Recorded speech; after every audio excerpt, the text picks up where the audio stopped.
Hello and welcome to another Axis and Allies 1942 online video. Continuing with the solos tourney, in this video I'll be playing against General Zod. He's a very strong high platinum level player. He's currently near the top 100 platinum rank for both Axis and Allies. But from what I've seen, he's a very aggressive player, and I'd say his current rank doesn't reflect his skill at all. Alright, enough yapping, let's get on with the game. Alright, welcome. Germany round 1. So yes, myself as the Axis here.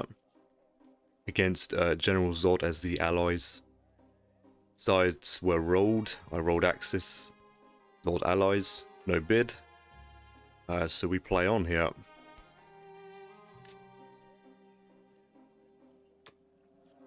Alright, for Russia, 4 infantry, 2 tanks.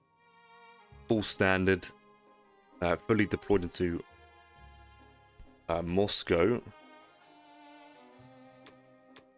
Lost 2 in West Russia and then attacked and failed Ukraine. Killing everything besides a fighter tank. Retreated with 2 fighters remaining. So that's a pretty bad result. The game is quite Axis favoured already. Arguably, if I fail Ukraine that hard, I normally just stack Caucasus and hope for the best. Because Axis have a lot of options to slow play and win the long eco game. Yeah, so if they play passively and slow, so I like to stack it. I like to double stack both into dead zones. I hope that Axis take one of the battles or both and get diced completely. So this board resembles like a jam for the most part. So I am really tempted to do infantry artillery, fighter double bomber, stack Ukraine and do what I normally do in a jam, which is high pressure Caucasus. Go for a G2, J2 stack of Caucasus. That's normally very Axis favoured if Allies ignore it or fail the attack on it. I think most cases I would say best case scenario for Axis is that you have a 50-50 to hold against Russia free strafe or attack. I think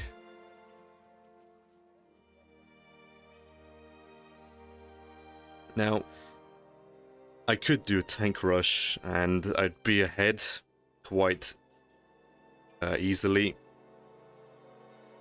but I just cannot help myself. When I can go for an air buy, I like to go for it. Now this build in particular is for a VC play for round 4 or 5. It's very effective in a KGF, but in a KJF it's much less effective. So if Allies do CM37 and do a KGF build, this game will be a lot more difficult with this air purchase, considering the complete lack of ground. But to make up for it, Germany throws themselves forward against the Russians, and ideally hopes to get the West Russia or Caucasus stack Germany 2 to compensate. Caucasus is the goal, though, above all. So UK is forced to take the dicey battle in Caucasus to try and flip. So if Zod knows what he's doing, he'll be able to counter what I'm trying here. But let's have some fun. Let's do an air build here.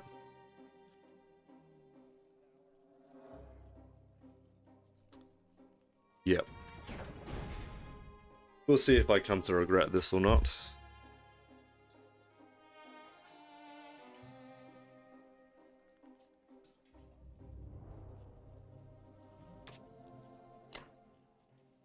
I am going to do what I usually do and pick up an infantry tank from Africa and drop it into Caucasus, I really want to make this battle difficult for the trade. Now, I could air raid this unit and completely nullify any UK efforts, but I don't want to lose my plane. I don't think I need to take the risk yet. I prefer UK taking the risk against me. All in 7, of course. I'm already ahead, so there's no really justification to take the risk on 10.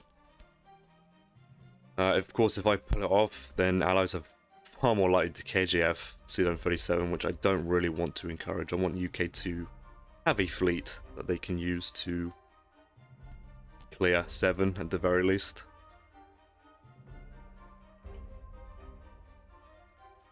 And yeah, that is the combat. I'm not going to kill that destroyer because the battleship is safe in 16 for this round. Unless, 1, 2... No, it is safe, because UK only has a destroyer. I don't need units in Italy, because I have units in Southern Europe instead. I might as well deploy into Italy, I think.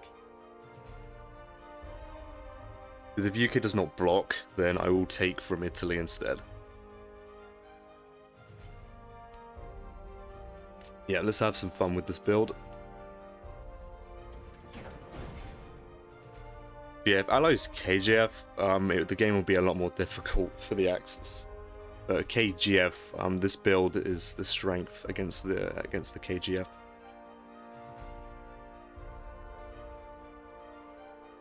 Yep.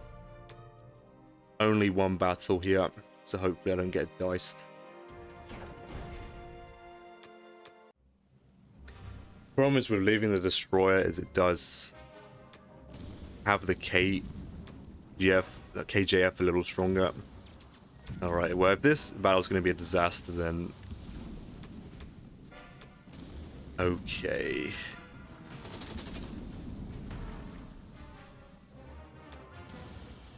Oh wow, okay. That was a close one. Losing a plane there would have been devastating. Yeah, that is definitely not the expected outcome, but it's fine. I didn't lose a plane.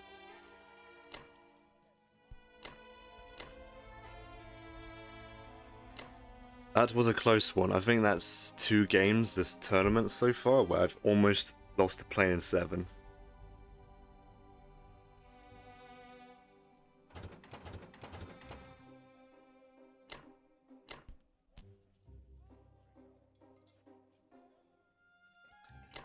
Right, I am stacking Ukraine. Not Japan. Russia will have a...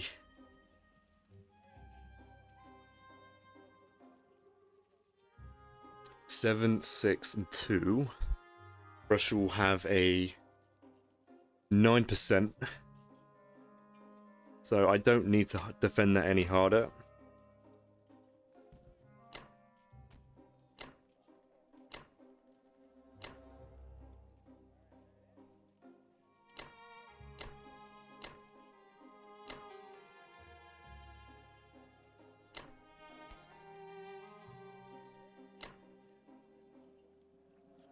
Okay, now allies still have that can open a move. Now how am I going to prevent that?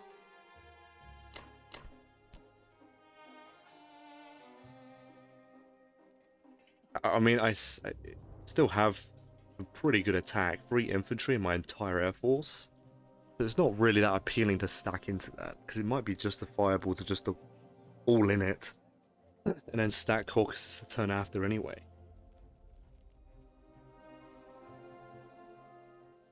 He does have a tank 2 planes though. I've just took a better look at the board. I did not realize Russia stacked 30, which does suggest that it could be KJF 100%. So leaving this destroyer strengthens the KJF, and I would not be surprised to see a C-37.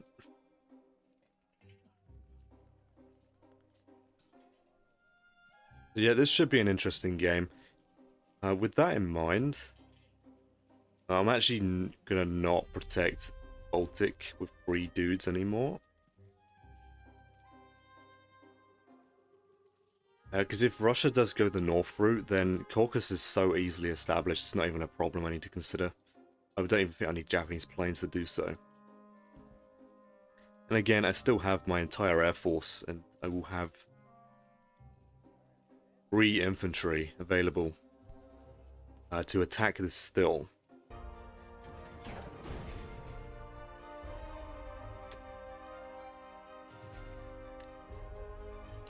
I will put them here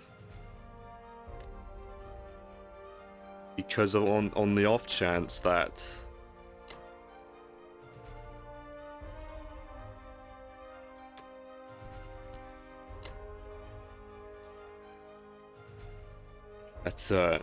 Germany's not blocked in 15 and can actually pull the 2 guys. Because then I can just move these 3 ground in behind and get these 2 forward as soon as possible. So it is better for my logistics to do it that way, but if UK blocks, I can just pull from Bulgaria anyway. I still have a unit to come into Ukraine.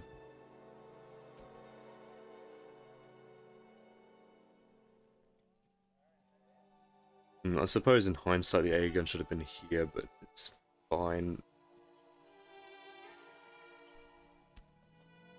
Russia still has to risk themselves hitting Baltic, and UK still needs to risk Bellow.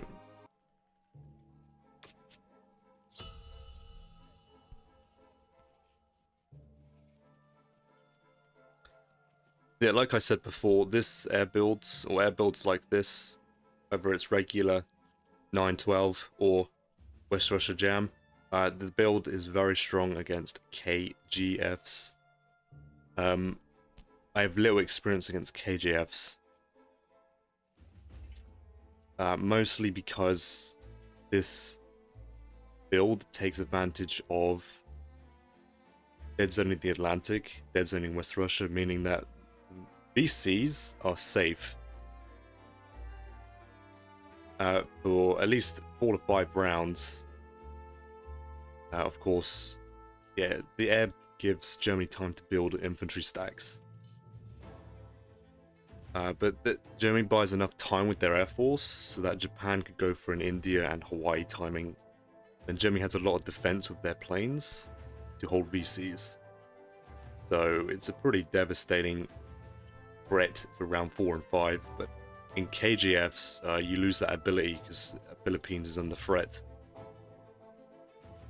And of course, Hawaii and India are protected. Right, that is the end of Germany round 1, and I'll be back with Japan round 1. Alright, Japan round 1. UK 3 infantry, carrier destroyer. Carrier destroyer to 8, 3 infantry to India. Very active UK turn. Took France, sending an infantry tank. Killed the transport in 5. Tried attacking Borneo and failed, losing 2 infantry. I'll take that.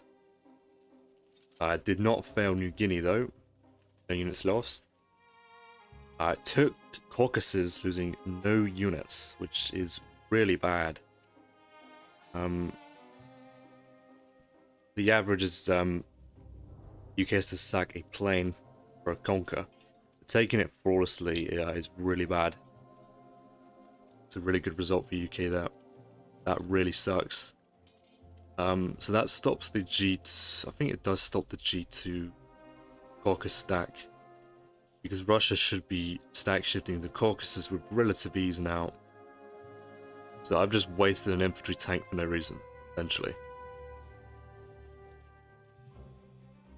Cleared 61, losing a cruiser. Attacked my submarine. My sub submerged and then took Libya, no units lost. So that was a pretty good round for UK, all things considered.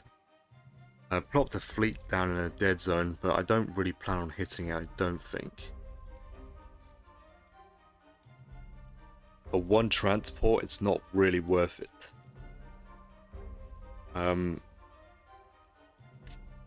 Yeah, so allies are actually in a good position to KGF.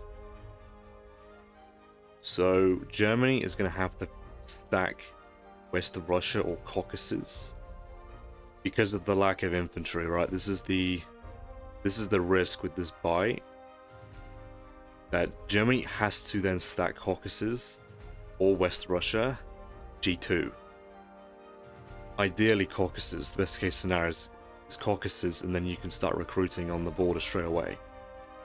But the next best thing is West Russia, which I'll have to go for.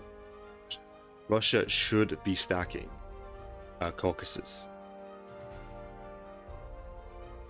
It seems like Zod is a pretty risky player, so I would not be surprised if he sends planes at Karelia for a trade and against the AA gun and will not lose any planes. And goes for a KGF route, which is much riskier than KGF. So this will probably be quite a dicey game. If Russia insists on holding West of Russia, I'll probably have to hit it as punishment, or just stack into Caucasus. I'm going to send the majority of my planes in Kwangtung, so I will be forcing the issue on a strafe. And yeah, the game might be decided Russia free, for being honest. Which I'm fine with. Zod's a good player, so if I can get him by dice, I'll take it. With that in mind, despite the KGF risk, I'm going to commit to a standard Japanese buy. Yeah, I do not want to be... I don't want to be set up for an inefficient KGF. Yeah, I think this is the plan.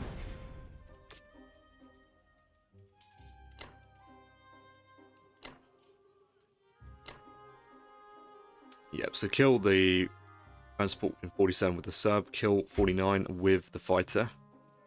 I get Burma for free, pretty good.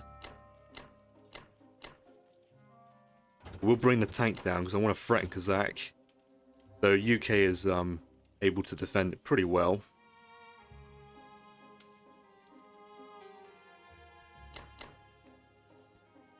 I could kill the carrier, I don't think it's relevant. If Germany can spare a bomber, I'll go after it. But it's not really essential. It really is not. If I'm going for the Caucasus stack, this transport will be using these units to cross over anyway. Bury is interesting because I'm gonna actually have to send less units here. And I'm gonna have to send the infantry up. I suppose I don't have that. I could leave a lone fighter. It'll be a 5v4.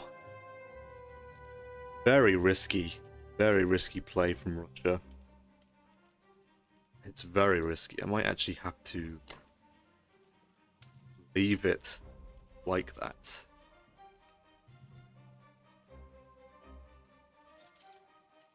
If he wants the KGF, he'll hit this, I think. But KGF requires dice for the allies.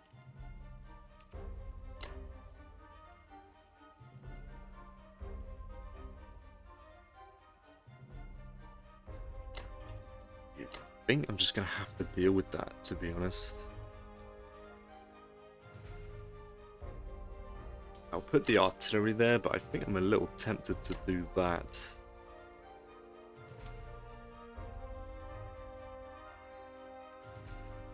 Maybe not. I am overkilling this position pretty hard.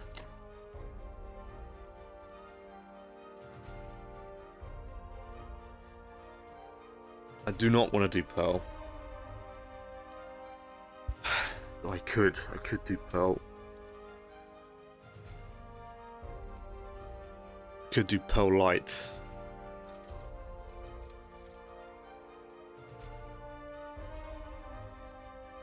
I'd have to... I guess I am overkilling many positions here.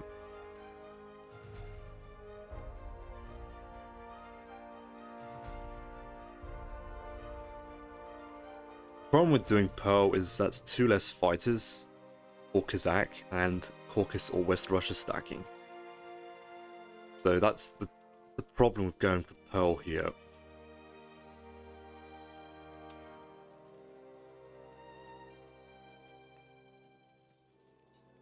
Yeah, the problem is that the double hit back is so punishing.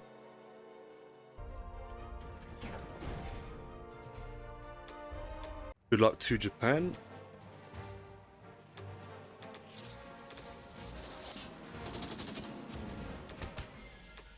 Okay, I'll definitely take that.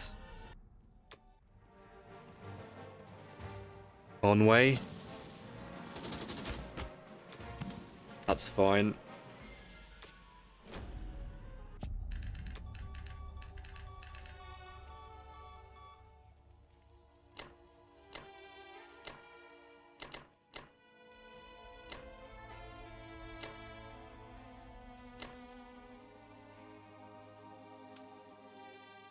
This will be interesting if allies go for this. Let's actually have a look at the odds. I don't think they're very good. Yeah, like Russia has a 15%. If US sacks a fighter and gets hit, it's a 50-50. Straight 50-50. So I'm not saying it's a bad move to sack the fighter for a hit and to go in, but it's very risky. Very risky. If allies pull it off, then Japan is hurting real bad if it's KJF. Yeah, I still have 6 planes available for stacking. But yeah, I am kind of forced to push forward. Wait. I think the battleship does die next round.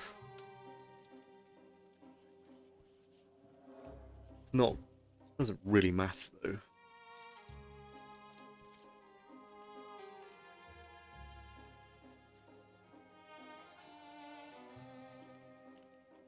I suppose I should move the destroyer here.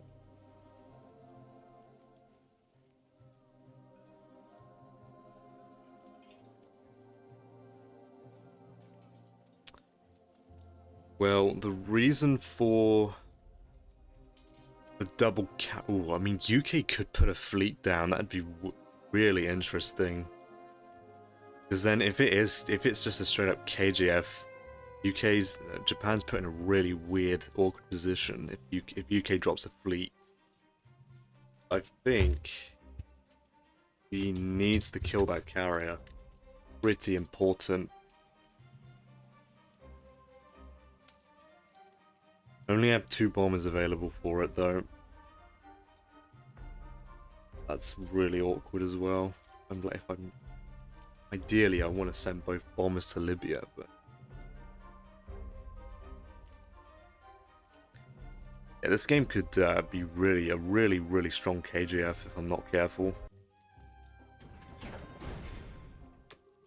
Yeah, this will be weird. Very weird game if that happens.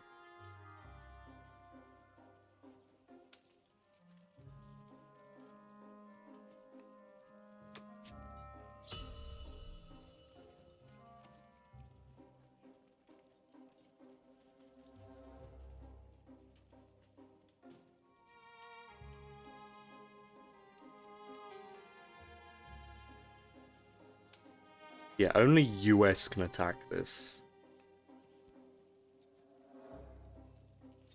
Yeah.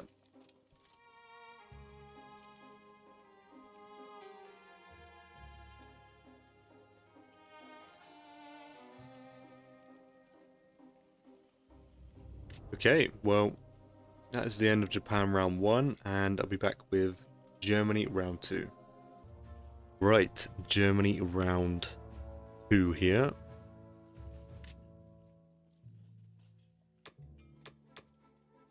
At 2 infantry, 2 transports, destroy a carrier, bog standard US AGF build, all into season 11 and the eastern coast, of course. Took Morocco and took the Solomons as well. The units lost. Sent their Pacific fleet to 14. So if this is a 2 ocean attempt, They're very difficult to pull off. So as long as I hold out as Axis and just completely focus on Russia, I should be able to win the game. I don't think he's going to go for that, but it seems like this fleet will definitely hang around and harass Japan when they can. I probably am going to go for India. Maybe, maybe not. But the natural move for me to go is 36, the dead zone 46, which is where US is going to want to try and go anyway.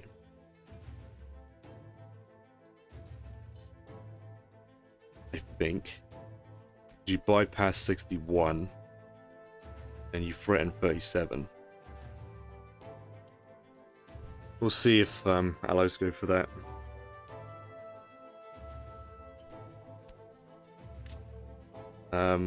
It's a Russia's turn. 6 infantry, 2 artilleries. Lost 2 infantry taking Karelia. And then took Bellow. No units lost. 1-1. Alright, so all Germany here. 11 infantry, 2 more tanks. As the buy, I need max ground now for the rest of the game. I will be taking France back. That is mandatory. I will be stacking Caucasus here. Also taking West Russia. Bello. Going to all in Karelia.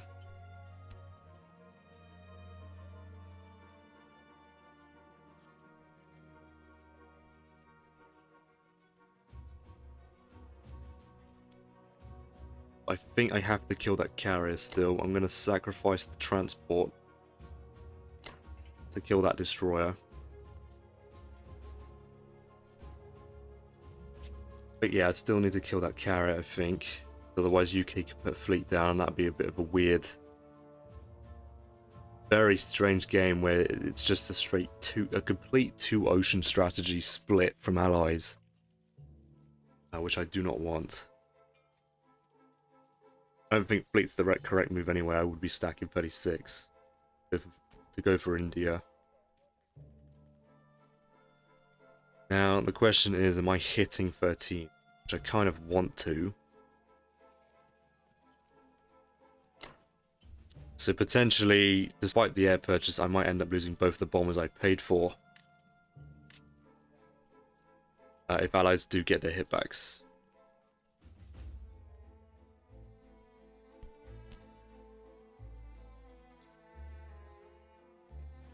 Oh well, how am I going to trade West Russia then? I might actually have to ignore 13.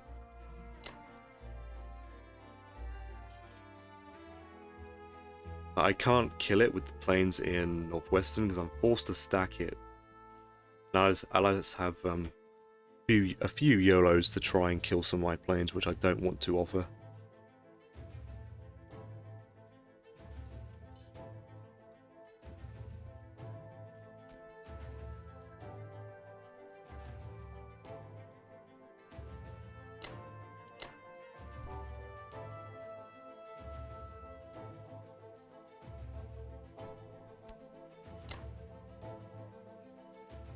Yeah, how am I going to do France? How am I going to do everything?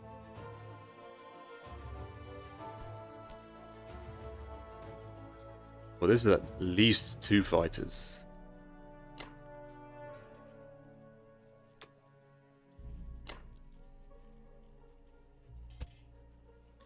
Oh, I have 2 planes spare here. What am I talking about? What am I talking about? So, assuming a hit back from UK here, they will have an 87% to hold, assuming Japan sent all their planes to Caucasus. I have 2 extra planes, I forgot about those, so let's redistribute the air real quick. So I probably want this bomber on this.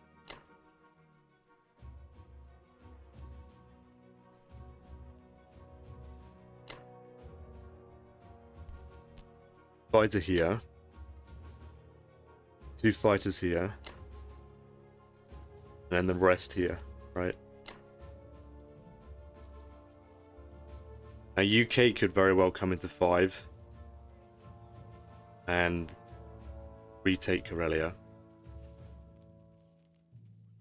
But I have an infantry and 2 tanks for a retake. And of course, I'd be moving units into Baltic the turn after anyway.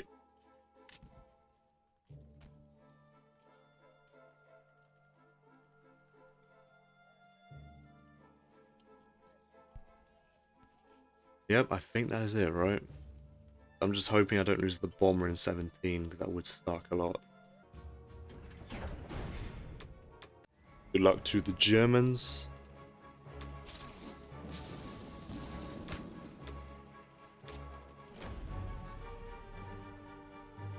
Good stuff.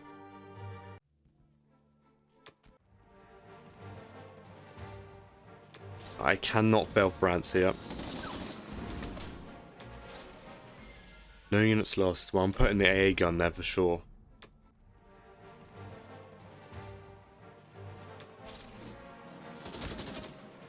Beautiful. These hitbacks are very, very important. So it's kind of vital that Russia misses. Okay.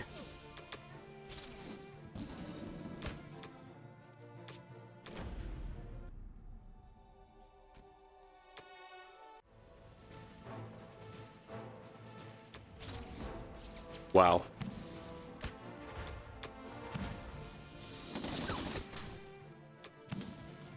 Very punishing in Karelia. Very unfortunate. Yeah, UK probably just hits Karelia here for a trade back. I mean, Russia could do it with their tanks if they wanted. Yeah, to be expected, I think.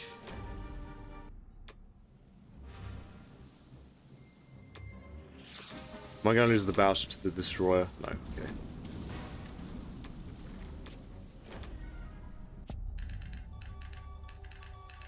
Yeah, it's a profitable round, but losing the bomber does suck. But I can't really complain too much. The flawless Caucasus, West Russia, hello France.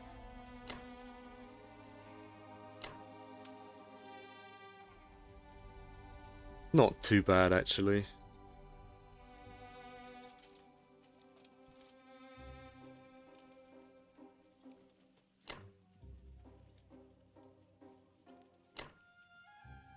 I probably need to defend Italy.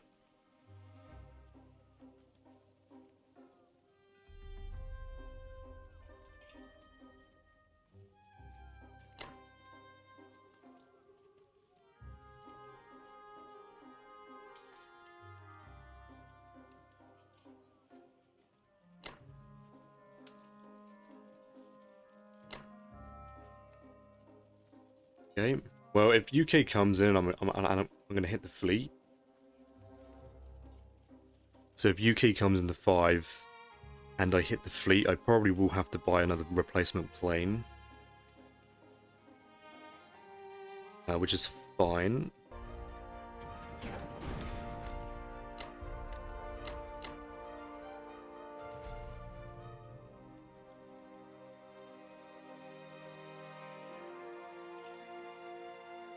Yeah, but I have a bomber on this, that's fine. If UK takes this, then... yeah, yes.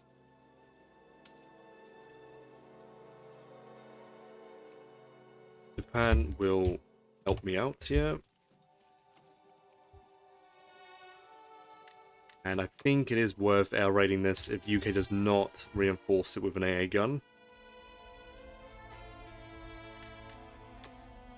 Or with any units at all.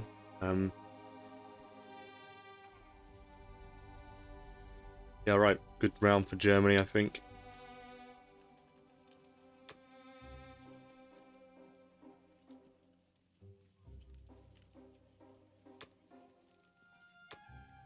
sack it off.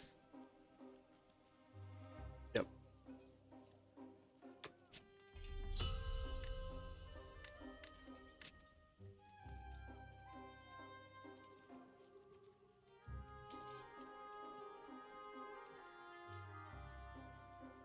Japan doesn't have to kill that. Well, not Japan. Allies don't have to kill that battleship now since the transport is going to be dead. But if Allies leave it, it'll come in handy against Medshucks. I don't think Medshuck is the right play against a massive German air build like this. Alright, that is the end of Germany round 2, and I'll be back with Japan round 2. Right. Japan round 2. UK with 2 infantry and 3 fighters. 4 fighters to India and 2 infantry to United Kingdom. Took Finland and then took Burma. No units lost. Reinforced Kazakh, which was a good spot there. I was going to air raid that 100% to kill those US units, but they will be protected. But the units are forced into Moscow, otherwise they die to Germany. Yep. So no reinforcements should be going to India. And with India in mind, I will be going for India. Infantry artillery with 2 bombers. I can stack Burma. Burma's safe to stack. My Japanese odds on India J3 are roughly at 97%. If I've calculated this correctly. Assuming an allied all-in. 2 infantry purchase. No AA gun actually. 2 infantry purchase with a destroyer. Block the bombards. And then allies send everything available. Overwhelming profit. Assume I've not messed up the calculation. Now, if allies YOLO into a C zone, I have a 97% odd on the fleet. And that's without my entire air force in range. Though I think US might sack to take Philippines. See if that affects the odds on India a little bit. I don't know if it's worth it. But on a short term, it will cause me to be a bit mindful about VC attempts. Of course. I did notice that UK ignored Karelia, so I don't know if Russia's going to go out of their way to trade it. They might. But if they're doing that, it means they're ignoring Caucasus. Caucasus is an 83% to hold. With what I'm sending, I'm not going to send all my planes, only what I think I need. And yeah, I think that is it. That's a pretty simple turn for Japan. I've left a note for Germany to kill that unit. And I might kill the tank. I can send a bomber at it if it's worth it. I've not included it in the defense, but if it, depending on the allied turns, if it gives UK too good of an odd, I will probably risk the bomber to kill it. I do think it's worth it. Since the transport is exposed, I expect US to kill it.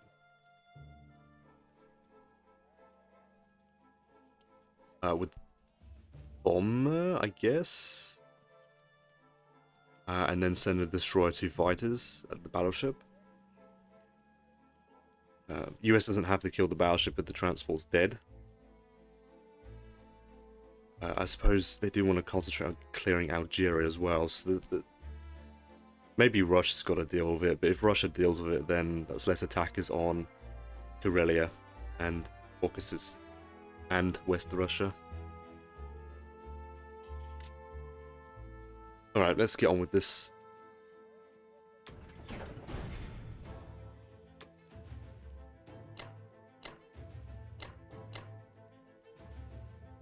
I think the plan...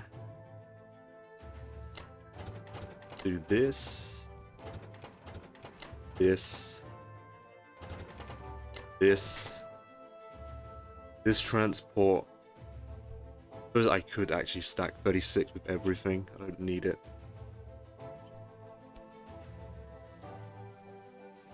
I mean, why not, right? I suppose I could do that. I don't see any reason not to.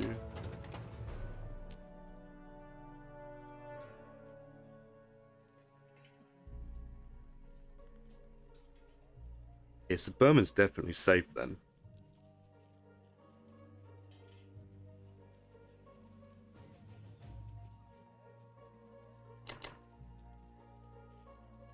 And I think what I want to do is move for another infantry here.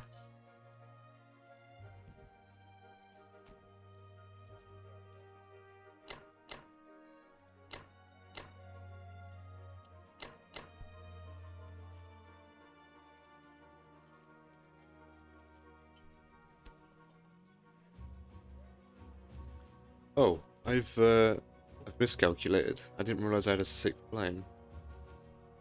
Did not realize I had a sixth plane. Okay, well, that...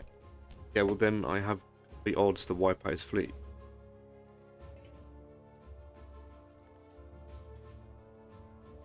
Yeah. Okay, right. Yeah, I forgot I had this plane here.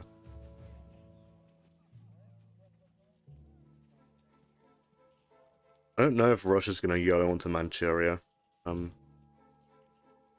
I'm going to have enough units to attack both targets next turn anyway. I'm really not sure. Yep, no kill like overkill here. Let's just move all this in here.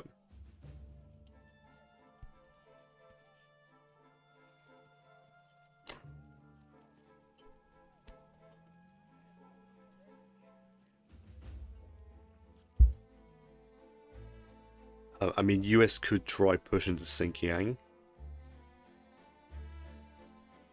UK might, or Russia might push.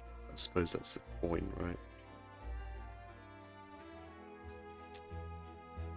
Let's do that. I think one infantry should do it. Good luck to Japan. Oh, beautiful. Well, that increases my odds, of course. So, yeah, 99%. Cannot complain.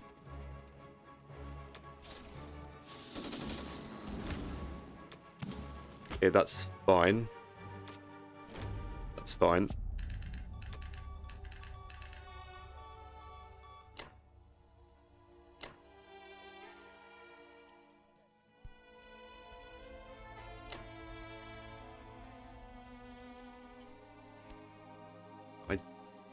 If allies go to 59, it's not really concerning.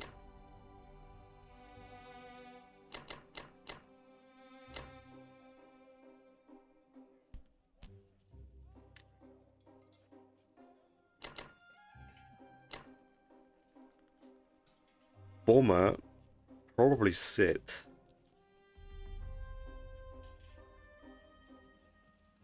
in Szechuan. Not Szechuan, Malaya. Talking about. This infantry.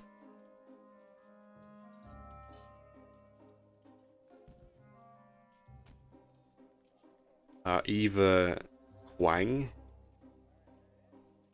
or I stay put to pressure Xinjiang next turn. I guess US could just chuck 2 units forward. This is definitely one of those situations for Axis where it's actually completely fine for Japan to fixate on India because Germany is in Caucasus.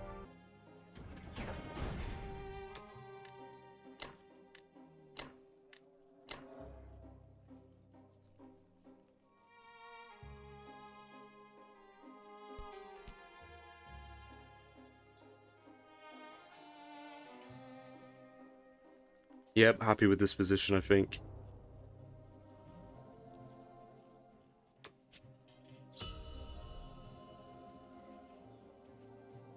yeah, 1, 2, 3. Bomber's definitely safe. Alright, that's the end of Japan round 2, and I'll be back with Germany round 3. Alright, Germany round 3. 5 infantry, 2 transports, 1 artillery, and a destroyer for the US. All on the eastern coast, of course. Took out the transport 16, took Norway for 3, took Philippines, and then took Algeria, no units lost. Reinforced Moscow. Moved into 48, which is an interesting decision because I have a 97.6% on the fleet, even if UK reinforces this or not. But it's overwhelming profit, 46 obviously profit, but naval battles are known for being really dicey, even if you have odds, because of the low unit count. So if I go in and I get a bad round 1, the battle could completely flip to Allied favor. So yeah, the round 1 of this battle will decide the outcome, but the vast majority of the time, Japan has the advantage. I will have 2 battleships, a cruiser, and 3 bombers left. It's the estimate. And India is still pretty good. The odds are still very good without my bombers. 96% if UK all's in right now. That does include Germany not killing Persia, but I think I will still kill Persia here. US is also in 13, which by how allies are playing, they're trying to get a cheeky VC win. So I do have to be careful. I don't think I can ever lose India here, but I cannot afford the UK, the allies, to take these 3 tiles here, because I will be in danger of a VC loss. So I will be stacking France. Italy's not that important because I can put a battleship to block. But if UK YOLOs a bomber v battleship and wins, then US could go for it. So I don't think allies have much strength to really try both.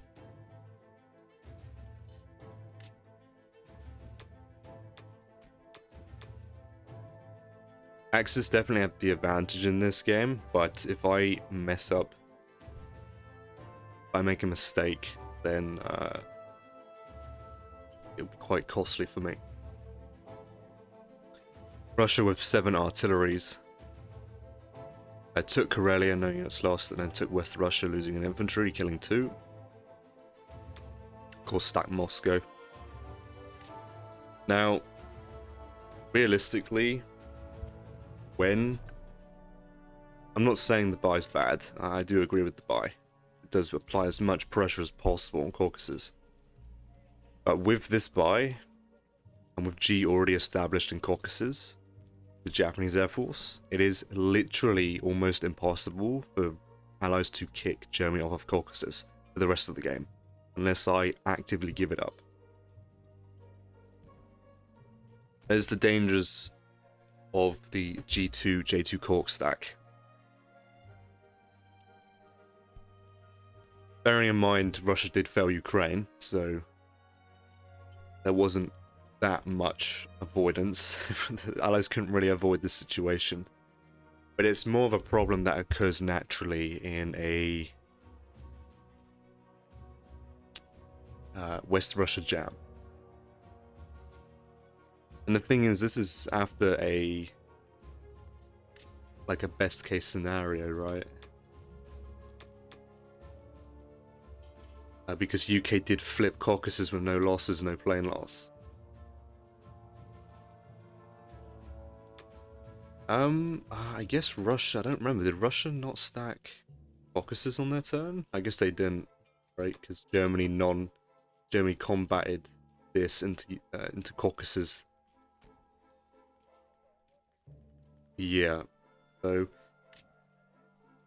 yeah, Russia kind of needs to stack it on their turn. I didn't calculate my odds, but if Russia backed off because my odds were too good, then I guess that's fair enough.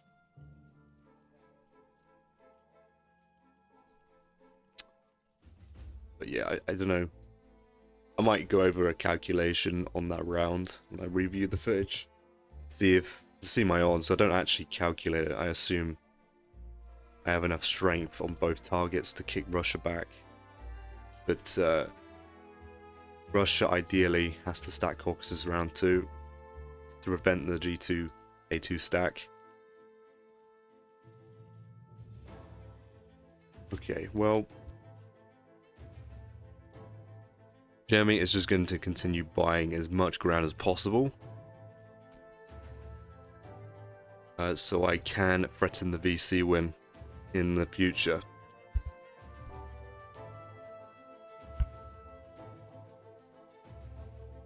Germany does not have to race for Moscow. In fact, Axis do not even need to go for Moscow in this game. Germany is just going to sit on the income and buy as many men as possible to protect the VCs and itself and preserve itself for as long as possible, whilst Japan deals with this mess and eventually goes for Hawaii. And that's normally the plan of the air build, G1. His VC plays very effective because you delay, well, not in this game, but most of the time you delay the fleet drops.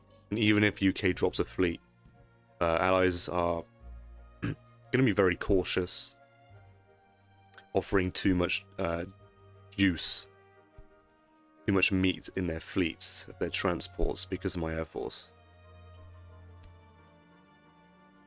So yeah, the airs keep allies cautious hitting the VC cities, and then once allies ignore them, I can stack my planes on top and hold them for as long as I want, as long as I need to. So we'll be buying 15 ground. So I think I'm going to commit 1 tank, 2 infantry, then 1 infantry, 1 bomber to Persia. Infantry.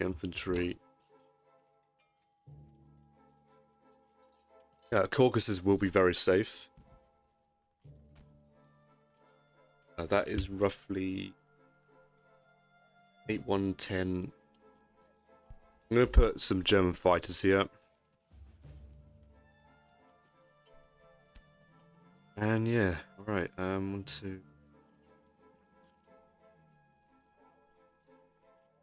I think I want to leave some planes for France stack.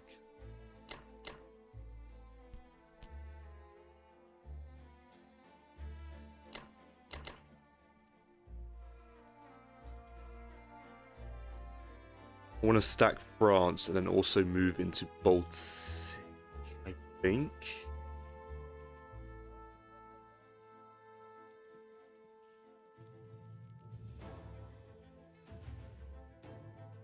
Would UK be itching to hit that target? It depends on how much I send, I think. Maybe I could just give up France. Just stack Italy. Maybe that's a bit more manageable.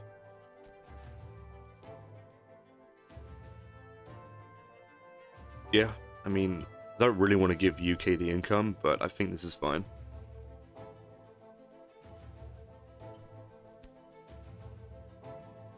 Because I think I really do want to stack Baltic here. I need to get control of Karelia again.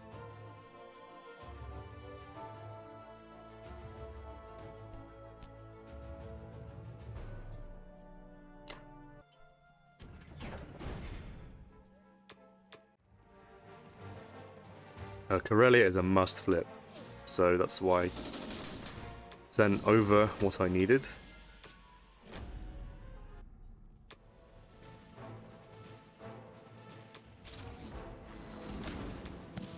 Yeah, that's fine. The depth of the unit is what is important. So if India +2, -1, tank non-coms, then 5k fighters, and a bomber, Japan has a 99.1% chance to take, and that's without the Japanese bombers and one less plane. All these fighters and all this ground, plus these 2 units, is enough, apparently. So I can take India and I can all in the fleet. Wow. Okay. I've never quadruple ones. I can assure you that's something I never see. My Air Force are normally some of the most disappointing units in the game. Okay, yeah, I think just completely overstack Caucasus.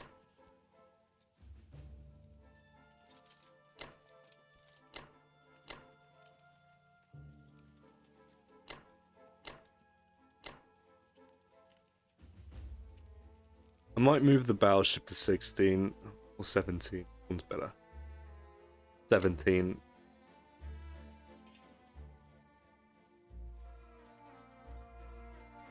Where if US goes for the kill, the planes land in Trand. I suppose 16 is technically better, because allies can't send planes across. Yeah, that's fine. So Italy, I will calculate it, because I have to hold it. Otherwise, allies go 1, 2, 3, get to 10. And Japan has to make sure India is taken. I suppose it's not available. That's fine. I'm actually dead zoning the Medshuk very hard. My entire air force. Stacking Italy is completely fine here. Alright, so Italy's going to be stacked. I can get it to a 90%. I don't mind offering that. It should be relatively safe. Depending on UK moves, I might just send a spare Japanese fighter. I don't think a VC play is in range, assuming India is taken. But I don't really want to take any chances, to be honest. Caucasus is very safe, and that assumes a double plane loss in India. Berlin's safe. Well, there's no YOLO, and I'm assuming Baltic is safe. I don't know why UK would go for that. 1, 2, 4. Only got 2 aircraft in range, 1 transport, so everything should be safe. Allies have no YOLO France stack. It's not going to work.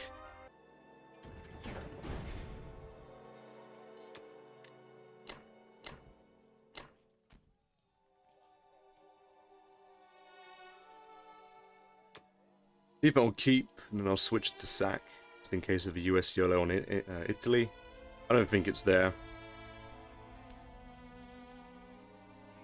But there's nothing wrong with playing cautious against a potential VC attempt. I don't think it's there. I take India, and it's off the book. But there's a chance I fail, and then I don't know if Japan can spare to take Philippines back. So I won't have Philippines back until round 4. So there will be a VC threat 2 rounds against allies, against Axis. But as soon as I get Philippines back, I suppose India just nullifies most of it. So I think I'm just being paranoid.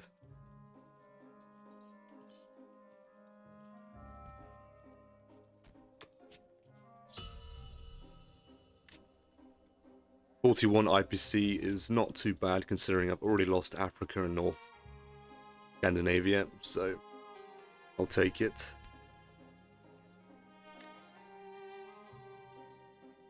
Yep, looking good. Alright, that is the end of Germany round 3, and I'll be back with Japan round 3. Alright, Japan round 3. UK with a destroyer, 5 infantry and 2 transports. Destroyer 235 with 2 infantry to India. 3 infantry to United Kingdom and 2 transports to 8. Took France 4-3. Took Karelia, losing an infantry. Then took Xinjiang, killing an infantry, liberating it for US. No units lost. Abandoned India and moved the rest of the fleet into 48. So this turn should be pretty simple for Japan. Take India and wipe out this fleet, and I'll worry about taking Philippines next round. This is a straight up yellow from allies, praying that Japan gets some of the worst dice ever and allies some of the best, because I don't see any other reason.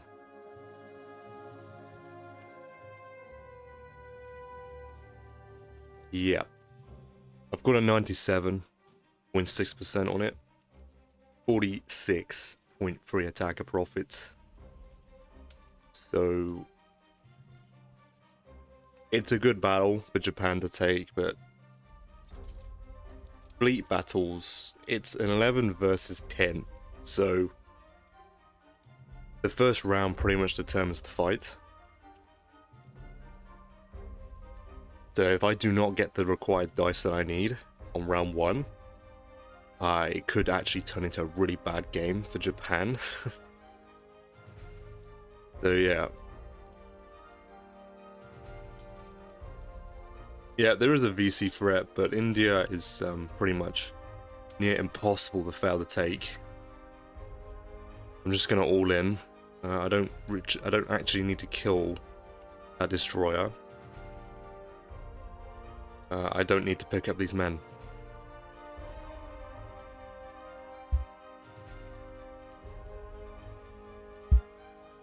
So yeah, that is it.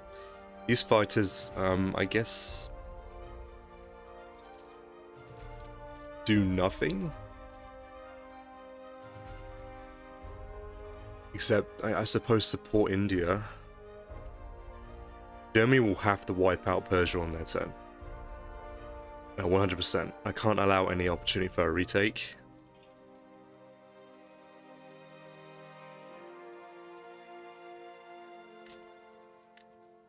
Japan will be buying an infantry, artillery, bomber, industry.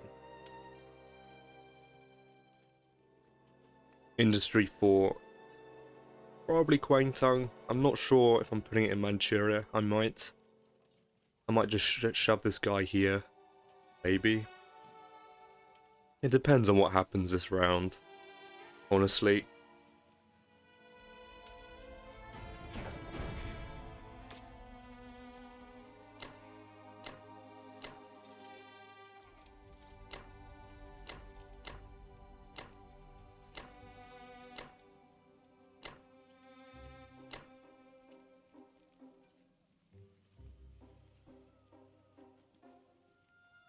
Yeah, 2 submarines.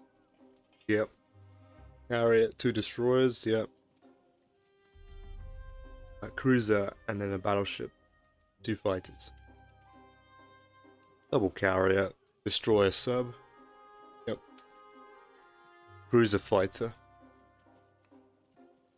Yep. And double battleship, triple bomber. Yep.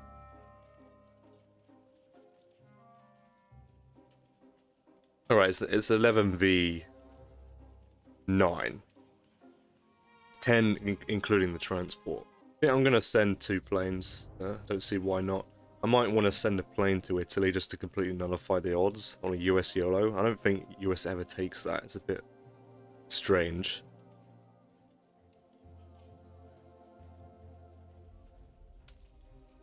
And I might need a fighter for Manchuria yet, actually, just to plop it in there. I suppose I am tempted to do that. What am I... Let's have a look at Caucasus here. Pretty sure Caucasus is well and truly safe. 819. Yeah, it's well and truly safe. I think I'll spare a fighter for Manchuria, so I'll move this guy here.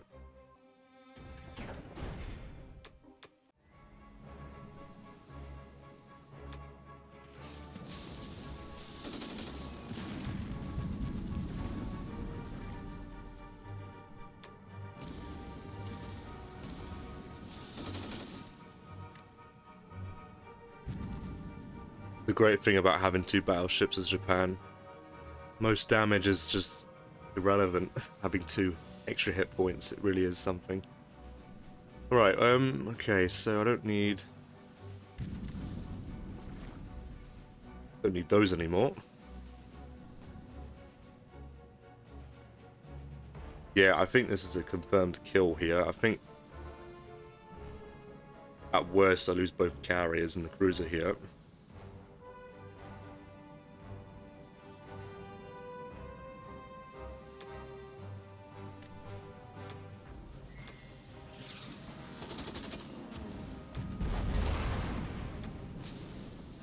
Or I guess the worst. That is...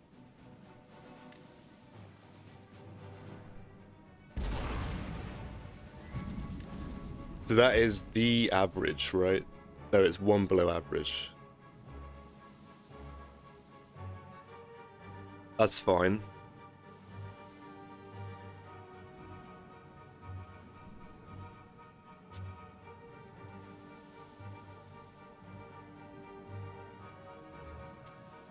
Yeah, next round Japan's just gonna buy fleet and go for Hawaii. That's pretty obvious.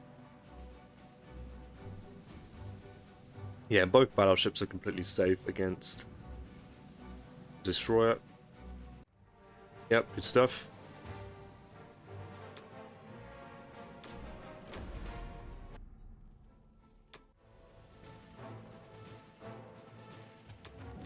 Oh, beautiful. Excellent stuff from Japan. I cannot complain.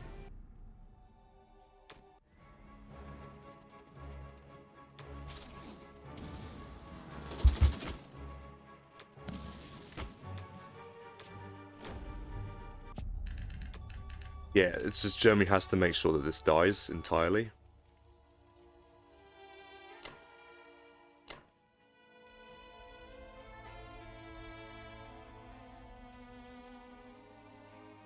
One, two, three, four, five. I can put the transports there. They're safe. 1, 2, 3, 4, 5, 6.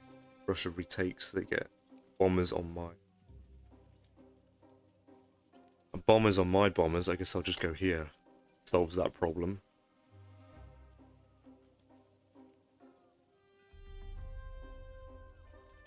Yep, great stuff from Japan there. I cannot complain. I will probably drop a carrier fighter, head towards Hawaii. I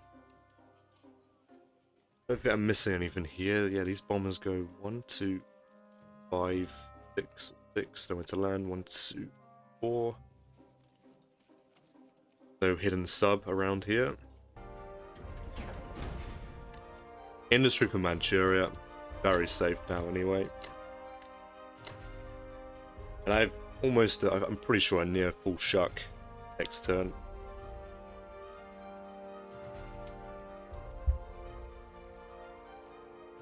If need be, I can put German fighters in India as well. So I have many backup plans just in case this somehow fails horrifically. I can always just retreat and put my planes there instead. Yeah, amazing stuff from Japan there.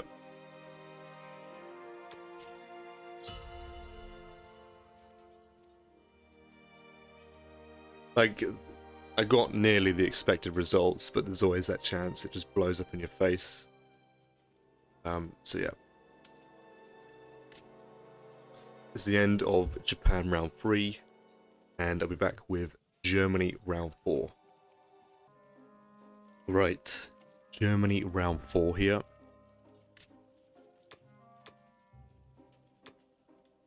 Three infantry, 2 transports, 2 artilleries for the US, with an industry for Norway. Took Southern Europe, Northwestern, and then took West Russia, no units lost. Very good result there for US.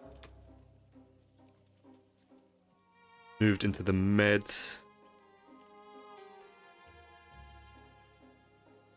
Yep, pretty much it.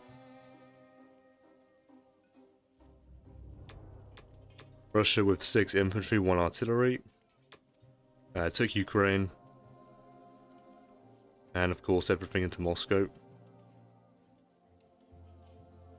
Okay, well, this position is a bit hairy, to say the least, for Germany.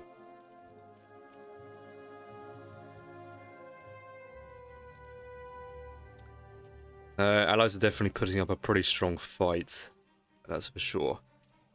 This position is not easy to try and figure out what the best moves are, that's for sure.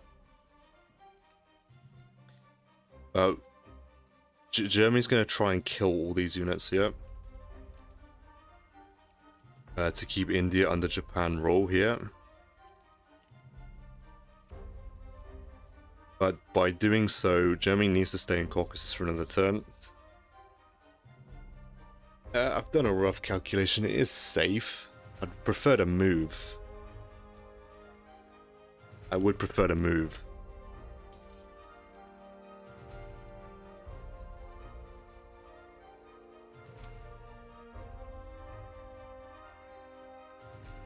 But if I move to Ukraine, Russia stacks forward into West Russia, and I'm pretty sure I lose Karelia for the rest of the game.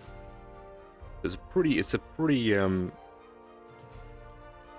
tight positioning. If I make a mistake, Allies get a run in Karelia, I think. It's just Germany's trying to hold on and hold everything down.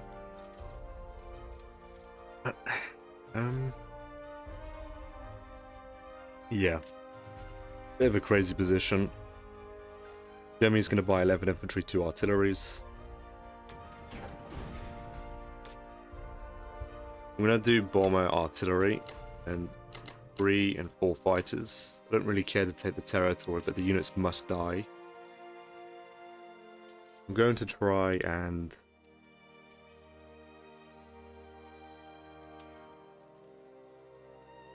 I'm going to try and commit less units. My intention is not to conquer, it's to kill the units. I want this tank and an infantry here.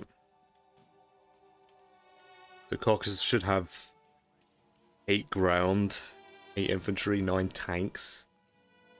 And it will need a lot of air force to keep this safe. West Russia. What I'm actually going to do is kill it with Japan's air. I have 4 fighters and 3 bombers. For an air raid, I think it's a pretty good move to kill. It's a pretty good move to kill these units. If UK puts the AA gun forward, that complicates many things. I would have to reconsider, maybe. Air raiding a target of 5 ground with an AA gun is really, like, it's really risky. But what else is that AA gun going to do? I'm not too sure. But I probably will definitely air raid this target. It makes the Caucasus easy to hold. It makes Allies not able to trade forward into Bellow.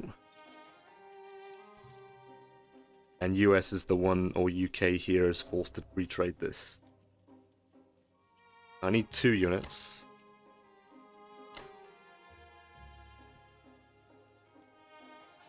Now, okay, so that's sorted out.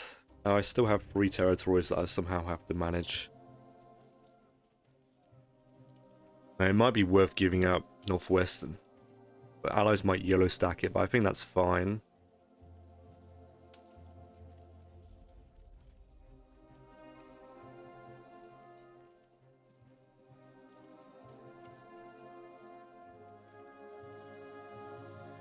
Yeah, this is definitely not your average position at all.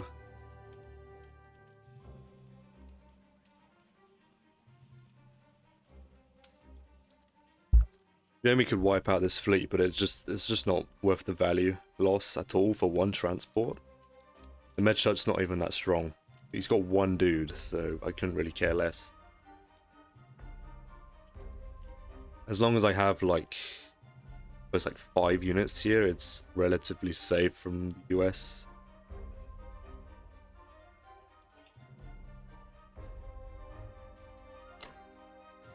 I'm gonna do this. I still need to somehow figure out how I'm gonna do this properly. I don't think an infantry tank is reliable enough to kill that.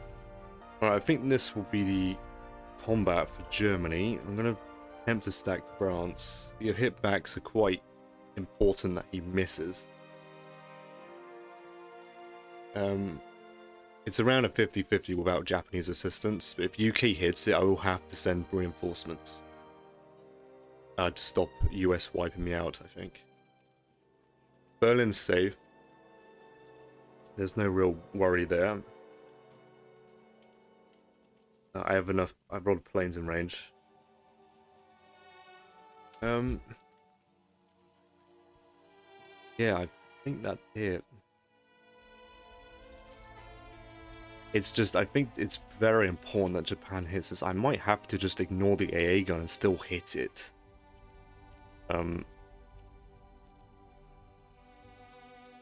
Yeah. Very important that all these units die as well. I mean, UK's odds are not that good, but if UK goes for a YOLO and blocks 36, I physically can't take it back with Japan, which is really bad. Really bad. So all these units ideally need to die, so I don't have to send a German bomber fighter to India. Yeah, 3 and 1 and 1. Hopefully I don't take too many hit backs so it can actually defend itself slightly. I'm gonna move the AA gun across anyway, because US has 1 infantry and 3 planes and a cruiser bombard. But US would probably just settle for taking Italy. Takes the recruit slots away.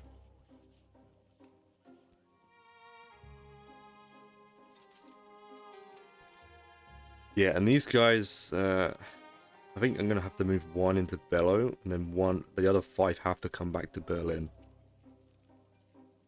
So this is a pretty much mandatory take here. I cannot fail this. It's so important that I take this back. But I cannot really spare any other planes by buying Air Force.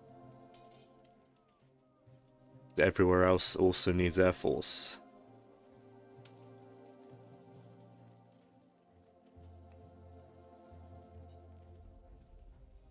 So yeah, this will be the combat here. Good luck to Germany. This is a very, very important round. This is what this is at 1, 2, 3, 4, 5, 6 combats.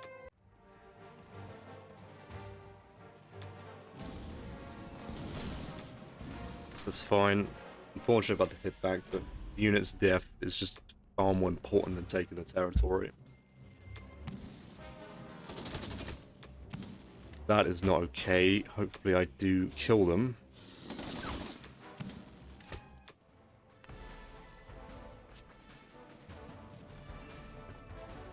Let's see, so India, I will have to calculate it. I don't know if it's worth risking a German plane. Is either 12% for a retake, 8% for a retake.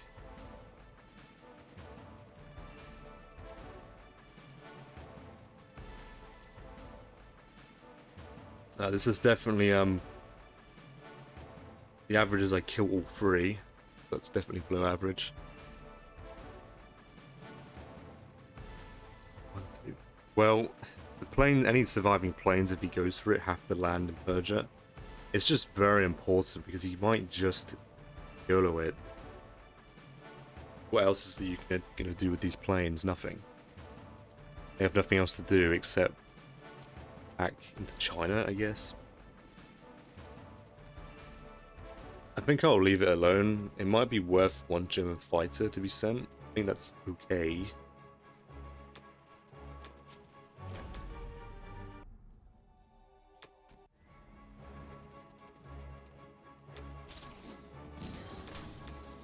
Okay, him missing there is pretty important as well. This is a very, very important hit. Okay, good stuff. Good stuff. Very good stuff. These hitbacks are very important as well. He misses. I'll take one. That's manageable.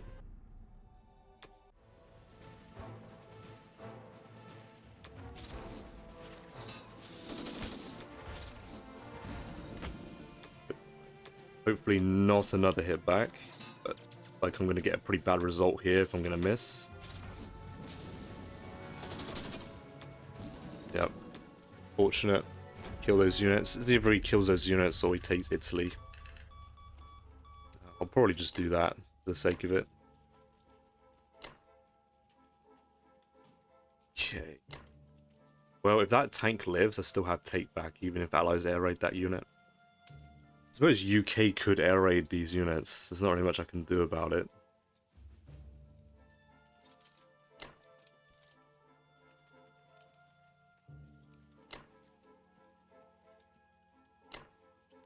I think just to play it safe, I'm just gonna put a German fighter there. Should be fine. Allies have a 1% to flip. It's just, yeah, if allies pull that off, very crippling. And then US would block Germany from retaking it. And Japan can't take it back if UK blocks. It's just, of course the odds are not in allied favor, but I wouldn't be surprised if allies are up for a risk.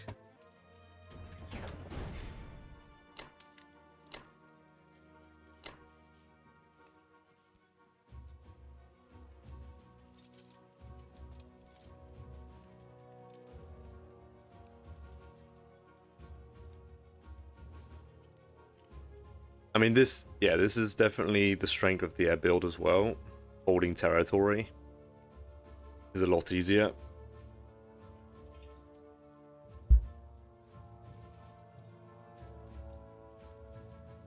Yeah, I do have to make sure that this is as defended as possible. Because there's a lot of variance. The odds calculator says he hasn't got very good odds on Caucasus. But if he gets one good round of twos, that's devastating. That's a lot of artillery.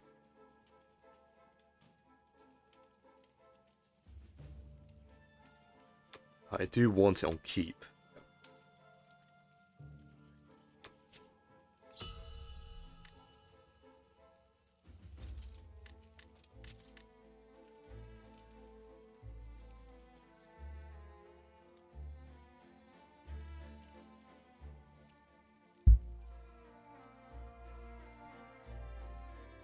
Yeah, it's definitely a tight game. If I make a mistake, it's going to be catastrophic because of how aggressive allies are landing. Alright, that is the end of Germany round 4, and I'll be back with Japan round 4. Alright, Japan round 4. 4 infantry, 3 artillery, and a transport for the UK. All into the United Kingdom, of course. Attack Szechuan losing, killing an infantry, losing nothing. Yep, that's fine.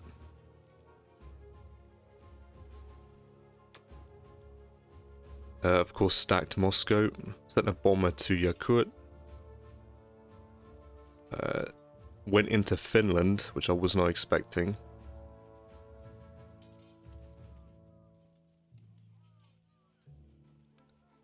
I was expecting UK to come into 5.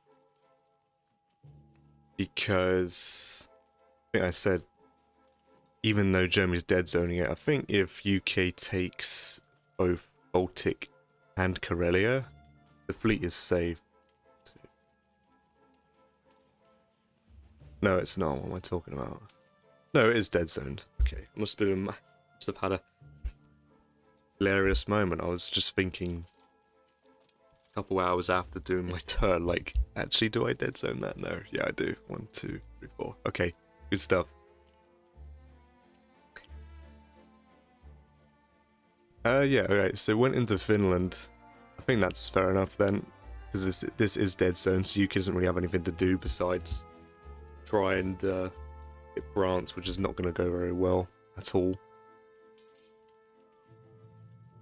Mostly because of the Japanese there, I just have a lot of strength to really defend that and still defend Caucasus relatively well.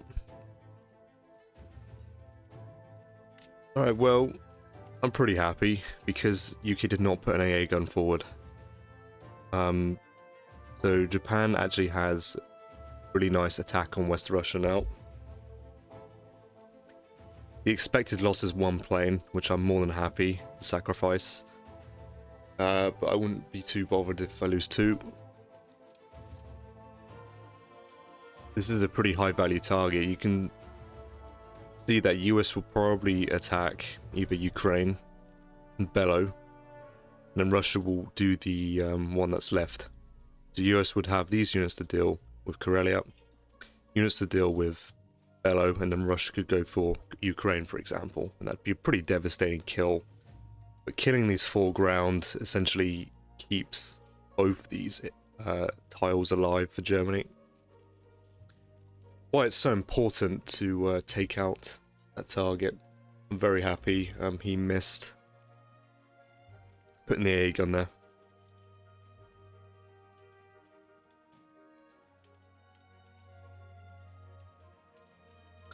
Okay, well, Japan is going to get 4 infantry, carrier, fighter, and I'm going to go after Hawaii.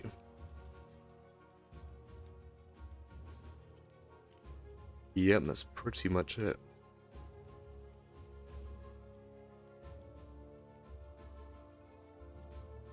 Yep.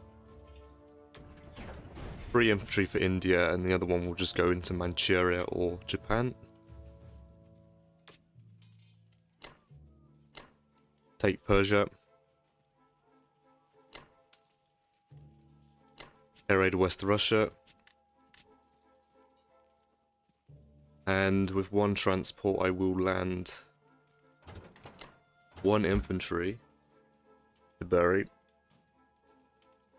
so that the US cannot go 1, 2, 3, 4, 5, 6, and allies will try and 1, 2, 62.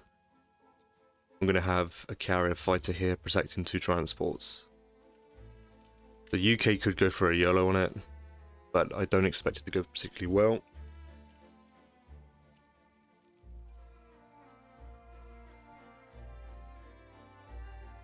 I could air raid this target, I suppose, with this fighter and that bomber, but it's not that important. I'm already doing a pretty big risk on West Russia. I'm just going to move 4 guys down, and UK will take Kwangtung, but I'll just take it back next turn. It's fine. It's not that big of a deal. Japan should have so much air in range that there should be no feasible way that UK makes it to Kangsu for a possible VC deny. Yeah, I'm just going to go to 59 and threaten Alaska, Western, and Hawaii. And that's it's a pretty nasty attack power. That's infantry. It's going to be 2 infantry, 2 artillery, 2 battleships. That's at least 5 units that Japan's forced to, US is forced to deploy here, which will affect US's Shuk, Med, and Norway, of course, which buys more time for Germany. Yeah, great stuff. I think. Let's launch this. Yeah, I don't think I'm messing this up.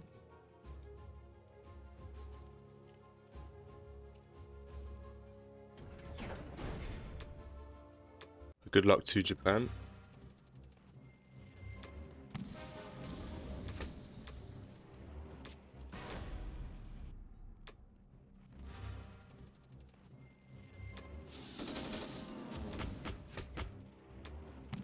Okay, that's fine.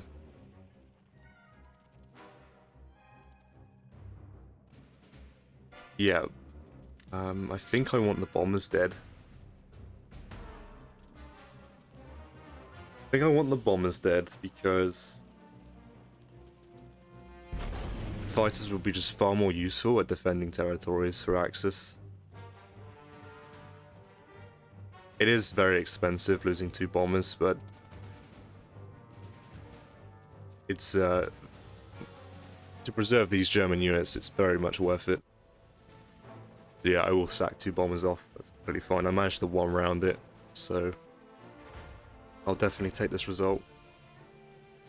Pretty happy with that. Yeah.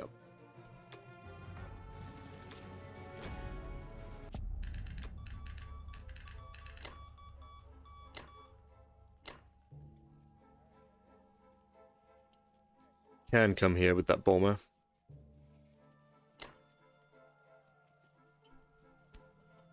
I'll see if I need to do that.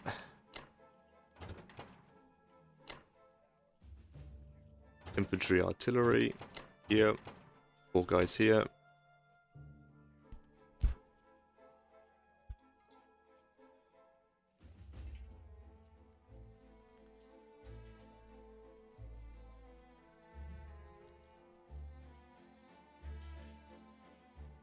Bomber either goes to Wake for more pressure on 56. I don't think US will drop a fleet. I think that just messes up the Allies. It just gives Germany more time to build up again, so I can just slow play it instead of going for VC. So I just don't think it's worth putting down.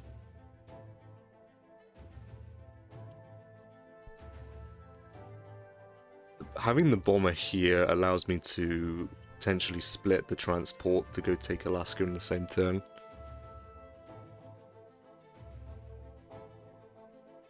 Yeah, I think that's fine. Japan's got 6th air in Europe, so that's going to help. That's a massive Axis air presence in Europe, so that's going to do a lot of carrying and affecting Allied fleet placements a lot. So I'll take that. When I play Axis, my Japanese air, in my eyes, they're expendable. I will sacrifice Japanese planes to preserve German income, to kill Allied fleets, and for air raids, high-value air raids like West Russia here. So that is more than worth the cost. 100%. UK could send air to wipe this out, but I think I'm fine with that. I don't particularly care if he wants to counter air raid me, because I still would take back Connington regardless of what he does. He could send 1 infantry and 5 fighters if he really wanted to. I don't know if Germany's ever going to get odds on Moscow at this rate, so I wouldn't be surprised if it is safe for UK to do such a move.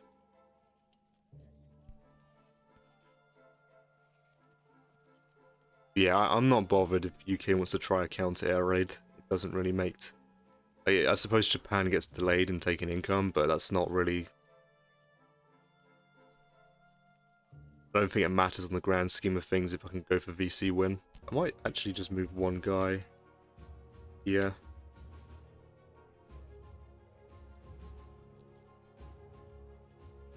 I'm not forced to come into 36 with a transport, potentially. Yeah, that'll do.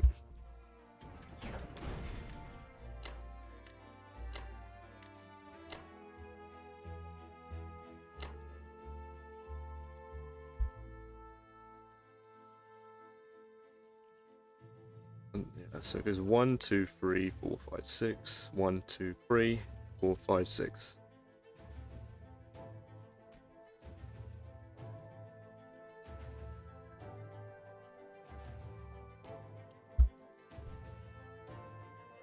Yeah, I'm definitely liking this position for Axis at the moment. Germany just needs to stabilize after the air buy with many infantry purchases.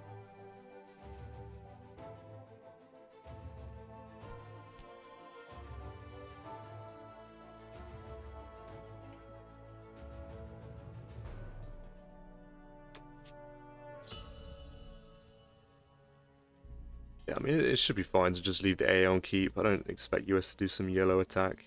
Maybe out of pure desperation, but I have an 80% to hold here. I don't know, maybe that's allies only in now. Before the VC threat. That looms at round 6, around round 6, round 7. 80%'s it's pretty solid to hold. So it's fine, it should be fine.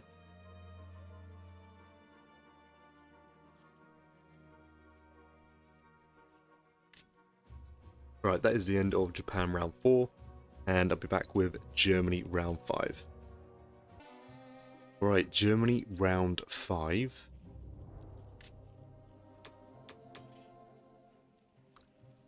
"14 infantry, and a transport for the US.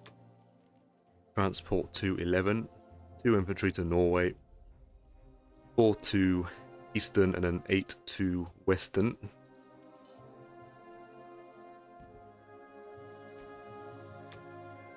Took Karelia, losing an infantry, killing 2. Backed out of the Med for now.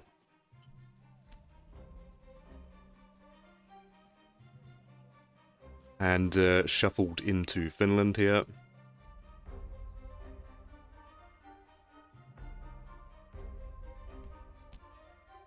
Okay, yeah, nothing too crazy. Overstacking this, which I'll take. I should be able to take Hawaii, and I might go for Alaska in the same turn.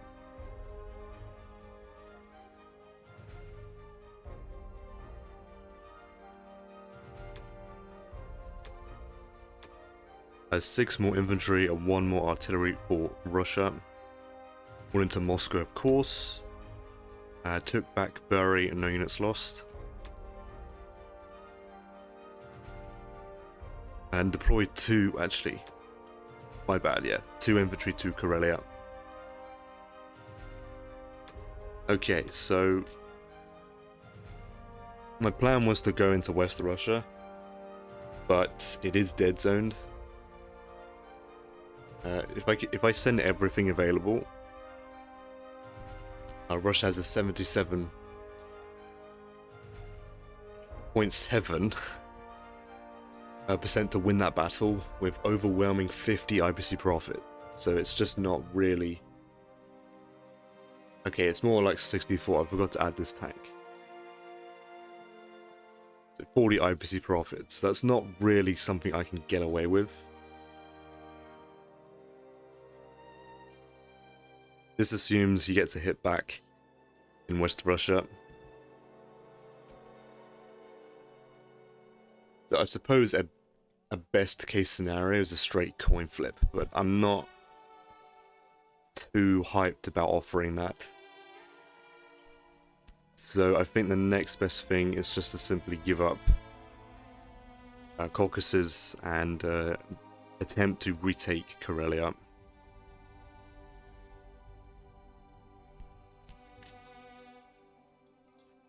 The buy will be 11 infantry, 1 artillery.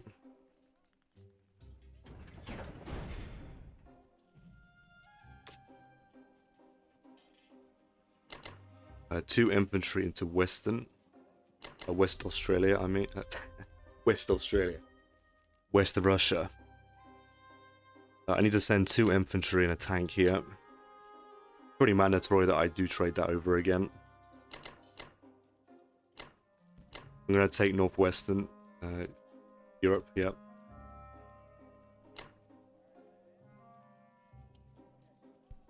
So yeah, West Russia, Karelia, and Northwestern Europe.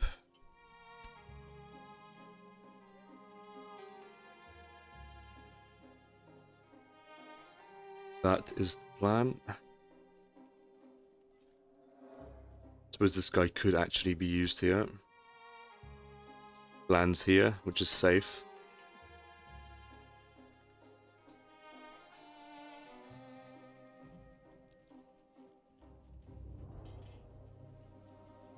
Yeah, and that will be it for combat.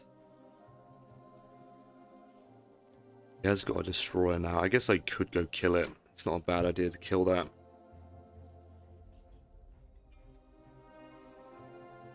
I don't want the UK using a ship to kill my battleship. To take a hit back from the battleships, I'd rather kill it now. US can't kill it with one of their own, so I'm trying to force allies to kill the battleship with aircraft. They want to kill it. Yep, good luck to Germany. All combats are strong.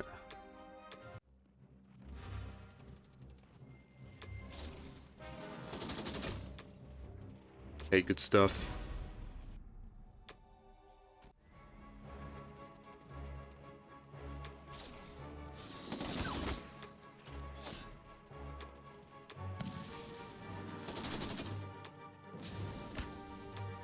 Okay, put Karelia, very nice.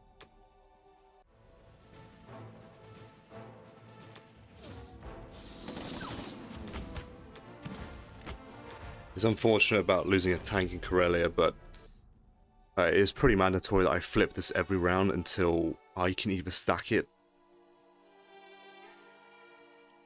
What it does is it stops UK landing their planes, and UK has a lot, and most likely if I fail this, allies can stack it and then access it in.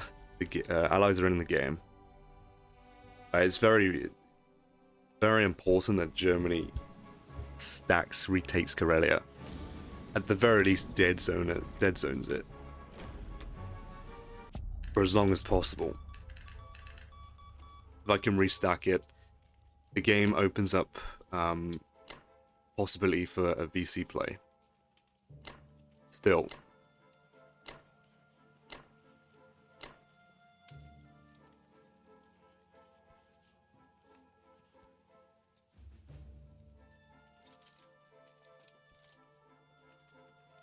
I want my tanks.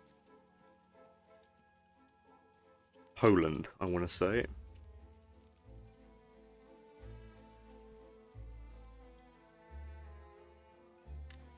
.41 IPC is pretty nice.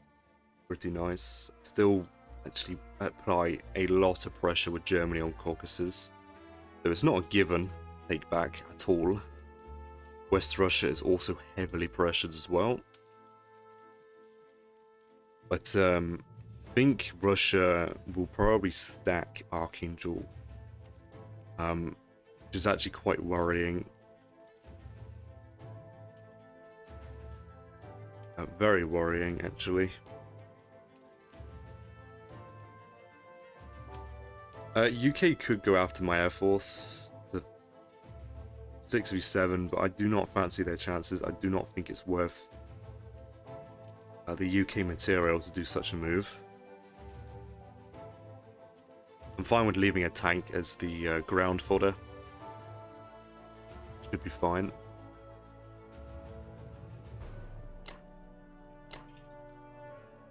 I think I'm just going to leave all my planes, the vast majority of them in Berlin, to pressure 8 as much as possible. Pressure 8 and 15 as much as I can. I think I'm going to be stacking Italy here. So what I'm going to do here is leave one unit Caucasus, just to protect the Japanese Air Force. I don't want UK YOLOing against it. Because for Italy, I need at least two Japanese fighters to defend it. Might want to increase that though. What's the average from that battle? 4 planes left. So assuming I have 4 planes left,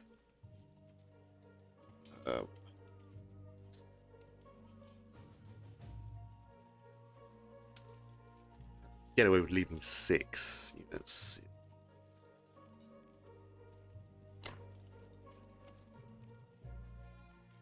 +2, so 6 + 4. Assuming a UK YOLO, I have 4 Japanese planes left, but that can move to Italy. Italy is safe. Yep, that's fine. The Japanese planes have nothing to do on their turn anyway. but the bomber can be used on Szechuan. This fighter can also be used. I have a fighter bomber 3 for this area and this area, and then this one could be here if I have strength to do so. Yep. Alright, that looks pretty good to me. The reason I want to understack Italy is so that I have more units available to shuffle into Baltic next turn as well. Because I really need to dead zone this or stack it again. Once this is stacked, I can then work to a France stack, and then the VC play is still on. Alright, so the plan for Baltic states is I'm going to send 4 fighters here. Because I need to make sure that UK has no value in trying to 1-round strafe this. The average result is he loses all of his ground. He kills 5 of my units. I don't know if that's worth going for, but I'm stacking very hard to discourage going in for further rounds. I don't know, UK might go for it still, so it might just be worth stacking my entire air force here. I don't really care about dead zoning 8, it's not really a priority of mine. Allies have too many ships. But applying max pressure to 15 is still there if I stack every plane here, right? 1, 2, 4. Like, the only way US defends their own fleet against Germany is if they take both targets, which is literally impossible. Near impossible. Okay, I think I'm willing to just stack my entire air force. I don't really care about dead zoning 8. It's not really that important. But defending these units is vital. Absolutely vital.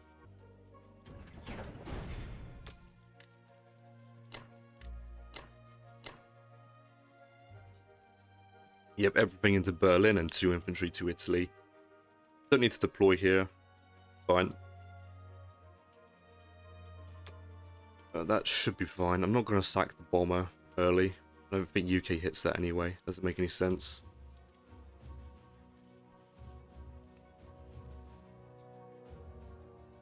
Yep, I think axes look pretty good here. I will have to send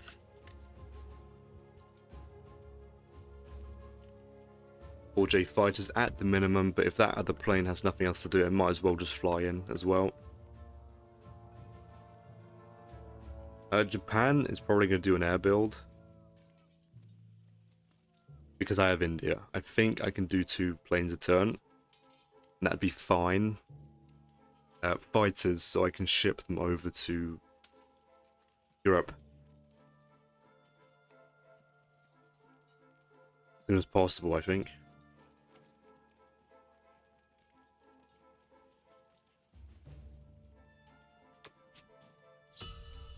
Yeah, 41 IPC is very nice. Yep, keeping the AP lead is very good at this stage of the game. Normally around this time, allies... I mean, it is going to be inflated because I just have my German turn, but good to keep a very nice chunk ahead. Alright, that's the end of Germany round 5, and back with Japan round 5. Alright, Japan round 5. 4 infantry, 2 artilleries, bomber, tank for UK. All into UK, of course. Took Yunnan and Kwangtung for free.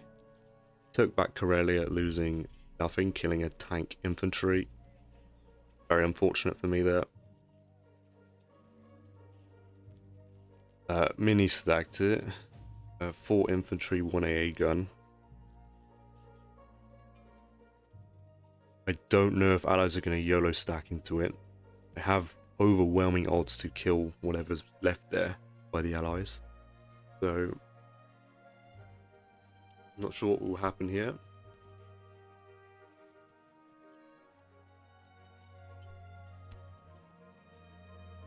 Okay. Japan's gonna buy 12 ground this turn. Until I can afford a plane. But yeah, this will be the buy. 11 infantry, 1 artillery.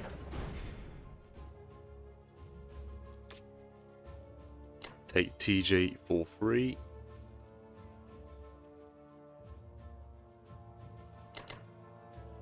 I think I want to do that.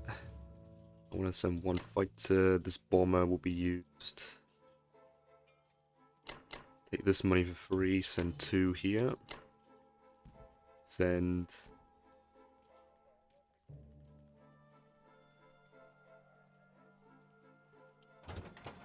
artillery.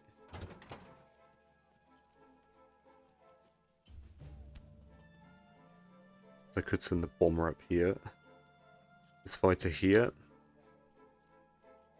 Bomber here.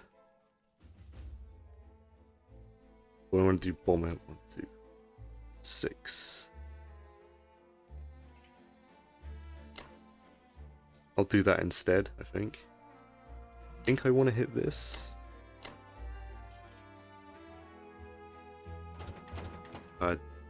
Take Hawaii, of course. And I'm actually going to bring these guys back and hit this.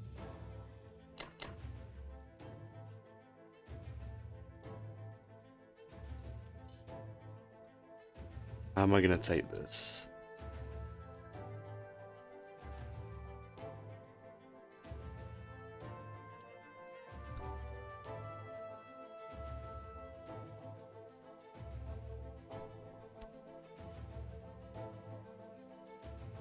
I want a plane here then, I guess.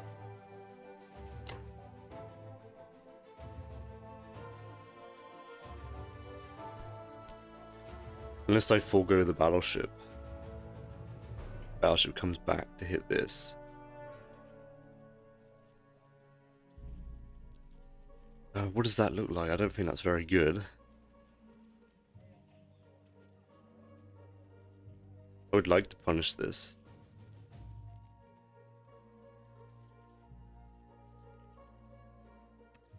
I don't think my odds are particularly good. What do they look like?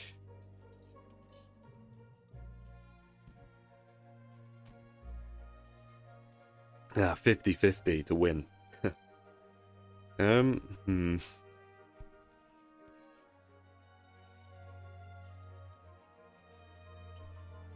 Might have to ignore it. Till next turn. Ultimately, if these units go this way, I should be able to catch them. This is like the longest I've ignored Bury, but it doesn't really hinder access that much.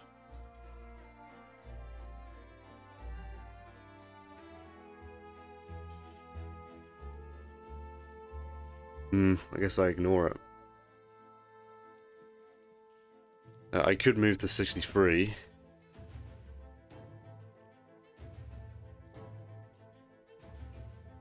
To grab a bit far east until I wait for this to be more killing to hit, I guess.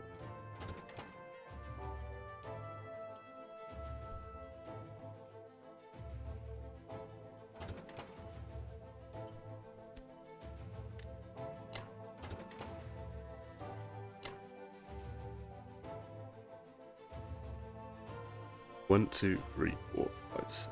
Oh, I would have to defend 63. Well, okay, I can do this instead then.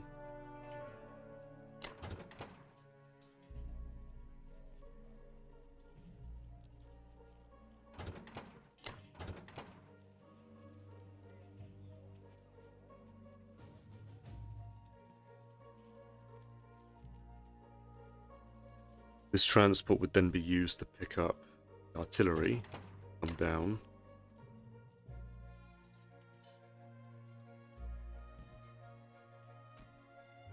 For this target, I guess.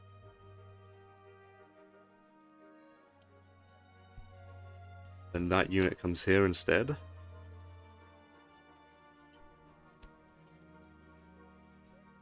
And the battleship will go to 63. Is that safe? He's got a 1-2 punch on this though, that's the problem with going up there. These guys will probably just run away next turn.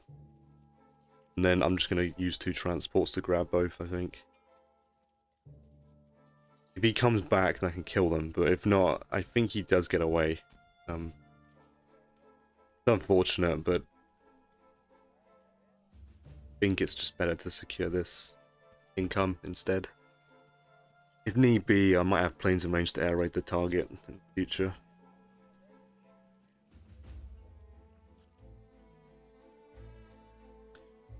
Alright, well, good luck to Japan.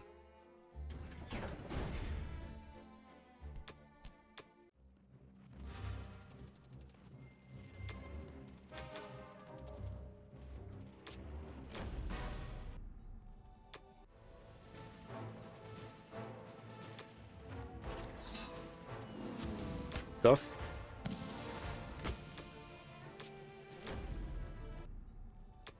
I do need to succeed Hawaii here. Of course, I miss absolutely everything. Alright, that's fine. Good stuff.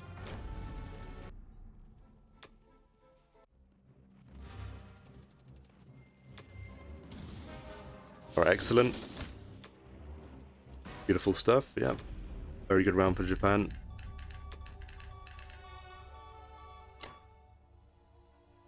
Tank I kind of want to put here.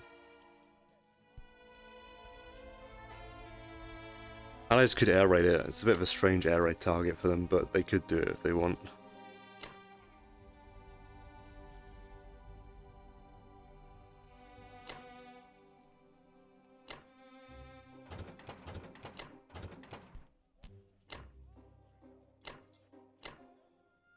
Bomber goes here. Bomber goes back here. Fighter. Ideally in Europe still. I guess Poland's a good spot. I could go here.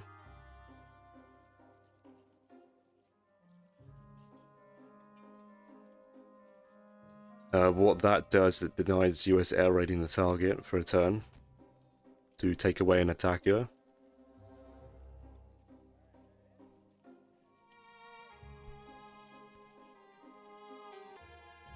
I could do that. I don't think I care if US air raids that unit.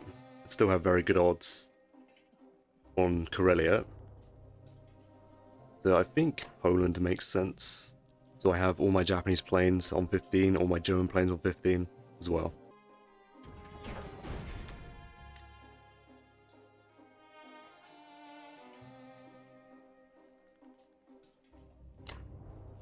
I'm going to keep the artillery back because I'm going to want it to threaten Bury.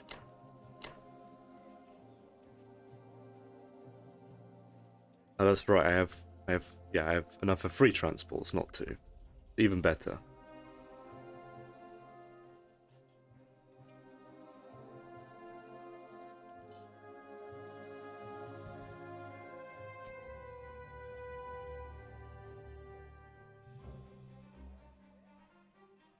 I mean, this is great because that's so many units bogged down US for another turn. Well, 2 turns if he wants to go to Canada, but only 1 turn if he's going to Shuck, try and med Shuck. But I don't think med Shuck works in this game. I don't think it will.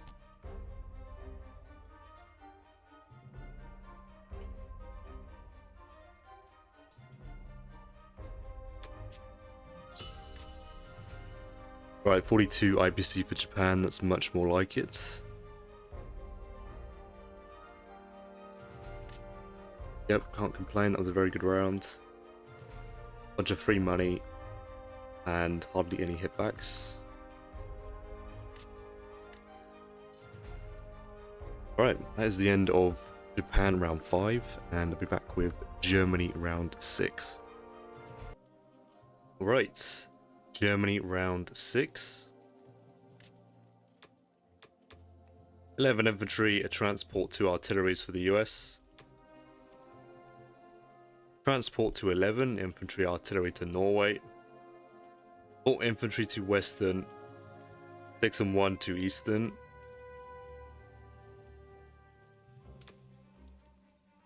Took France, 4-3.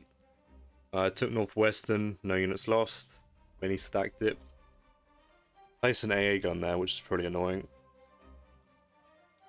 Then air raided Caucasus, no units lost.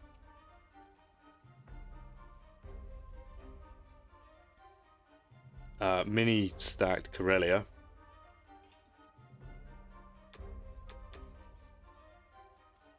Russia with 4 infantry, 2 artilleries, all into, well, 2 and 2 to Moscow, and then 2 infantry to Karelia. Took Caucasus for 3. Took back Kazakh, losing an infantry, then took West Russia, losing an infantry. Back to West Russia. So this is a pretty interesting board.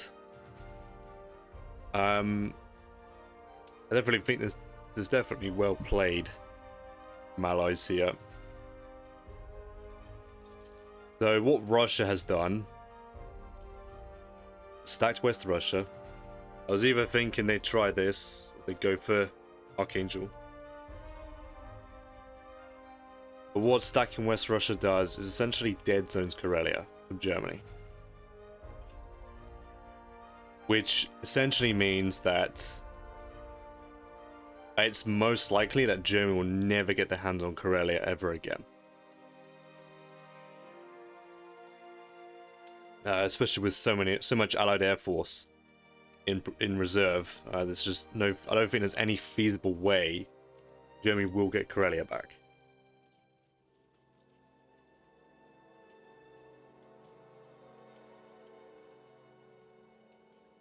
But what Russia has done has allowed Japan a very easy Kazakh stack. So that is happening.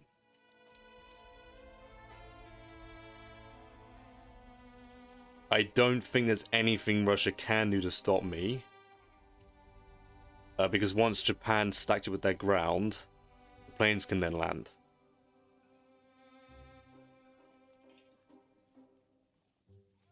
So it's a lot is progressing quickly in this game, that's for sure. VC threat is pretty much completely denied because of Russia moving into West Russia, so it's definitely a well-played move. Because if Russia did not move forward there, I would be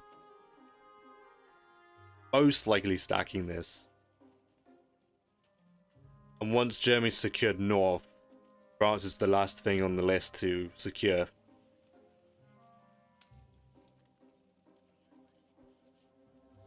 Since this went so well for US, they plopped an AA gun in there.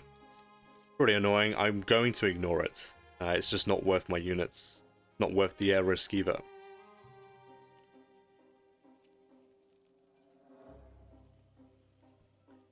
But just doing a rough number count, it looks like this is coming and Russia cannot stop me. Even if these retreat, I'm pretty sure the buy doesn't matter either. I think Japan is here. Well, it has to be here, because since I've lost Karelia, France is not going to be stacked. Japan needs to get in Russia's face as soon as possible. So yeah. Very interesting game.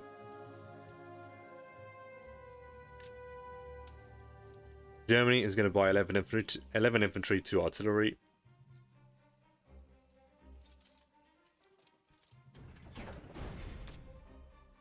I'm going to take Caucasus back for the money. I don't care if Russia leaves it blue, because that's constant income ticking for Germany, which is what matters most. I must take back France. And then I'm gonna strafe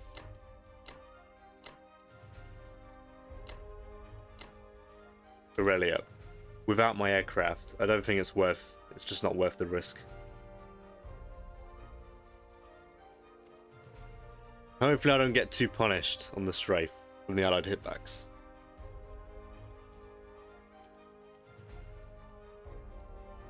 What is that? That's 10, 1, 2. So 13, 24 versus 13. 1 round is a 2% chance. 2 rounds is an 83%. So this will be most likely a 1-round strafe. So I need the dice to appear this round. For me. The strafe is profitable.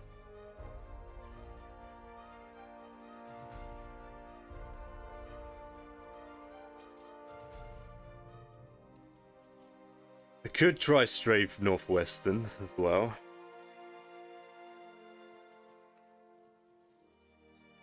But I'd rather focus my strength on Karelia.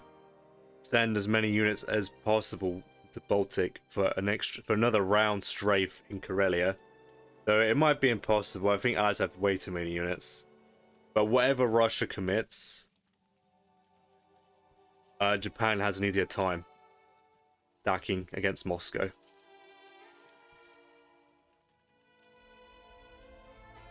The game is even. Definitely even. Normally when India falls, Allies need to get Karelia or France stacked. They're gonna have Karelia in this game, so the game is definitely even. Maybe Allies have the slight advantage because they hold the economy. And Japan's expansion is not going to be very good. And Japan won't be touching Africa for a little while. Assuming UK optimally trades this, they can hold me off for at least another 2 rounds. Or Japan breaches before US has to send reinforcements of their own. I don't really like doing that. Good luck to the Germans.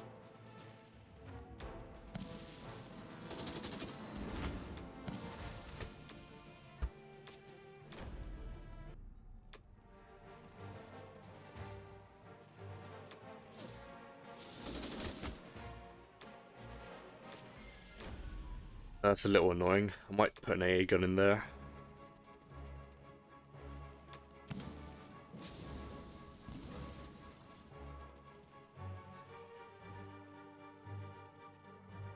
Oh dear.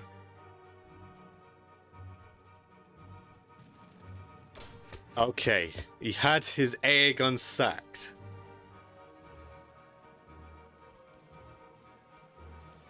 I think.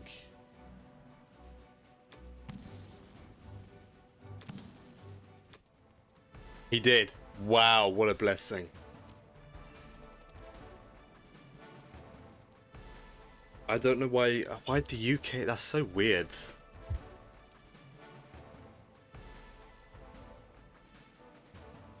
But 9 out of 10 tanks hit, that's so insane.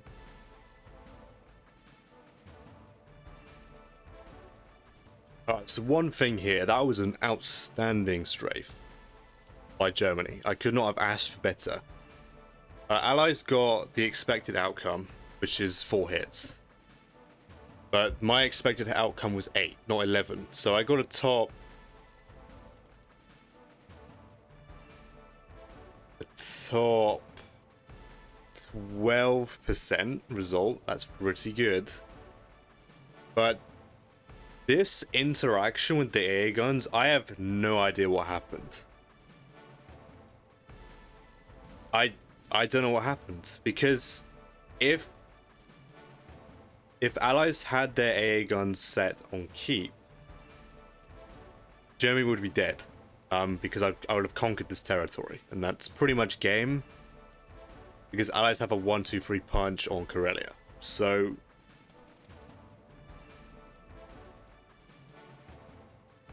I'm definitely retreating here. I don't know why one AA gun died and one didn't. I do not know how that happened. But getting 9 hits with the tanks is so insane. That's a very much needed strafe. I have no idea how that happened.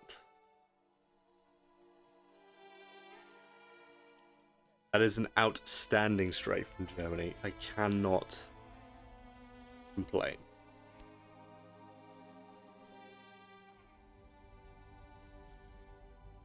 8, 2, and 10. So, okay, what am I gonna... I think the obvious answer is Baltic. Even though Russia can trade forward,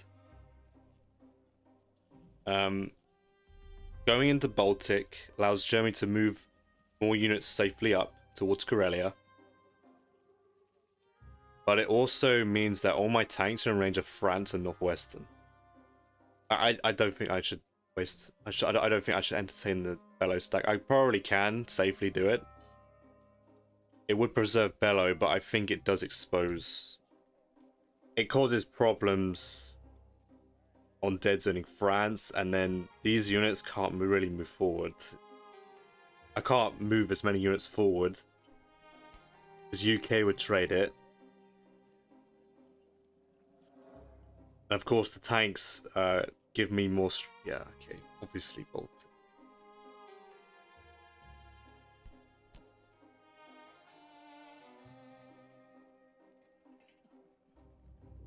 That's I think that's a no-brainer. Baltic here.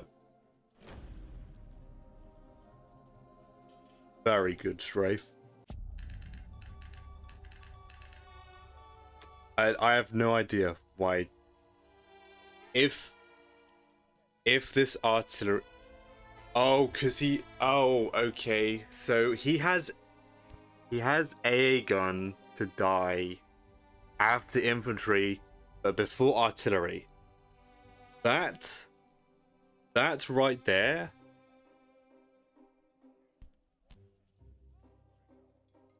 Saved my game. Pretty much.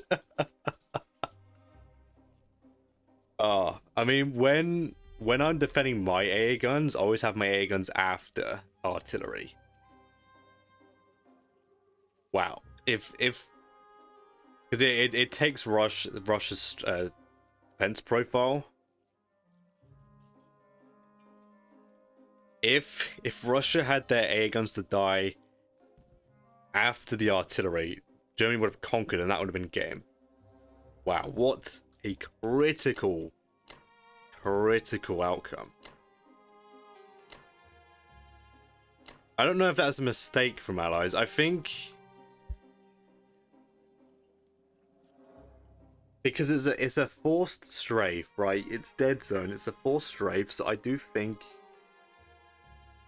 Yeah, I don't know. I guess that was a mistake. It's such an interesting interaction. Of course, I got a top result, so because you can't really account for that. But so I just adjusted the calculation to have AA instead of dying after infantry, dying after artillery. And my odds to conquer would shot up by 10%. That's absolutely insane. Yeah. A 1-round strafe went from a 2% to a 12%. But since he had the AAs to die after infantry before artillery, it was only a 2.2%. But I almost got too lucky anyway. Well, that's not true. I could have afforded to have gotten one more hit. Technically, yeah. Alright, so I've done several calculations here. I've done a calculation on a France dead zone, Northwestern dead zone, Karelia dead zone. Now, ultimately, allies have too many units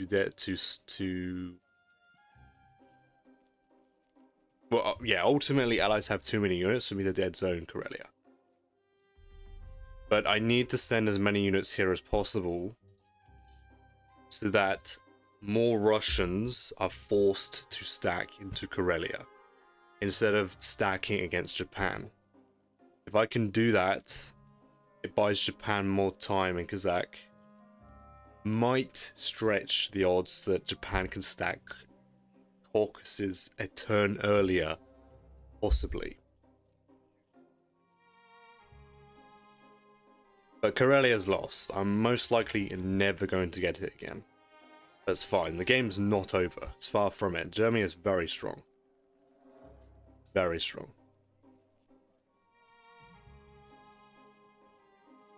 Okay, so France is 100% dead zoned.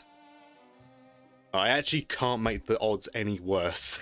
So, and that assumes allies get perfect results. Unless I've miscalculated. I don't think I have.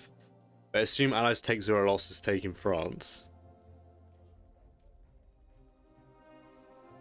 Yeah, it's... Well, actually, I suppose US has 2 extra units. Yes. I mean, okay, practically almost 100% odd to wipe this out. Yeah, that's fine. Right, that's the ultimate... Ultimately, that's what I want. I want France so dead zoned that allies don't go for it. But Northwestern, allies could stack it. Allies could stack it. I've actually missed some of the allied planes in the calculation because I don't know what allies are going to do. But I'm offering allies a Northwestern stack. They can stack it. They have roughly an 80% plus.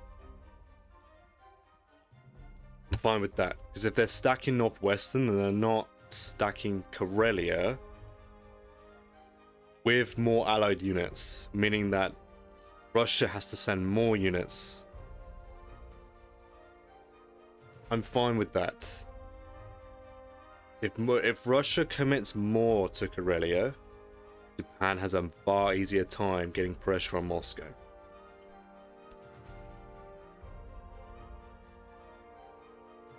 That's literally it. If allies stack Northwestern, Germany doesn't die. It's not gonna happen. It's just not happening. Germany, even though it directly stacks next to Berlin, Germany's not in danger. Germany's very strong, so I'm offering them the Northwestern stack.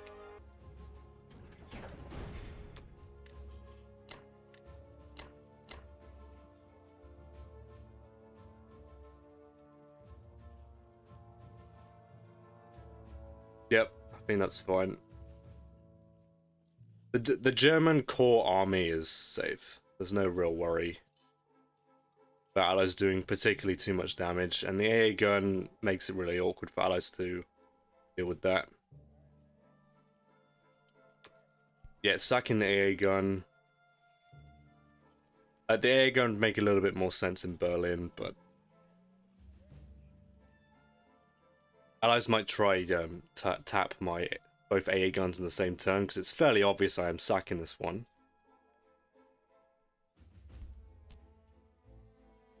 Yeah. Alright.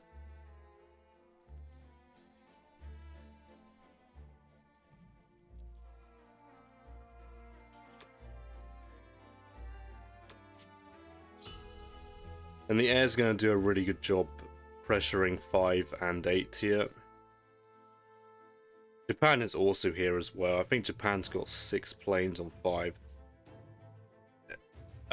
So with this UK fleet, UK has 2 fighters pinned to the fleet if they move into 5 to stack Karelia, which means more Russians have to move up. These planes cannot be included in the defense.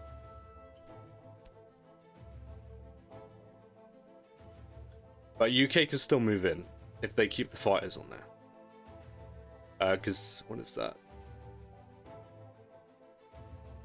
Still risky though. That's still a 6v6, which Japan might go for.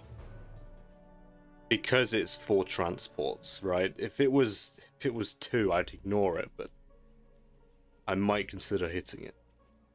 It might be good enough to do it. Because if Japan can weaken it, then there's immense stress on the US fleet. Immense. It probably is worth it. Yeah, like if even if... Oh, I suppose if Japan gets a bad result, the German air still presses the T-zones very hard, so it's not... definitely not easy on allies.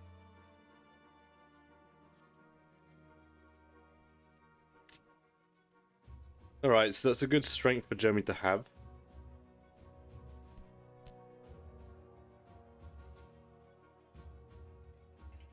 Russia's actually pretty strong, despite the bad start they had, but I've been mostly ignoring them.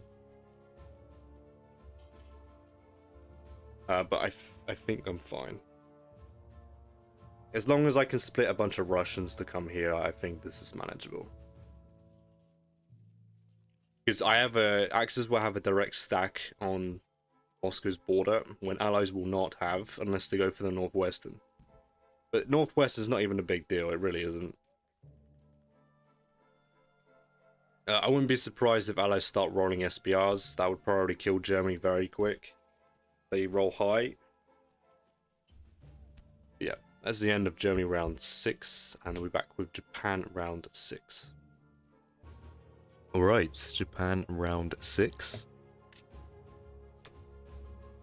UK with 4 artilleries and 4 infantry. All into the UK, of course, and bombed Berlin for 6. Which is a little annoying.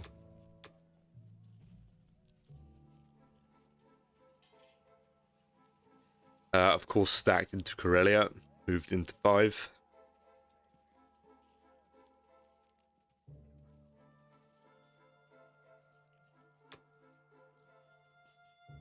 Yeah, UK was forced to pin planes to the fleet. They'll take. Okay, well, this is interesting because Japan could actually go for the UK fleet here.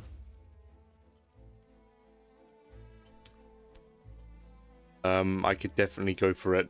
It's probably quite a justifiable move because there's 4 transports here. But I think I'm going to leave it alone. I don't actually feel like I need to take a risk. I do not feel like I need to take a risk. I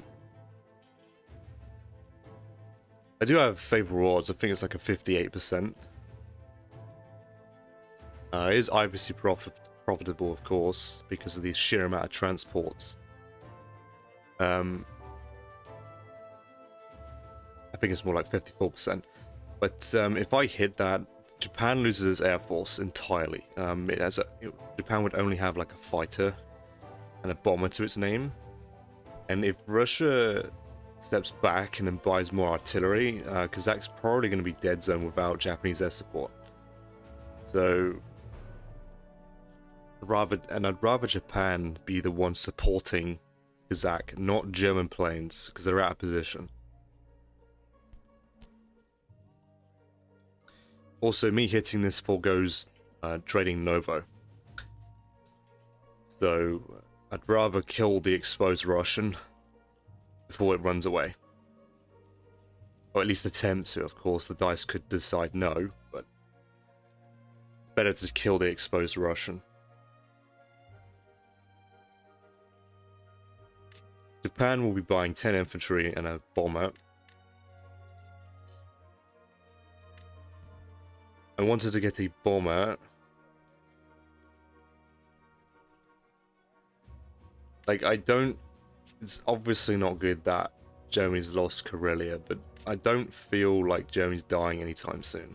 I just don't feel like that's going to happen. Of course, if Allies high roll SBR every turn, then I'll soon realize that that's actually going to happen quicker.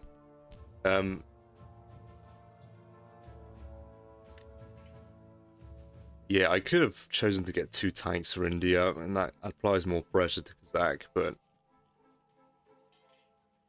on the off chance Russia actually does trade Caucasus, I do want them to do it, of course, but it's not the end of the world if Allies ignore this for the rest of the game and leave it blue, because this is ticking constantly for Germany, income-wise, so that's far from an issue.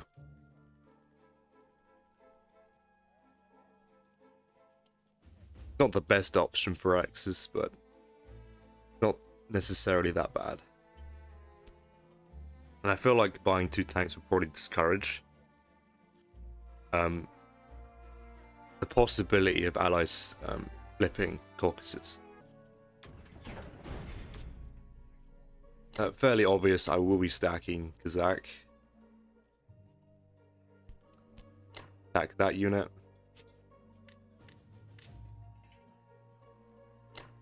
This tank is actually going to blitz into Vologda. I'm going to pick up 2 infantry and here. The rest of the units will be sent into Berry to finally deal with this wall. I think sending this bomber here, fighter here, battleship bombard. Going to be taking New Zealand.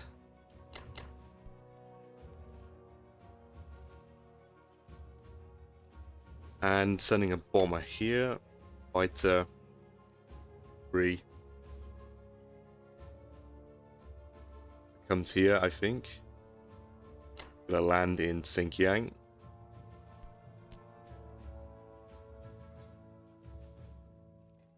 I think that is the Japanese turn.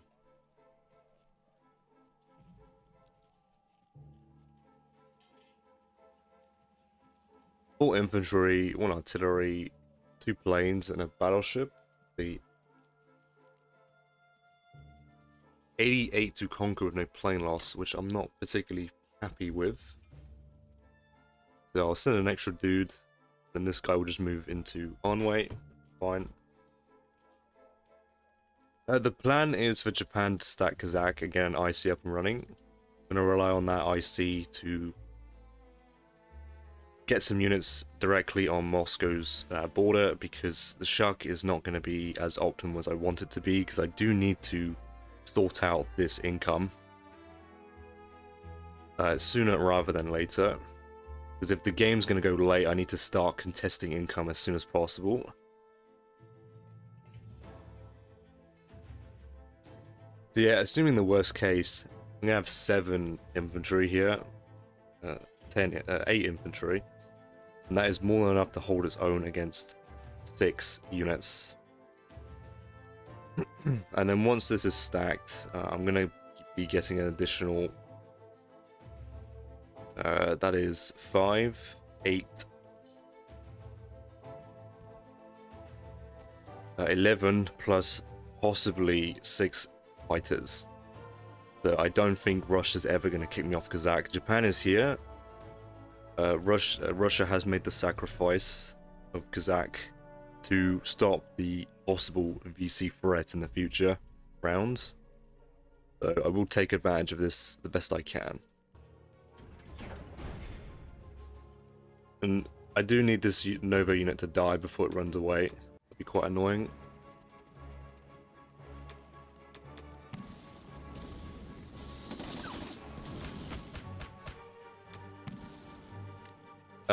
I think that's the expected loss.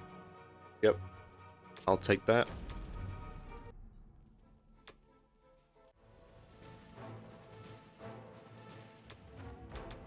Alright, beautiful. Battleship came in clutch there.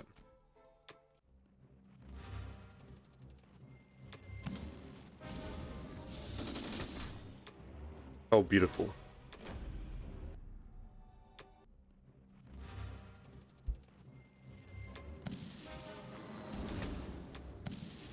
That is fine. I'll definitely take that.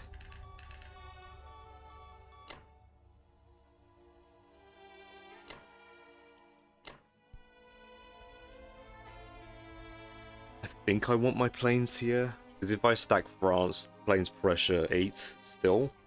Alright, where am I moving my units here? Everything's moving up here. Got some artillery on the way for some teeth. Too bad. I'm down. Fighter. Bomber. Also, this pressures Moscow as well. In fact, so yeah, moving to Poland will force allies to shuffle their planes constantly. They can deal with the problem, but UK will be forced to move back. So there's still a possibility I could still mount up an immense pressure on Karelia. Possibly. And still defend it's in the France stack. Well, yeah, that's definitely the play.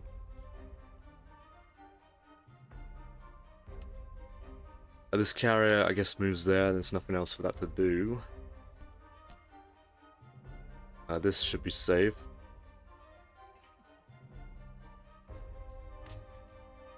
If I wanted to max pressure Moscow, I'd deploy the bomber in Manchuria, but I don't think it's going to make a difference.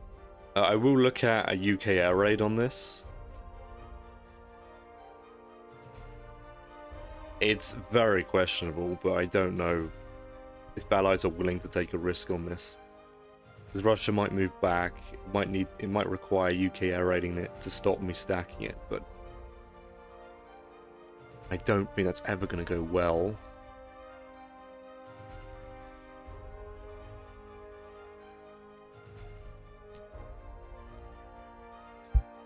But yeah, this should be a pretty secure Kazakh IC. That will compensate for potentially not having Caucasus this game. As long as Berlin doesn't fall, then this being blue is fine for the rest of the game.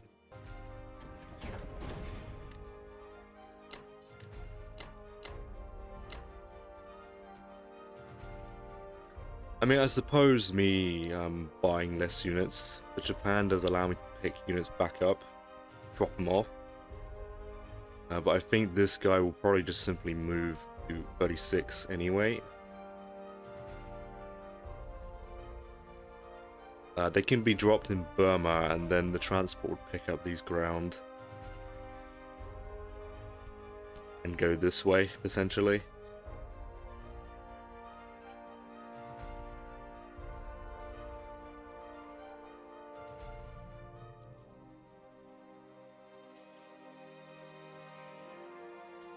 I will have to keep an eye. I don't want UK air raiding this. That is 7 fighters, 2 bombers. So I will have to defend that, but the AA gun should wall off any nonsense.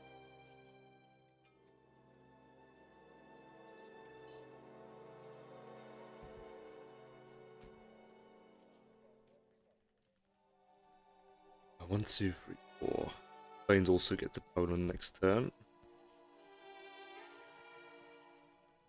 Bomber, well, 2 extra. I suppose that's pretty good. Leave my Japanese Air Force in Poland, because that pressures 5 incredibly. Both air forces in range.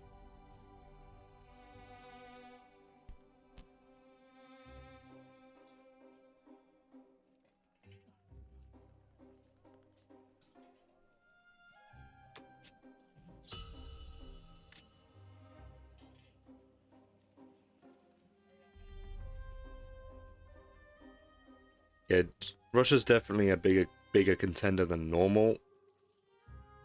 But this was not a normal game because of what I decided to do on G1. So this is pretty much the game's been non-meta territory for the entire game. So definitely been a lot more fun than your regular game.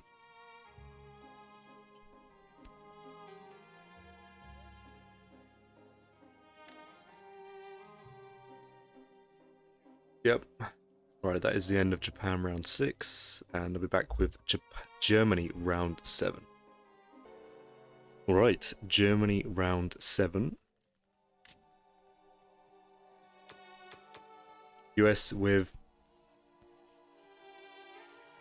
triple transport battleship and 2 artilleries. I actually didn't notice the battleship. Okay. A battleship to 5. Artillery to Norway. Artillery to Eastern with 3 transports to 11.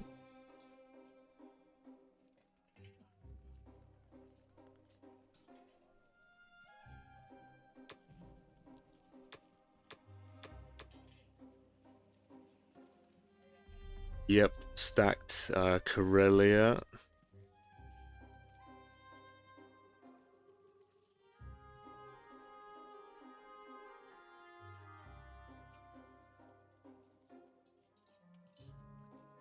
Fortunately, that's not really an air raid target I would like to. Maybe I will. No. 4v3, it's not that good of an air raid.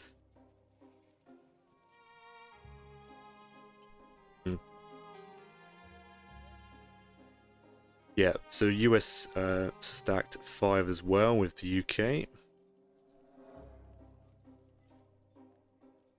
Okay, so 6 infantry, 2 artilleries, all into Moscow, of course. Took back Vologda, Caucasus,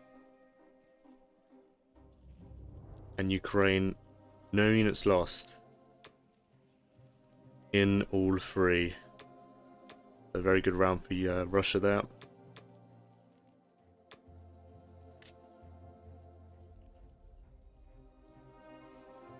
Yep, stacked Karelia and Moscow.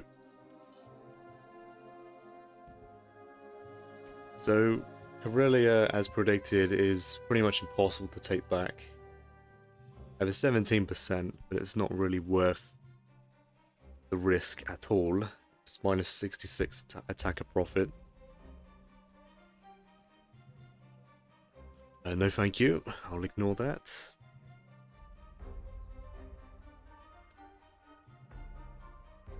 Yeah, that's pretty much it. Germany's going to get 10 more infantry and repair 2, repair 3, save 2. Yeah.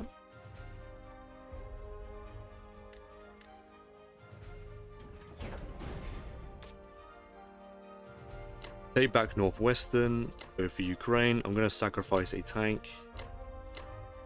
And then stack into Belarusia.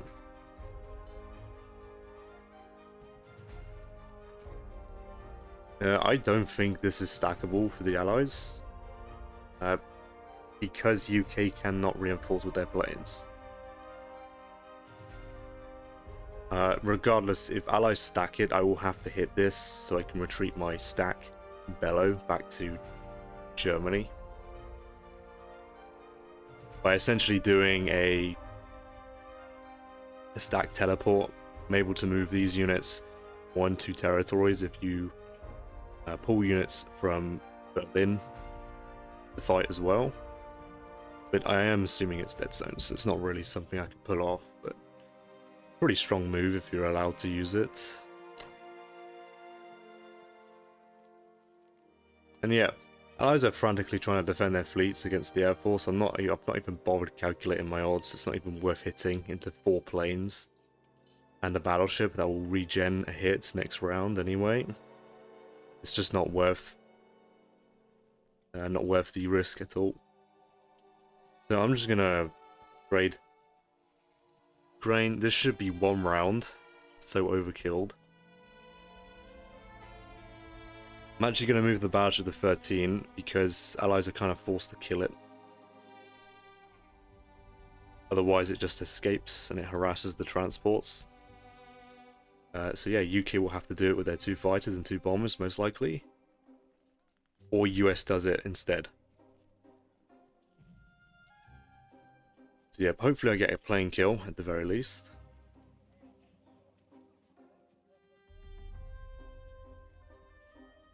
Yeah, that is it. I just have to make sure that Poland is safe from the UK Air Force.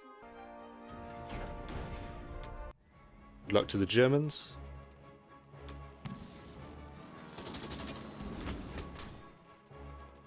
It's an outstanding roll there from my planes.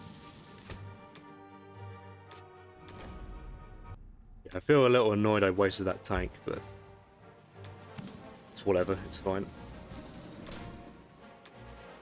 Right, a miss is pretty nice.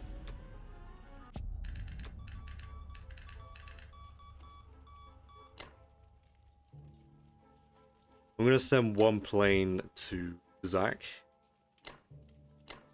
Because if UK actually decides to air raid this, Their attack is not very good, but if they kill enough of these units here, then it might be possible for Russia to get a good result, good attack on Kazakh. Plus, it gives freedom for the Japanese planes. I don't need the extra plane. It's fine. Yeah, so Bello, with 4 tanks, is like allies have an 80% to clear, but it's minus 93 attacker profit. Like, that's so bad. Like, that's so bad.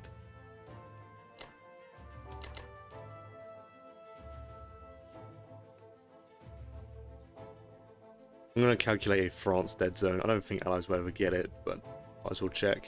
Alright, so France,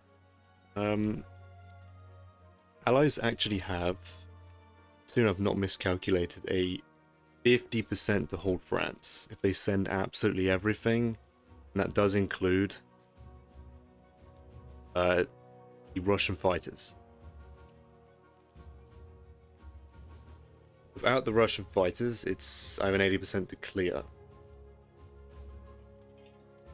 Around an 80%.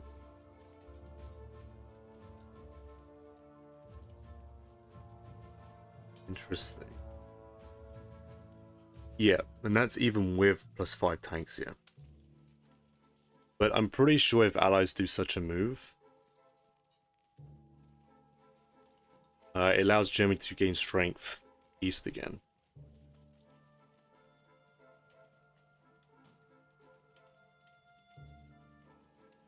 So the only real way I see this working out for allies if they go for this is if they then stack West Russia and Moscow, give up Karelia,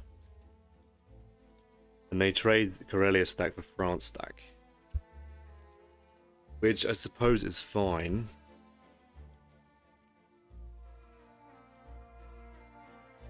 Don't think I'm too bothered about that.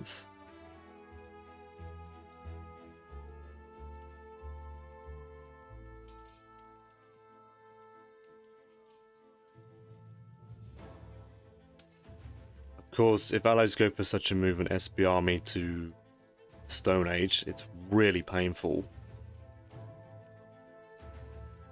But, you know, Germany's pretty well preserved, despite what's been thrown at them. So I think that's fine. Maybe that's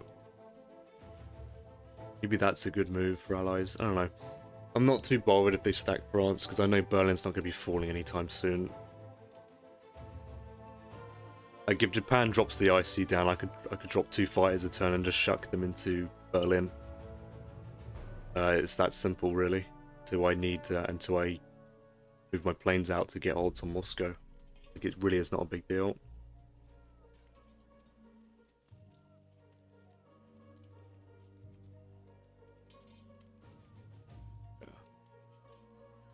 I don't know, maybe that's the move they go for. Like, it's just a coin flip. I'm unlikely to take the coin flip version. I'm going to be hesitant to still hit it, even though I have an 80%, being honest. But if I get diced, in the strafe, that's really bad.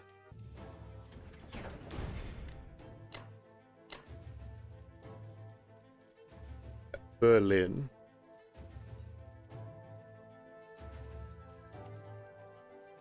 Did miscalculate by 1.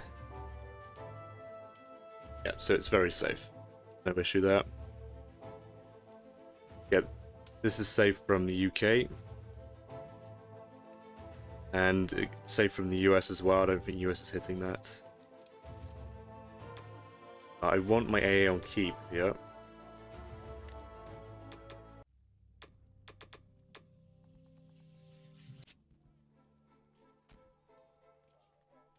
Alright, good round for Germany. 45 IPC.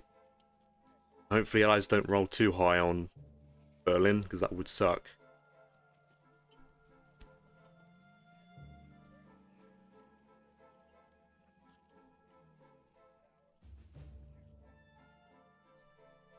Yep.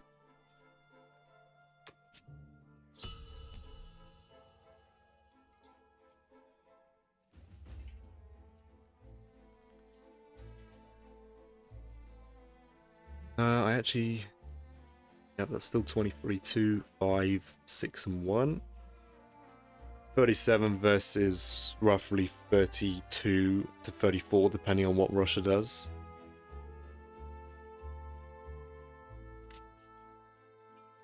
But yeah, like Germany is very strong, despite the fallen eastern position. So the game's definitely not over for Axis. This is pretty strong German core here.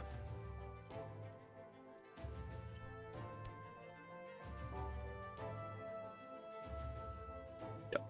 Right, that is the end of Germany round 7, and I'll be back with Japan round 7. Right, Japan round 7. 4 infantry, 3 artilleries, and a tank for UK. Bombed Berlin for 8, which is pretty disgusting. Took Transjordan, no units lost. Failed Baltic, not that it really matters because Russia's going to take the income anyway. And wiped out Ukraine, killing the infantry tank, only losing a tank. So that was a very good round for UK. In fact, that's probably the best it could have gone, because ideally Russia needs to be taking this money, not UK. So that is a pretty huge round for UK. Hopefully this SBR trend stops in the future. Shoot down some bombers, that would be nice.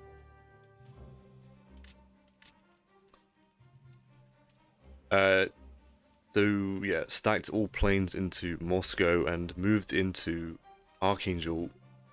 So allies are going for we must save Moscow at all costs route, which, okay, I'm fine if the game is going to go that route, I guess. Because the game doesn't turn into a KGF anymore, it just turns into a save Moscow game.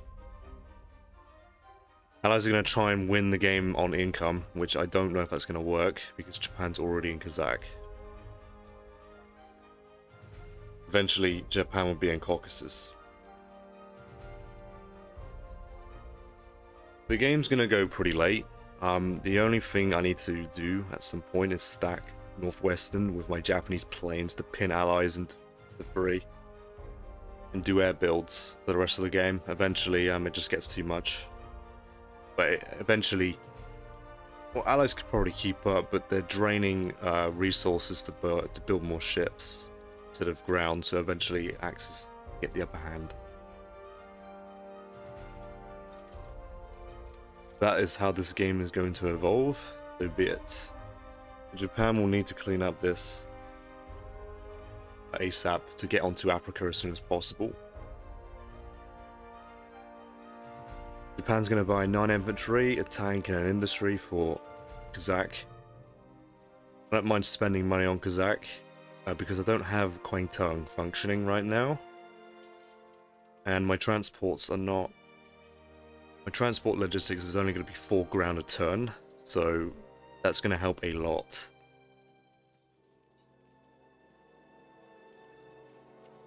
And by the way, it looks like Persia is going to be air raided next turn anyway.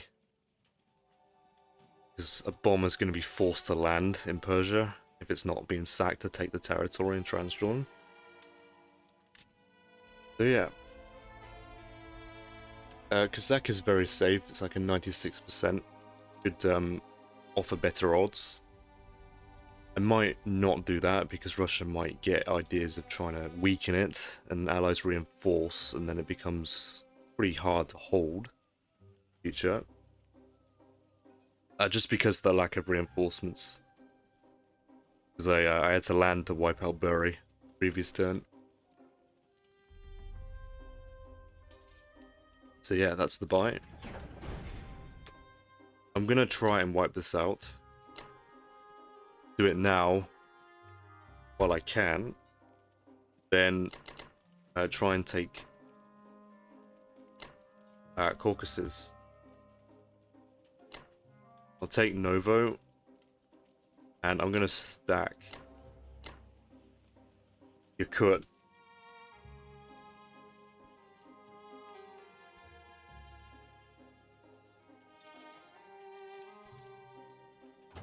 I'm going to take Western and actually attack the unit.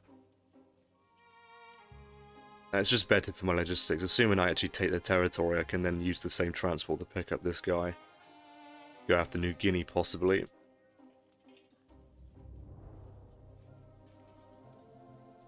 But yeah, these are the attacks. Good luck to Japan. Alright, great stuff. Battleship got the hit.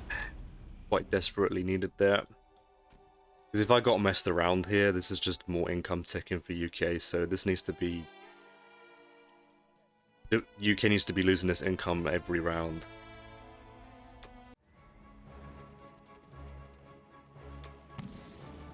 Oh, wow, okay.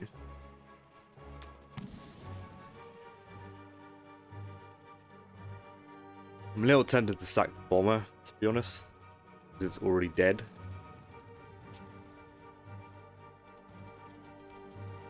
I would not be surprised if UK sends 2 bombers to Transjordan and 7 fighters to Persia.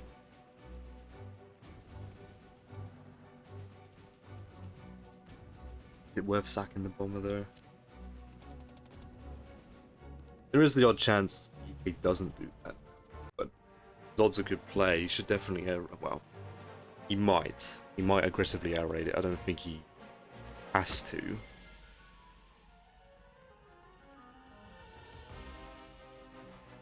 Yep, good stuff. I'll take this result.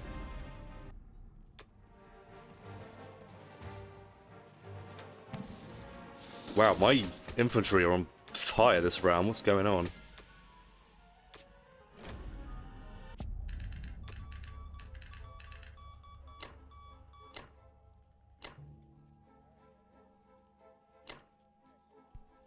Actually, that stops... What am I talking about? That actually stops Russia taking this. Actually, that's not that too bad. That's not too bad at all. That's fine, in fact.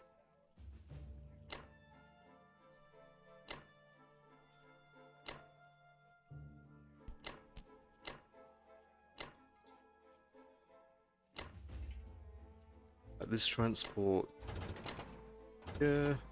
One transport here. I need to like clamp down on this income. So I might over. The bomber's gonna go here. I might be willing to do that. I'm putting the transport here just in case allies kill all these Japanese units, so I can sack a transport for Egypt. These boats here as well, I suppose. That's not a valid move. Allies can never take Szechuan to kill these transports. It's fine. The bomber needs to stay in Bury because it needs to stay in range of 56. 1, 2, 4, 5, 6. So if US is not paying attention and just drops a transport to take this back, I'm just gonna kill it. That's simple. It's more obvious if the bomber is in Japan, but Bury, it might catch him off guard. 1, 2. I do need to make sure that this is protected in the day. I'm doing such a move. Because Russia's obviously going to take the income, so... And then UK can actually stack Evenki. Save their bombers. So it looks like I'm going to have to move. If I'm going to go for that, I need to leave 2 units here at least.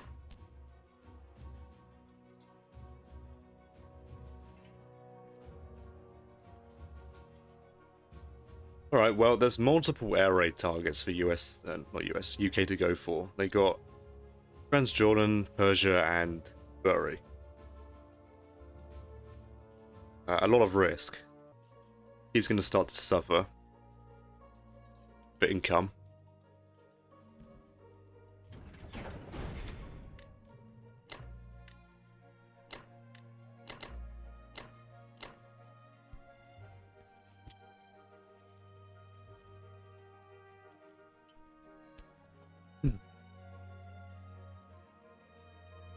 We have a bomber as well. Very safe. Alright, good stuff. Cannot complain. That was a very good round for Japan.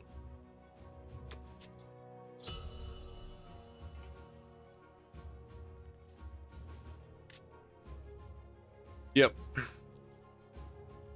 Japan's just got to get rolling with their reinforcements every turn now.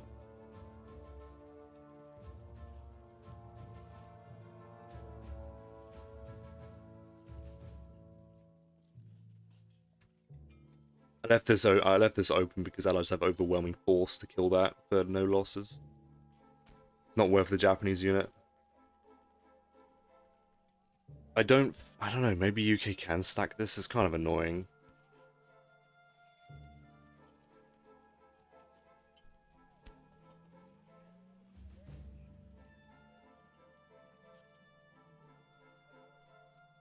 Yeah, I suppose. I would have to, like, back off. They stack that. Because the sheer air force strength against it, against Yakut, I would have to back off. There's not much I can do about it.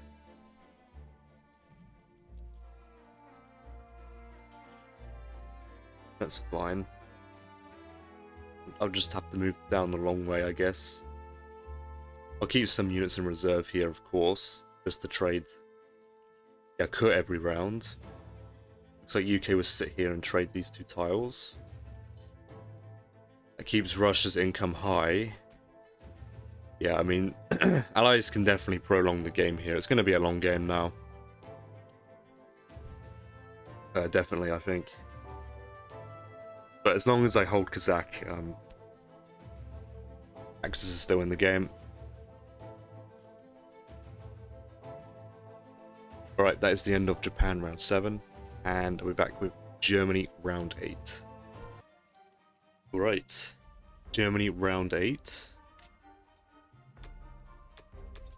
USA with 2 fighters, 7 infantry, and 1 artillery. 2 fighters to Sea Zone 3. 7 infantry, 1 artillery to Eastern US. Bombed Berlin for 3 more damage, so that's a total of 14.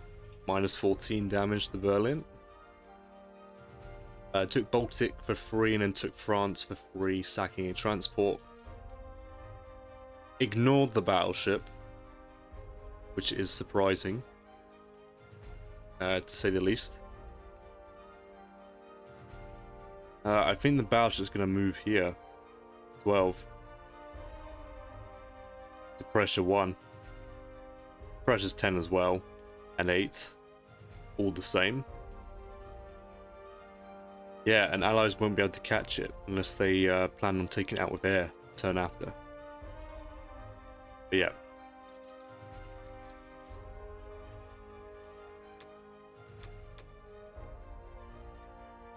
Russia with 5 infantry, 2 artilleries, all into Moscow.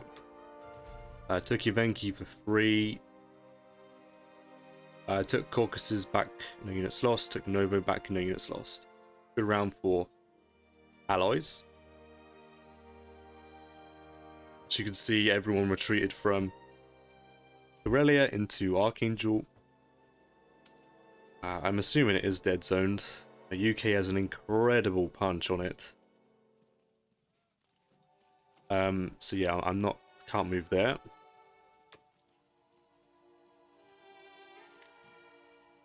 Alright, well, 5 for Germany is only going to be 3 infantry.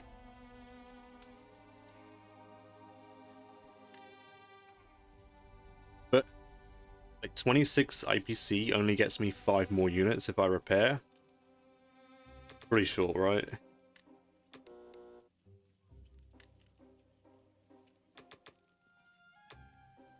Pretty sure. Yeah, 8 total. I'm having to use 3 infantry just to get 5 more.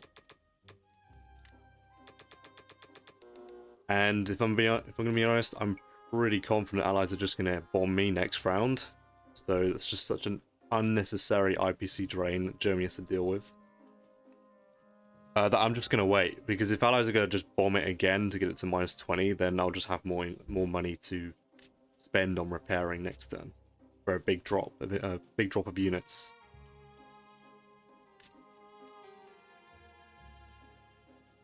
Yeah, I will be making around 31, 32, 30, 33, 35, 37, so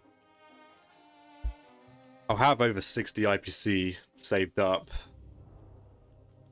which will definitely guarantee a fully rebuilt Berlin, I'm pretty sure. But yeah, I don't see the value in repairing it. Allies might just get roll high again. It's just not worth it. It's fine. Berlin's safe. Very safe. France, the dead zone on France is actually not there, I don't think. I think Allies have a France stack if they want it. I have a 64% to clear. Assuming Allies take no losses stacking this. Assuming I've taken it, of course.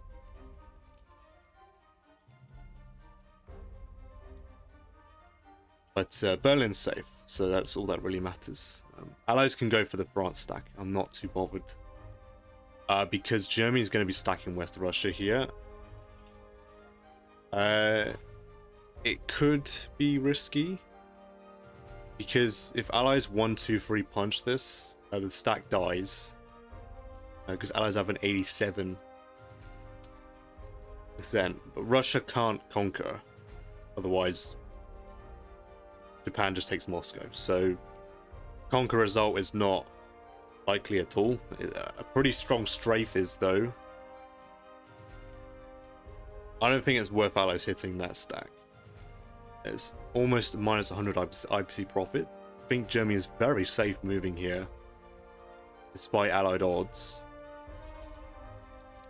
And I'm just pushing Germany forward so that they can grab income. For the most part, it keeps Karelia dead zone, I'm pretty sure. It does pin Allied planes to Moscow. So I don't think they can double stack Karelia and Moscow without incredible risk to a 1-2.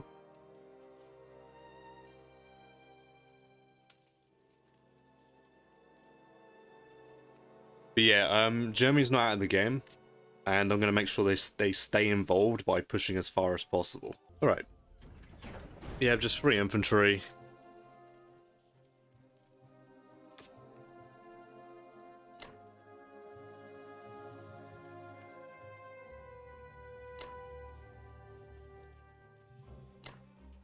Need one here.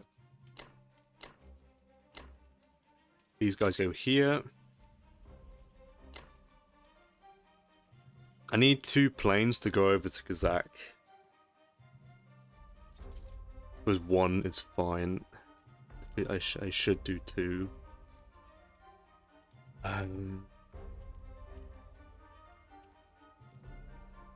Yeah, my calculations are all over the place because I don't know if Allies are actually going to go for that risky battle. I don't think it's worth it at all. But I still predict that UK air raids these tiles. So if that is the case, then Kazakh. It does ideally need 2 German planes.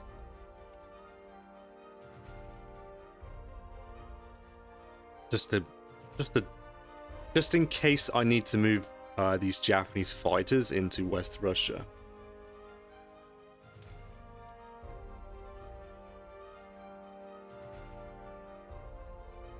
Where is that calculation? Yeah, it's an 80%, assuming I move all the Japanese Air Force in.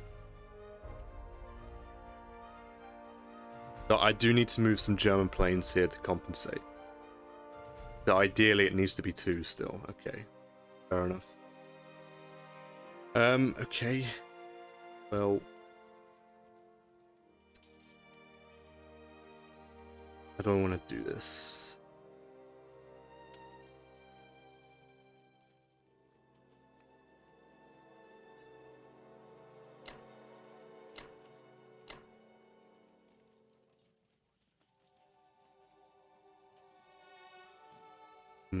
What I'll do is I'll do the bomber here and then do that.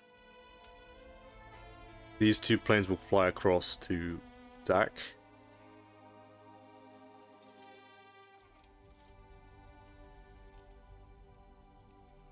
And then I should have 4 planes in Berlin.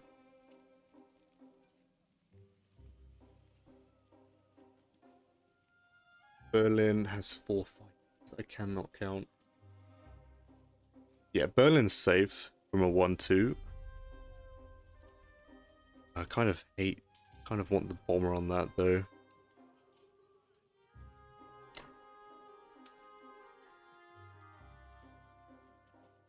No kill like overkill.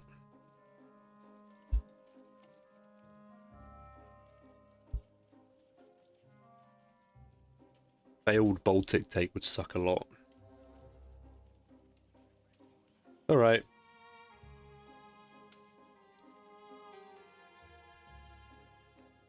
I'm going to do this. I mean, that should be fairly simple combat for Germany.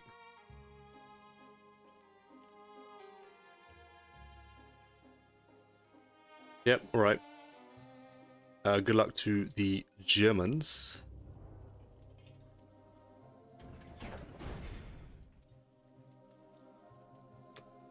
Yeah, it's not... If I take this flawlessly, it's not worth the AA gun, because I think UK hard trades it anyway on their turn.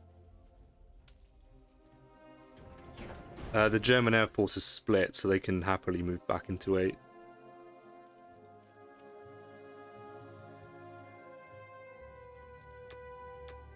Alright, good luck to the Germans.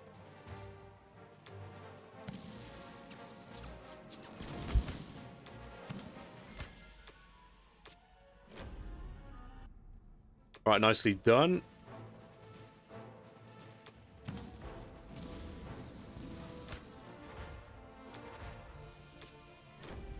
I don't know. I don't think Allies are going to be aggressive here. I think Allies just want to really defend Moscow here.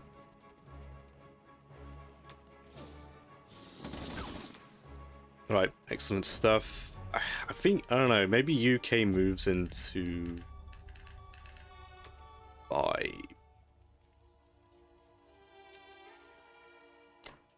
Zone 5.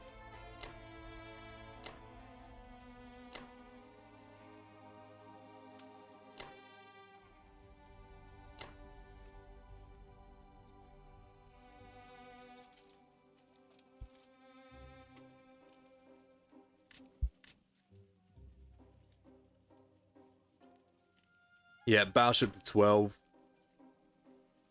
Allies only have 2 planes on it. Yeah, I mean... I'm surprised to see it still. I was really convinced this would be dead.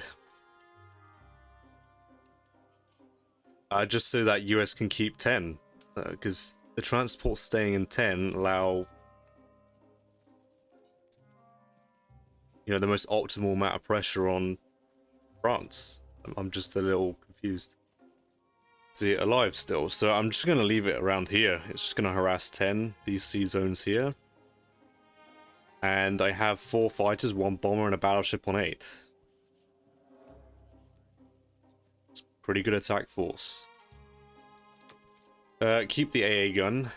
Yep. I do worry UK puts the AA gun into Caucasus. That'd be pretty annoying. Because I will have to trade this every round. The tile's too expensive not to.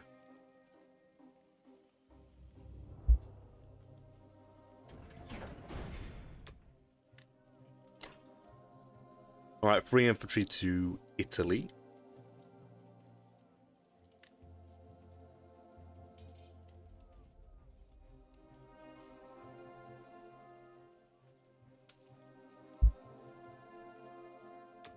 Keep AA guns, yep. It's fine.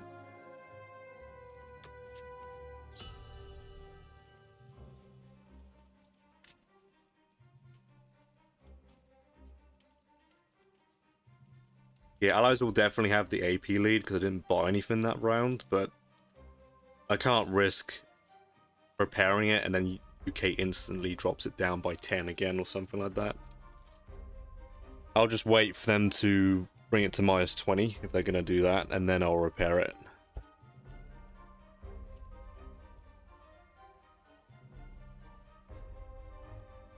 Alright, that's the end of Germany round 8. And I'll be back with Japan round 8. Right, Japan round 8. 4 infantry, 4 artillery for UK. One to UK, of course. Okay. So yeah, he bombed India and Kazakh. High rolled India for 6 and then hit Kazakh for 3. Took northwestern for 3, lost 2 in Baltic, then lost a unit in Karelia. So I did get hit backs this round, but those SPRs, man. I mean, just look at this view right here. -14, -3, -6. It's quite disgusting to look at. Yeah, there's not really anything I could do about it except win the roulette when I'm defending. Pretty much it. I just have to hope he either lows really low or I kill the bomber. There's no counter. There is no counter to this. But it is good to do this as allies.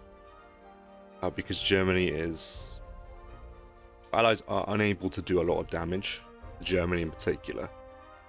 Because I keep stack shifting pretty much to reduce losses. But yeah, this is pretty devastating on Japan. In a KGF, SBRing Japan is not that valuable, but it doesn't matter if you high roll, to be honest. But it makes sense, right? I did save, so bombing Berlin again makes 0 sense, so you might as well try and get some value here. Though him bombing me means that he did not air raid both these targets, which I would do as allies. Maybe not Persia, but definitely Transjordan to stop me advancing into Africa. US will not be able to reinforce for a little while unless they move their entire fleet back 10. Which they can, I suppose they can. They will need to defend 3 still from that bomber, but it's 1, 2, 4. Yeah, UK taking northwestern protects 3 from Japanese planes as well, but I think I'm gonna move to put some maybe some Japanese bombers into Berlin this turn. Yeah, Japan will be able to advance before US arrive, so that's a good thing. Okay, well, the buy is I'm going to have to waste 9 IPC, so pretty much exactly the same as Germany on their turn. I would have to waste 9. It's fairly forced because there are 2 ICs on the front line, so I have to repair them every turn. That's pretty nasty stuff. An 11 infantry and a tank. I'm going to save the 5.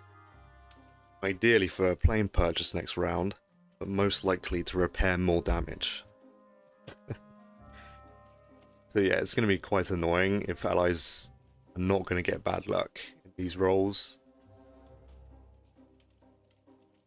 Yeah, this will be the buy. Quite disgusting. Archangel. Novo.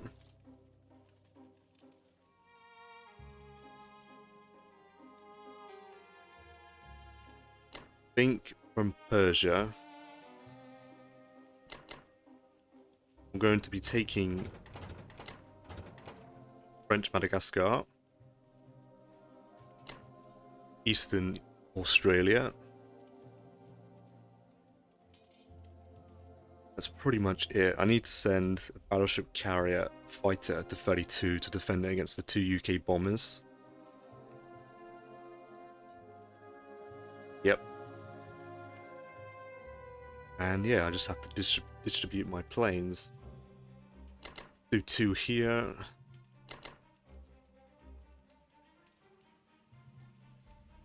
A bomber, 2, 3.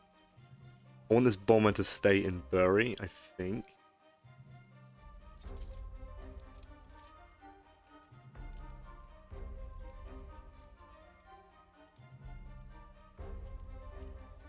Allies always have the chance to reinforce Evenki, so I do have to pin. If I stay here, I do have to pin units.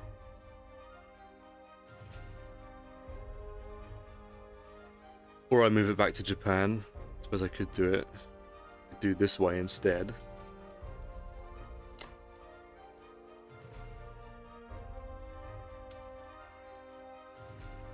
Evenki Bury is nice though, because I always pressure 5.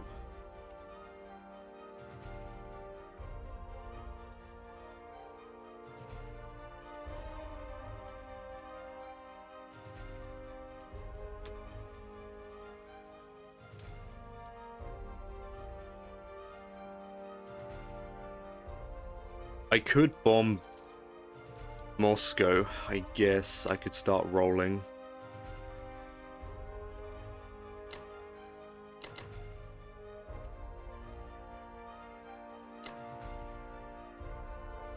It's either that or just focus entirely on trades. I'm not particularly down to roll on Moscow. I might do it next round, but I do prefer the trades to be flawless. What I'll do is a bomber here, place the fighter, go here. 1, 2. Bomber in range of Caroline, ideally. In Caroline, because it marks 56 and it pressures New Guinea, which is definitely what I'm going to need to try and go for next round.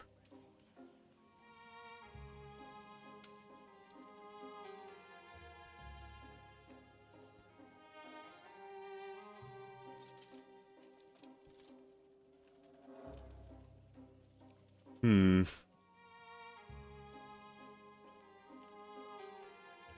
1, 2, 3, 4, 6. Yeah, that's not possible. Okay, this bomber will go here, just so I can deal with New Guinea. Alright, good luck to the Japanese.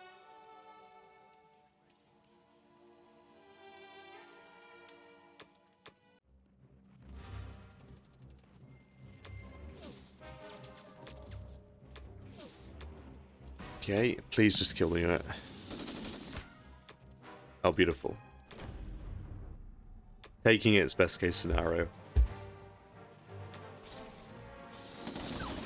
Okay, bomber missed, which is pretty bad.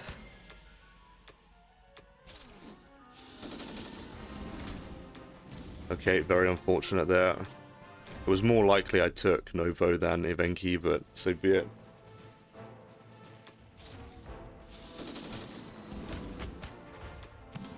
Okay, good stuff.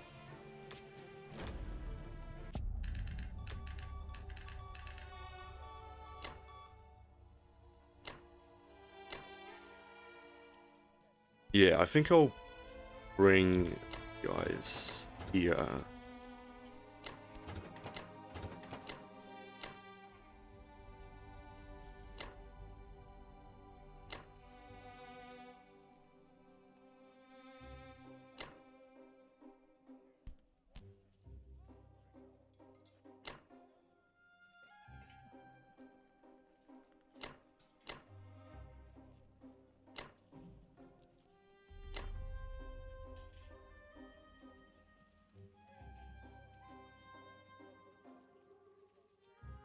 That's fine. The bombers can be used. Does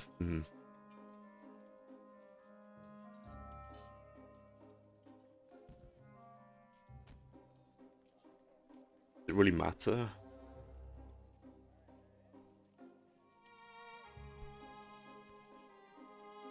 Well, I mean, yeah, the bombers can always be used on Evenki and Novo and just land in Kazakh. That's good. Yep, I might as well leave them in Berlin here.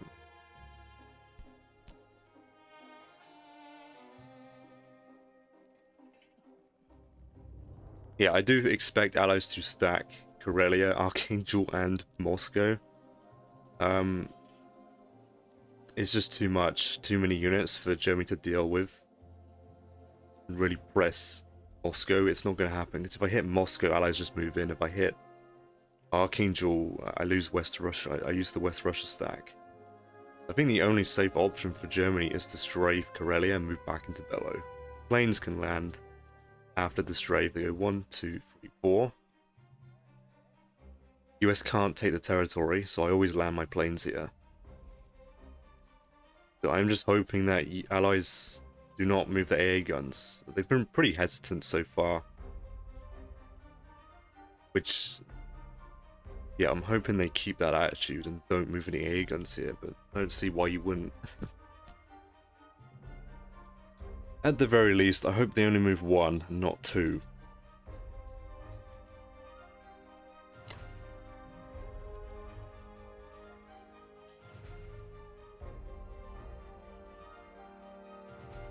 The battleship might as well move 44 just to keep this dead zoned.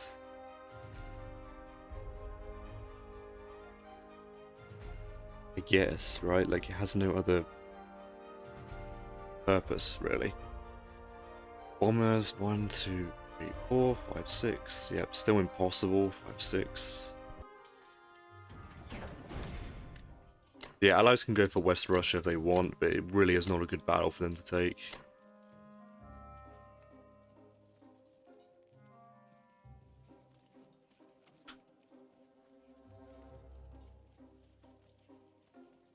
I guess I should have left 1 unit here because I only need 2 for that round, but it's whatever. I'll sort out these units eventually. It might be worth just buying a transport of Japan just to grab these men quicker next turn.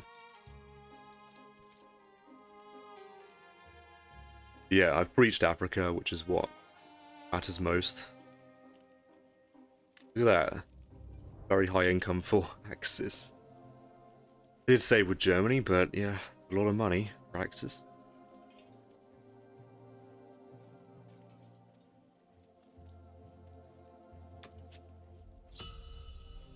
Yeah, 61 for Japan. So I have surplus if I have to repair, but hopefully allies start to get a little unlucky with their bombing raids. But yeah, allies will definitely have the AP lead because I did not buy on Germany's turn.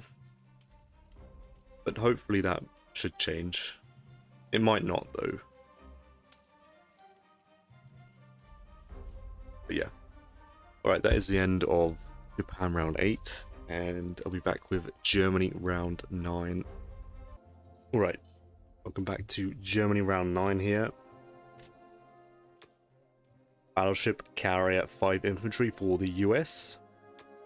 Battleship carrier to 5 with 5 infantry to Eastern United States. Took Evenki, no units lost. Stacked into Karelia. Stacked 5.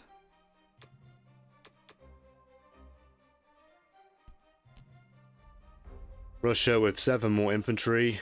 All into Moscow, of course. I took back the Caucasus, losing an infantry.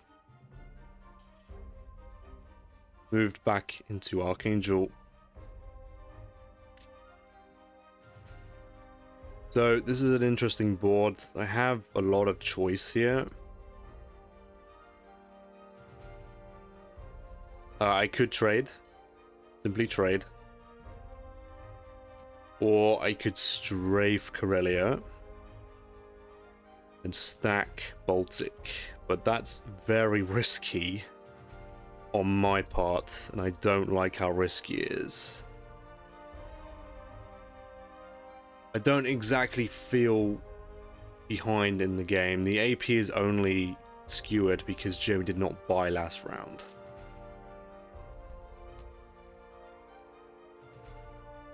I don't know if it's worth the risk. I have an incredible strafe on Karelia. I think... Where is the attack? Calculated earlier.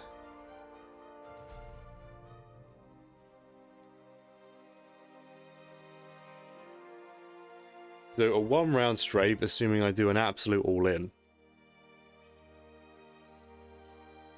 Averages I lose 9 infantry, and I kill 13 an AA gun. Round 2 is not really plausible, unless I actively reduce the amount of units I'm sending.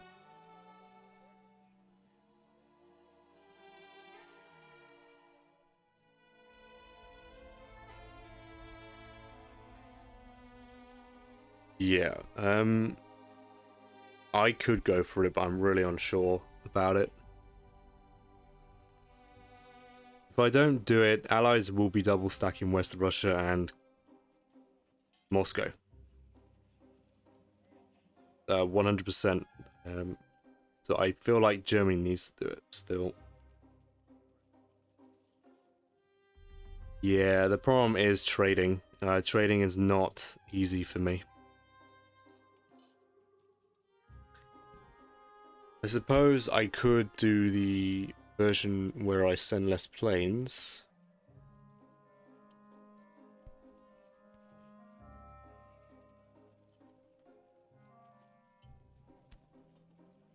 That would make it a 50-50 conquer. A 2-rounder. If I keep these planes out.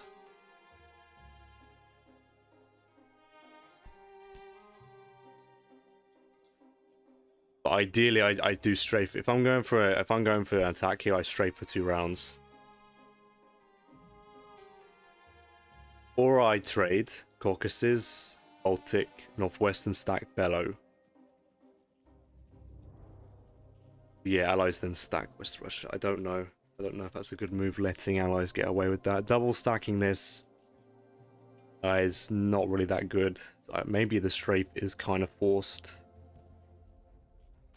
Allies are essentially praying that I get a really bad result and they get really good hitbacks in here. Otherwise, Russia would have sent more units. That's all I can really think of. It's quite blatant. Quite blatant. Allies are hoping for a bad result for Axis here. I don't know if allies are behind. I mean, maybe because they're not sending anything to Africa at the moment. So in the long game, it does. Yeah, and that's the reason, like, why the position's comfortable for Axis. It's just that double stack move is quite annoying. After going back and forth between the strafe and just getting income, I prefer going for the income. I really do. I think Germany has more to lose hitting the strafe. I'm gonna be completely honest. I'd rather allies attack me. To be honest. It's just, you know, if allies roll high and shoot down a plane, that's really bad for Axis, really bad. I'd rather just not do that, take that risk with Germany. I think I prefer just completely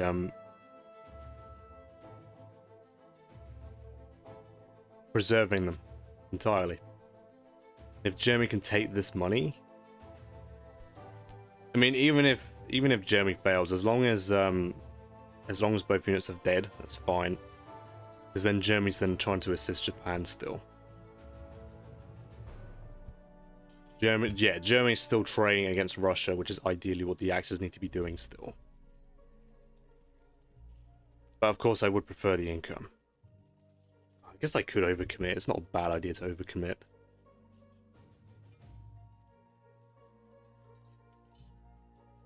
might commit 3. It is kind of worth it. UK trading it back does literally nothing, because Japan just trades it back. So the units will be preserved until Russia's turn. But if allies do not flip it, it literally is not a big deal. It's not a big deal.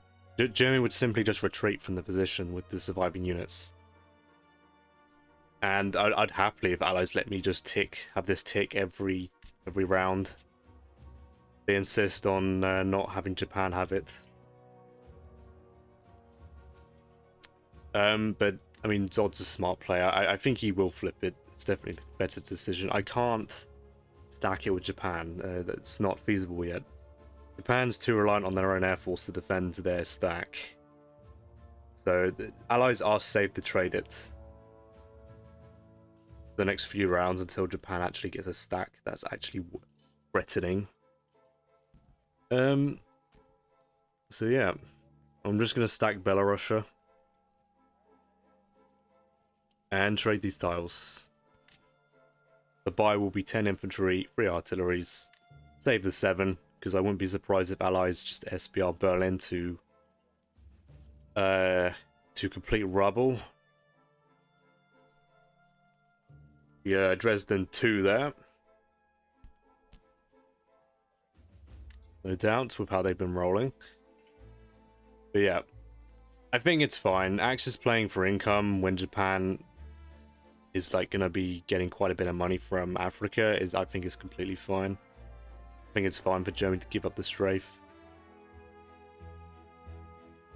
So yeah, this will be the buy, and I'm repairing 14 on Berlin. Ridiculous.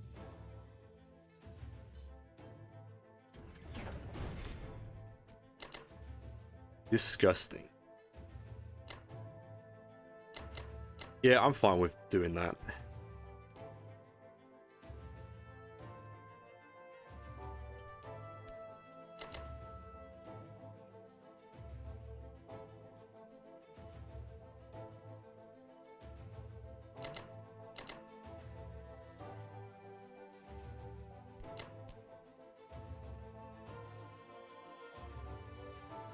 It may be important to flip Baltic. Maybe not. I don't think allies ever stack it.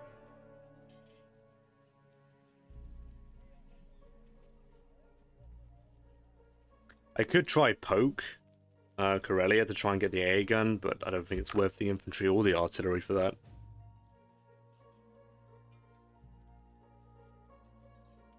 I might be willing to commit 3 to Baltic. They are doomed. Kind of why I'm a little hesitant to do that. I think this should be fine. As long as the units are dead, I wouldn't be too butthurt about not taking the money. I would prefer it, of course. On a good day, Germany's on 38, 42, 46 income, which is pretty nice to cushion the potential insane SPR that UK might get next round.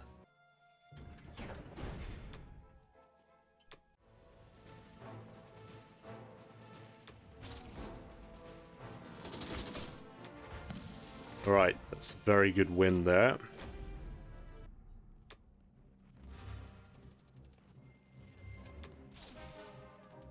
Appalling dice. Okay, so Caucasus, that's what matters.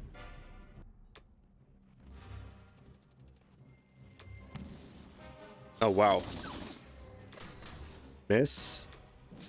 Okay, took the territory, that's what matters most. Active allies, but it is what it is.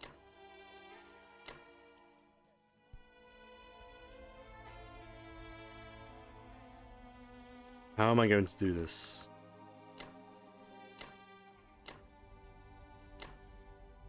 Because I want my tanks in Poland. I'm going to calculate Belarusia, Berlin, and a dead zone of France. So yeah, I'm stacking Belo, moving a bunch of units forward to Poland, stacking Berlin, of course, and dead zoning France. Now, the France dead zone, 100% odds, I've actually got Berlin slightly overstacked, but I don't want to encourage any YOLOs. But I don't think allies ever take that in that position, because I always have planes here. I always have planes here, so it's still technically a bit overstacked, but I don't mind that much because it allows me to dead zone the allies' YOLO stack entirely. If allies stack France, I cannot conquer because US would completely dead zone it with 14 ground. So it would have to be a strafe to protect my expensive material, which would be my tanks. But they give me an incredible profit at 55.3 attacker profit. The battle will go on for, yeah, it looks like 2 rounds again.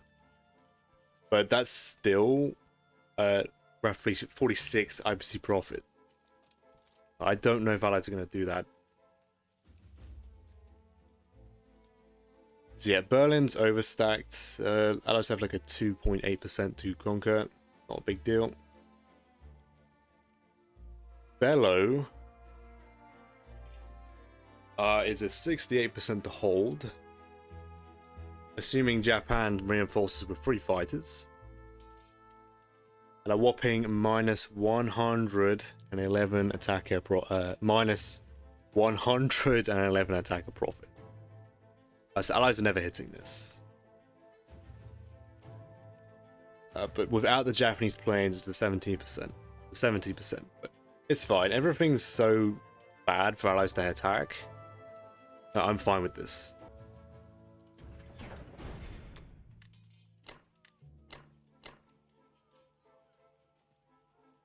Yep, amazing stuff from Germany. Very, very strong core. And Kazakh's safe without German planes now, which is great because it means I can use my planes to my air force to pressure 5 and 8 slightly more than usual now. Not that it matters. Allies have bought so many ships recently.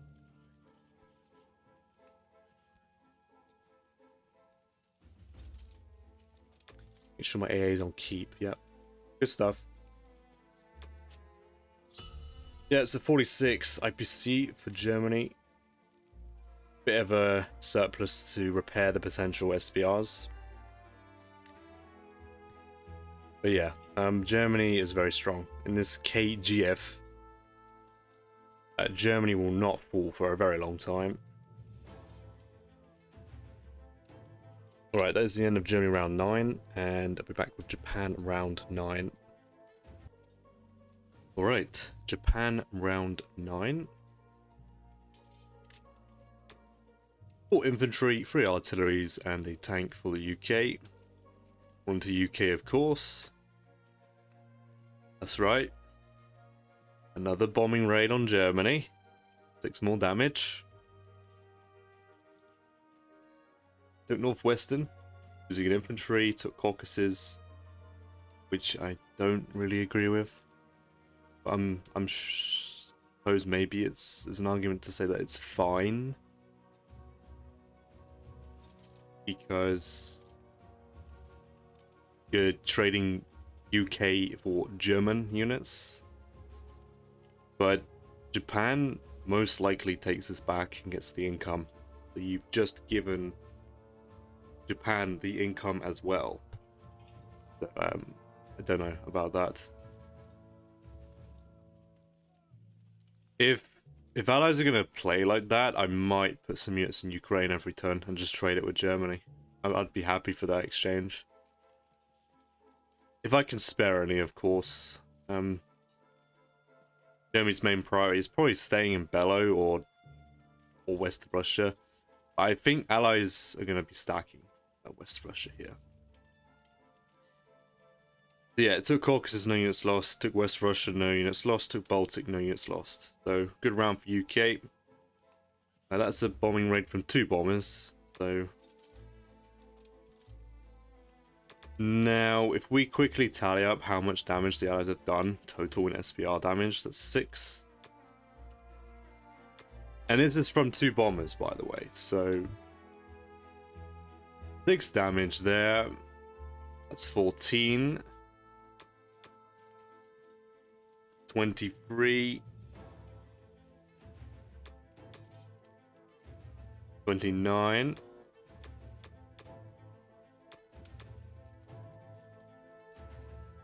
Yeah, so 32 damage total.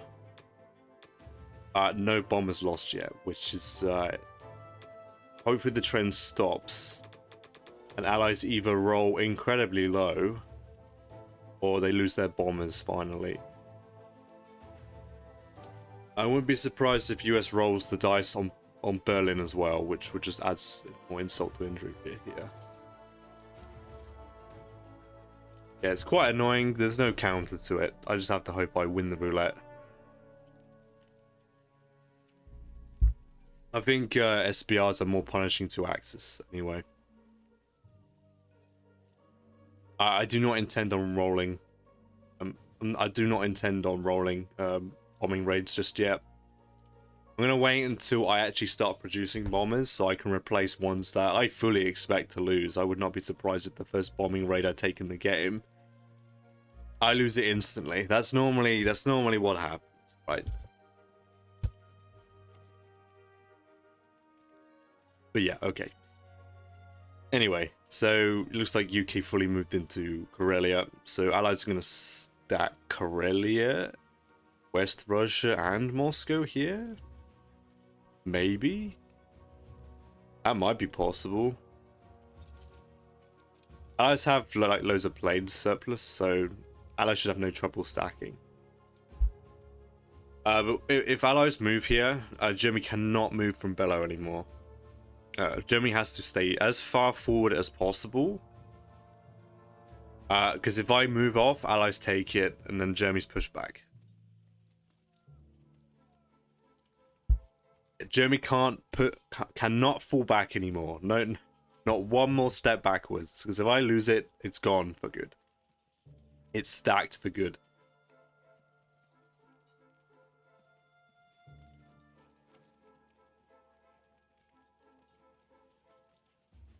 Alright, so Japan is going to be getting 12 infantry, a fighter, and an industry. I'm actually going to get an industry for Egypt. Allies are like 2 turns away from actually reinforcing Africa at the moment, so I see no reason why not to put an IC down. Very useful IC. The units will obviously flood into Africa if needed, but if they are not, they will simply just traverse backwards and meet up in Kazakh or Caucasus in the future. I do want to be buying bombers at this stage of the game, but I cannot afford it just yet because I'm buying the IC. So I'll start bomber production next turn. And I think the plan will be fill out all the slots, and I might make enough money to get 2 planes. I don't think that's realistic. I think a bomber turn is probably more realistic, and then I'll have to spend the excess money on probably a transport to grab these men off the islands, and then eventually Japan will be rolling out 6 ground. I think I don't think it's worth getting an industry for Kwangtung. It's a bit too expensive. It's a bit too far away to be justified. Even if I start purchasing tanks there, it's not that good anymore. Transports will be the more ideal option. But Egypt is fully justified. It's literally in the center of the map. And whoever owns Africa, if this game's going to go late, which it very much looks so, often games are decided by who owns Africa. So I'm going to lay claim to it as soon as possible, while the allies are in the North Atlantic.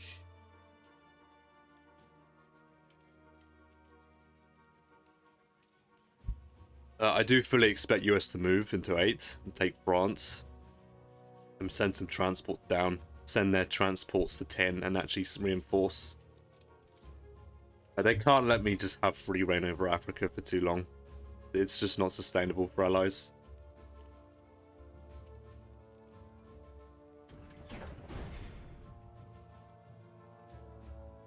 Yeah, but that is the plan. Take Libya, move down. This transport will go to 27. Or 28, in fact. I thought it could reach 27, but 28 is also good. I'm going to send one transport. One battleship, one bomber. Hopefully I get lucky enough to take the territory. But at the very least, both units must die. I do not think it's worth the bomber's death, though. So I do not want to lose a bomber there. That would suck a lot. I'm going to overcommit because I think it's definitely worth the territory. You allies have already allowed me to take Caucasus here, despite Germany owning it previously. They've given me free money for no reason, in my opinion. From the way I see it.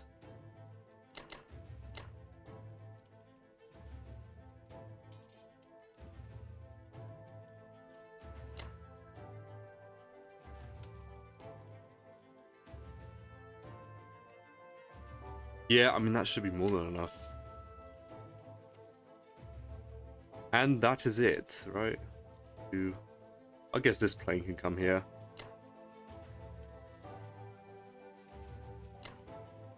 Yeah, 4 planes here, 4 planes here. There should be no problems. Hopefully I take Yavenki.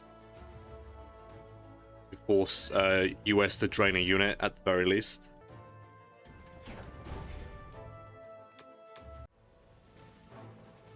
Good luck to the Japanese.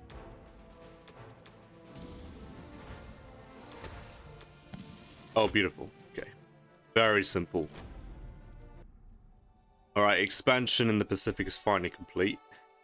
A good sign.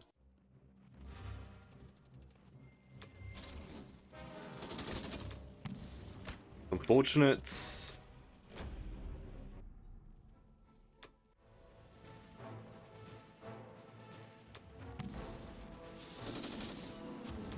Right, no kill like overkill, but I'm glad I overcommitted. I mean, UK should not have gained that much value from retrading Caucasus. I think it is a silly decision to do that, but the dice decided, actually, you get a double hit back.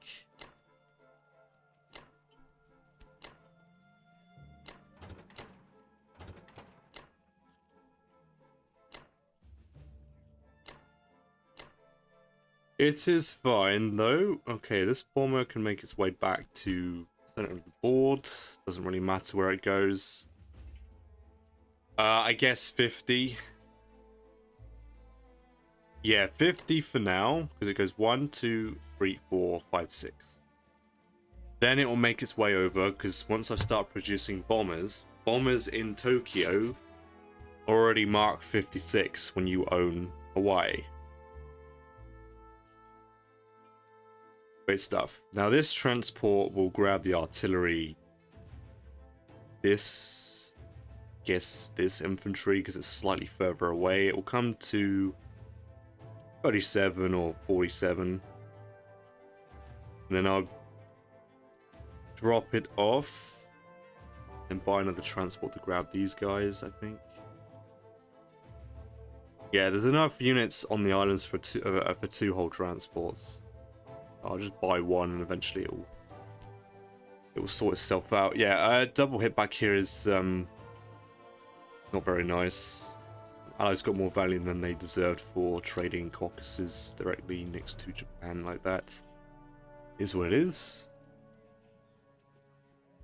Yeah, 14 dudes.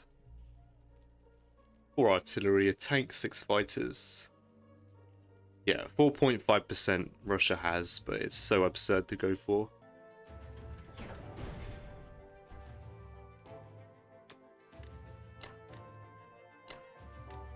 Two, three, 4.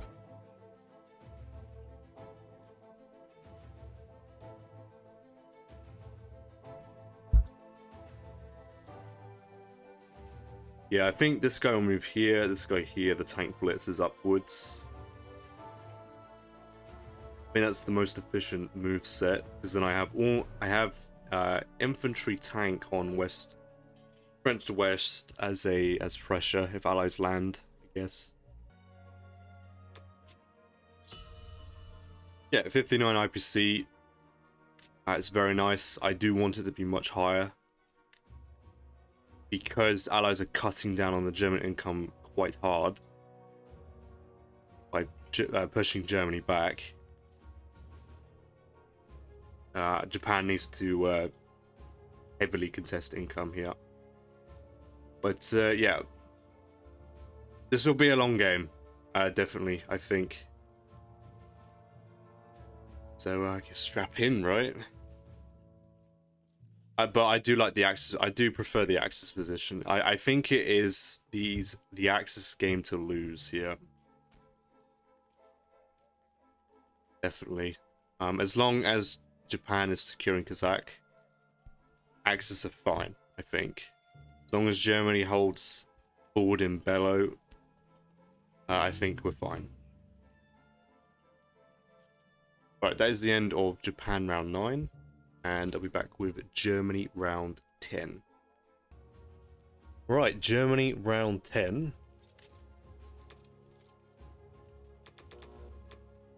USA with another carrier, fighter, 3 infantry, and 2 artilleries. I can't say I've seen a player buy so many ships before in a game to this extent. I think that's what, 2 carriers and 2 battleships for the US. And to be honest, allies are going to get completely away with it in this game because of how successful they have been with SBRs. I think it's not normally recommended buying ships to this degree. That's 2 battleships, 2 carriers, bunch of planes. That's so much ground invested into ships, but I don't think it matters. I think allies are going to get away with it because they've been so successful with bombing Berlin, bombing Japan as well. So they are actually going to get away with this. It's very unfortunate. I don't see the reason why allies are buying so many ships. I had no intention of hitting any of the fleets with my precious German Air Force. But yeah, so US, yeah, carrier, fighter, 3 infantry, and 2 artilleries. Bombed Berlin for another 4 damage. So that's almost pushing, what, 30 IPC damage with no bomber loss yet, I think. Might be even more than that. And then US pretty much fully stacked everything into Aurelia. Pushed 4 units into France to try and bleed Germany. Yep.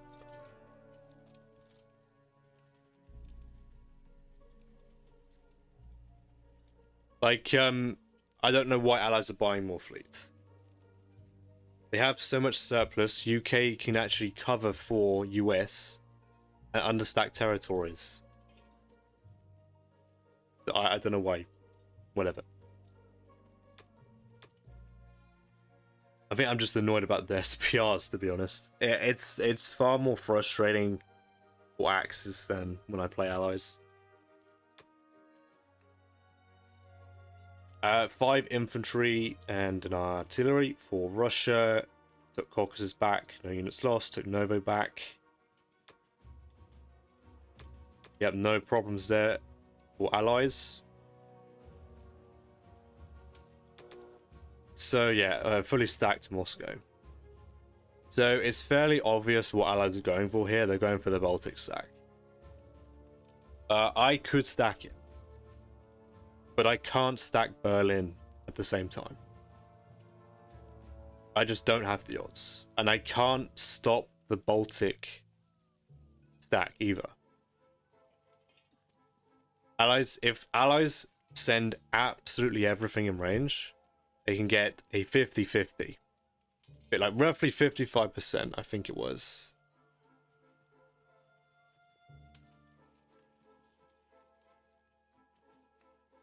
Do I still have the calculation?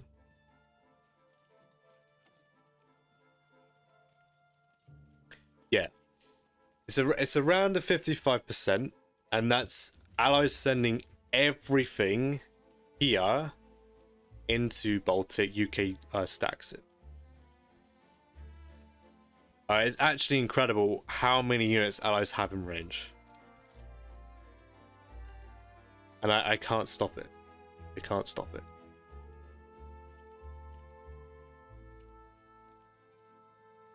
So, yeah, allies are going to get the Baltic stack, which it looks like Germany's going to be reduced to, what, like 3 territories? 3 or 4 territories in the next 2 rounds, because allies will most likely stack it. The only thing I can do and think of doing is that Japan is going to have to buy a lot of air force. I might have to buy like 2 fighters in Egypt and a fighter for Kazakh and start shipping planes to Berlin. So if allies are pre-building boats for this reason, then I guess it's acceptable. I'm willing to yeah, accept that. But yeah, Germany's like very strong, but I don't know if the entire German stack can withstand what the allies have. UK has an incredible amount of units. Absolutely incredible.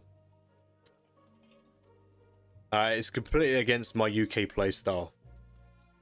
But the only good thing I have going for me in Europe is the fact that allies are forced to 1-2 when they eventually go for Berlin, which adds a lot of variance to the dice.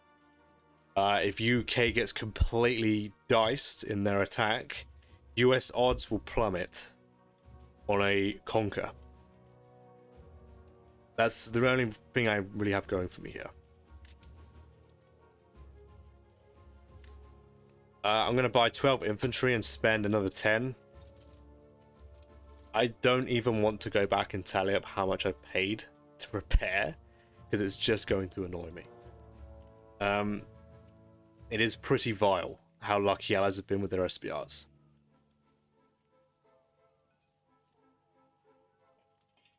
Allies are going to try and knock out Berlin quick before the income matters, I think.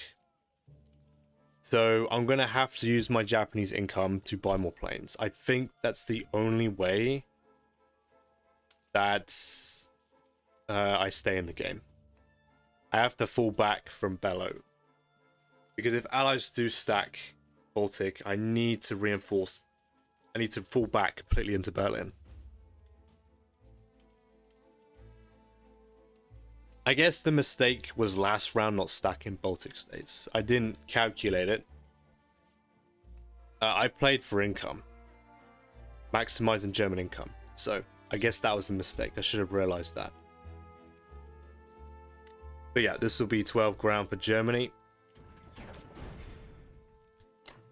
I'm going to send 4 to France. It is absolutely 100% mandatory to take this. I'm not sending any more units. This is satisfactory.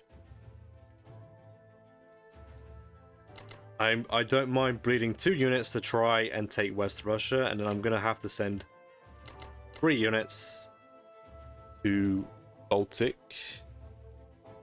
Because it is mandatory that I conquer Baltic states still, so that UK does not have the freedom to put their planes here. Allies must send the US and the Russians into Baltic states as support. And US must use their transports here to land. To be honest, Allies might not even go for it, because it ruins the US shuck, but it looks like Allies are going for an all-in here, because their shuck is so bad for the next couple turns. It looks like, yeah, like US is going to land here. It's okay, I suppose it is fairly obvious what Allies are doing now. US will send absolutely everything in the Baltic states. And these 2 units will be used to trade France every turn. This will also be used to trade France next turn. Yeah.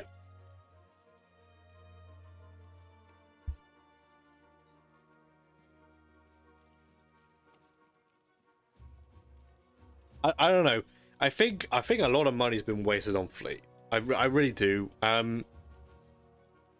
Because Germany's not desperate. I wouldn't say they're desperate.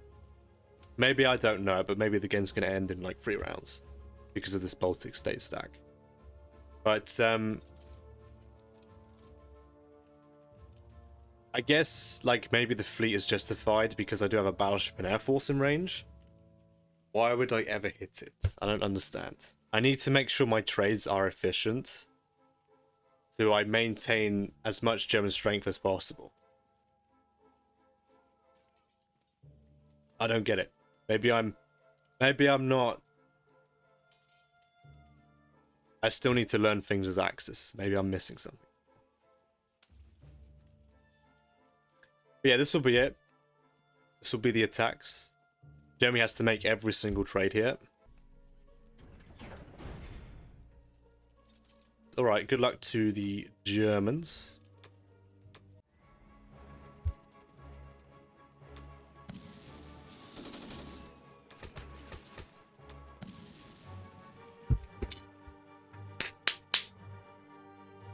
Now that is definitely a game-ending result there. I can't believe that happened.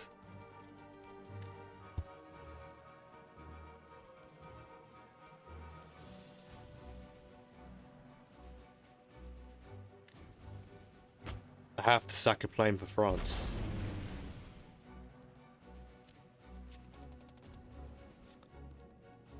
That is disgusting, guys.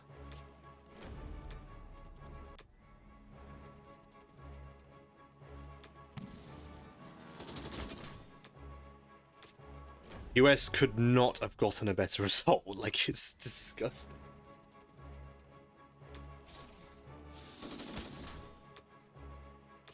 Yeah, I mean, to be honest, I prefer the hits for the Allies for that round would have been spread, because it does not matter that these 2 battles were flawless. The units are just going to get completely annihilated.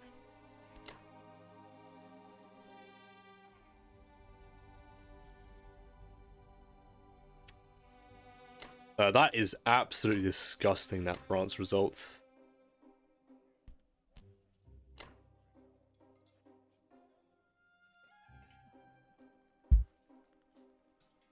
Let's have a look at the result of that. So, the odds of being forced to sack a plane is a bottom 8% result. Outstanding. That's exactly what the Axis need at this stage. It's worth the battleship going here, because if UK just moves their fleet into 8, that's absolutely vile. Yeah, well, my odds are drastically gonna decrease after that result, that's for sure. I think this is still fine. I'm just worried that UK comes back. Do I care if they use boats against fleet, though? I think I will stay in 25.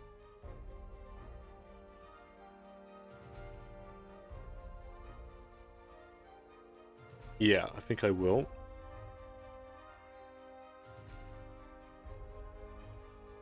Is there a better position for my tanks? Ugh. The worst thing is that Allies are just going to bomb me again. And high roll. They're not going to be losing any planes. The trend, why would the trend change, right?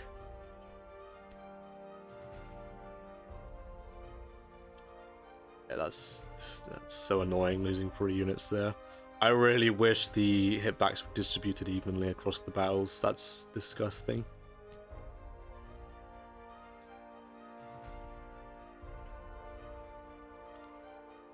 Yeah, I don't even think it's worth leaving any units in Ukraine to trade this forward. It doesn't matter anymore.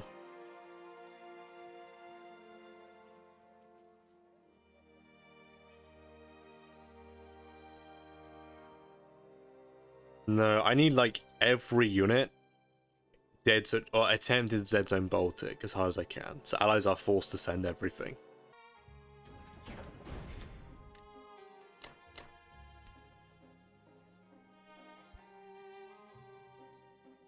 Yep.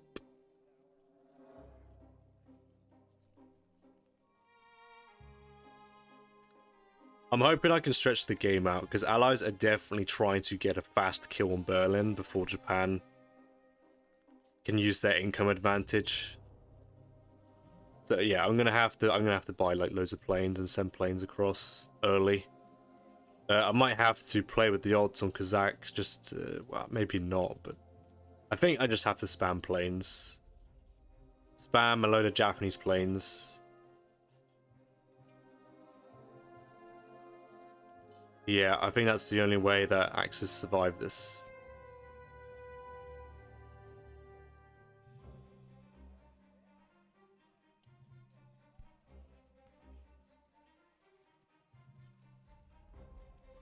Alright. That's enough for 11 more units, but that's not true, because I'm going to have to repair Berlin again. Alright, that is the end of Germany round 10, and I'll be back with Japan round 10. Alright, Japan round 10. 4-4 for the UK. Bombed Berlin for another 9 damage. I mean, it really is endless. It really is endless. Yeah, you cannot say that this has had 0 impact in this game, because it definitely has, and I'm feeling it every turn. I don't know. US is obviously going to roll on it, probably roll high again. I don't see why the trend will end here now. But I might have to save with Germany again, because this is absurd.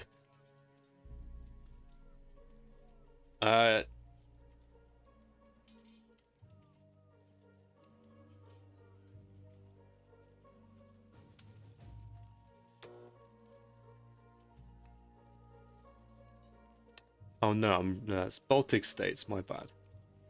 Can't read today. I thought that was Northwest, I was thinking, how's he done that? No, so he's killed the 3 infantry, lost 2 in Baltic. Surprisingly did not stack it. I'm going to be completely honest. Allies are going to draw this out. I thought they were going to go for an fast kill, but yeah, I predicted wrong. They're going to go stack West Russia here. I think Baltic, well, Bellow's probably going to be dead zoned here. The UK has just so much firepower. They could do a really good chunk of damage since I didn't leave too much in Poland. So Germany will have to stack Baltic. I will have to keep to that plan and then shift to Bellow. I do worry UK stacks Ukraine. So that is that, but I'm hoping me moving to Bellow is enough pressure to dislodge the Ukraine stack in the future, I think. But yeah, since Allies are not going for this stack here, me backing off was just a mistake. And I'm going to feel the pain for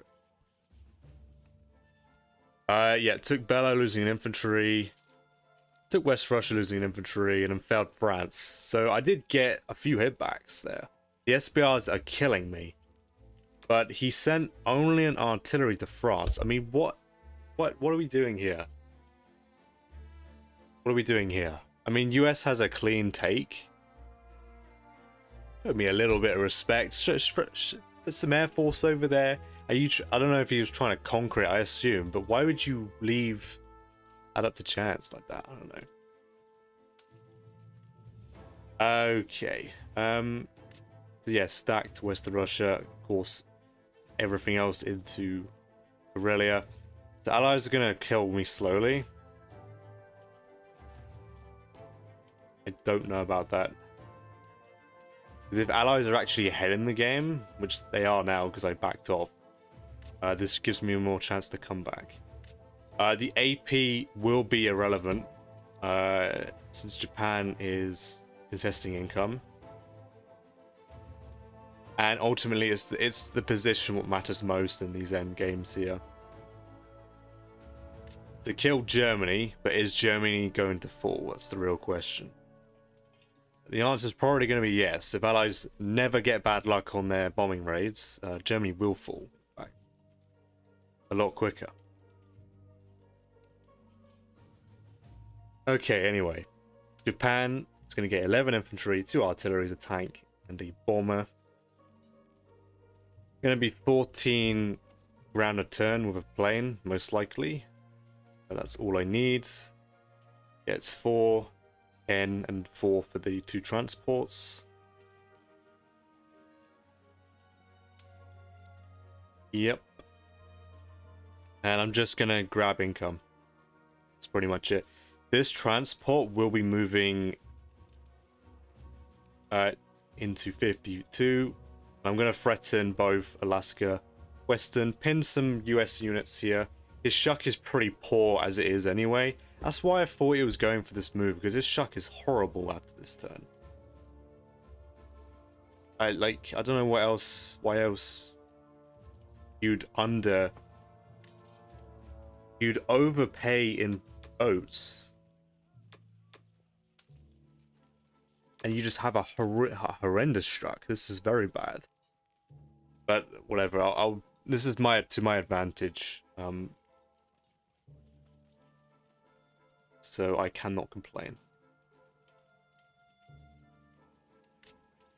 Yeah, so this will be the buy. I think, yeah, just grab Africa money. I'm gonna move this stack forward. Allies can air raid it, I guess. Guess they could. UK do such a move. Tank. Bunch of planes to kill a bunch of Japanese units. I'm actually gonna move 2, because if UK wants to hit this with the tank, I'll let him do it. It's fine. It's gonna be high priority to kill this stack here anyway.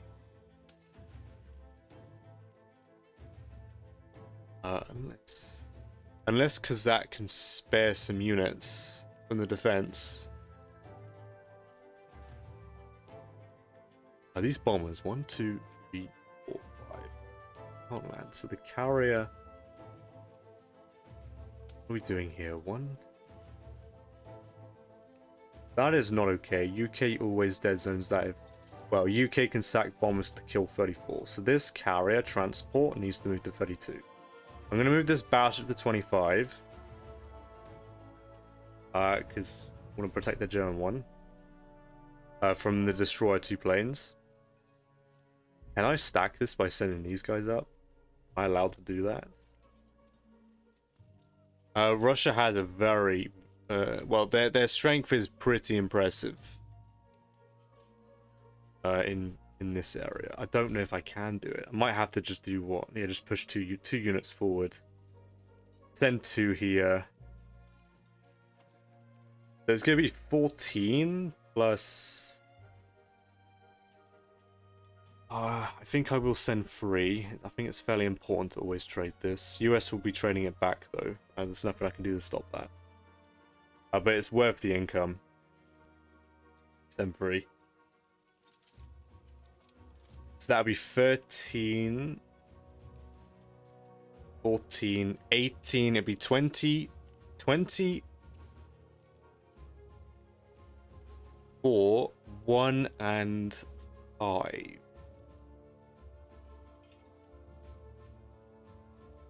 Yeah, Russia actually has okay odds on this.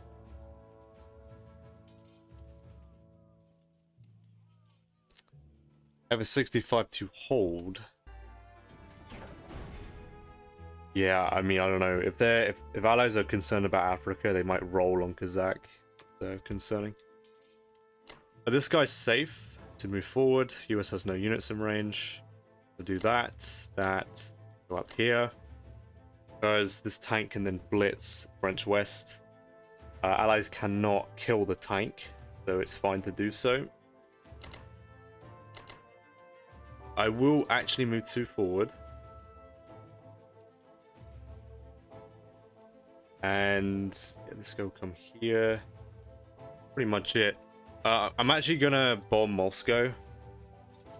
Because I need I need to chime in on this this incredible bombing raid luck that the allies are having at the moment. Hopefully it's Axis also get the same treatment. Yeah, that's pretty much it. I have to start rolling. It's been several turns. Allies have done it uncontested with no problems, so I'm gonna have to play roulette as well. And I hope I roll high here. I need both bombers to roll 6. Being completely honest here, I think I'm owed that. I think I'm owed that much after the brutal bombings I've received so far. I think that's only fair, right? All right, good luck to Japan. Let's see if Japan's got some good skills at the roulette. Yep, of course. See what I mean, right? Allies have perfect SPRs. I go and do my first bombing raid and lose my bomber instantly. I mean, the jokes write themselves.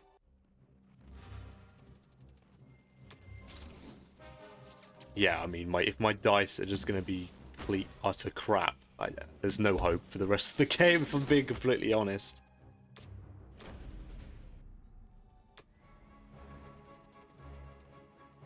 I don't even think that's enough damage for Russia to be forced to repair this turn.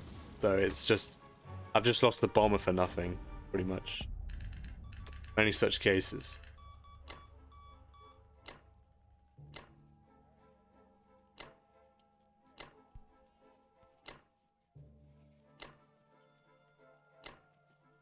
That is not good enough at all.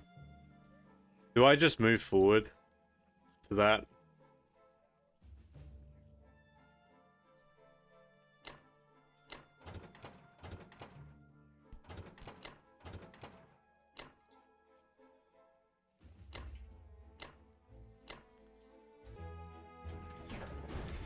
Alright, a bomber. I'm gonna do 2 artilleries, 2 infantry.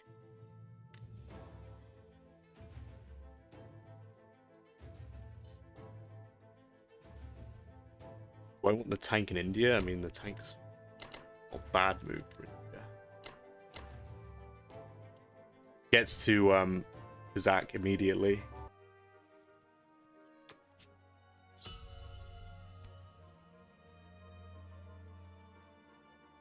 If I have spare money, I will get another transport, I think. Just to clean up the units on the island.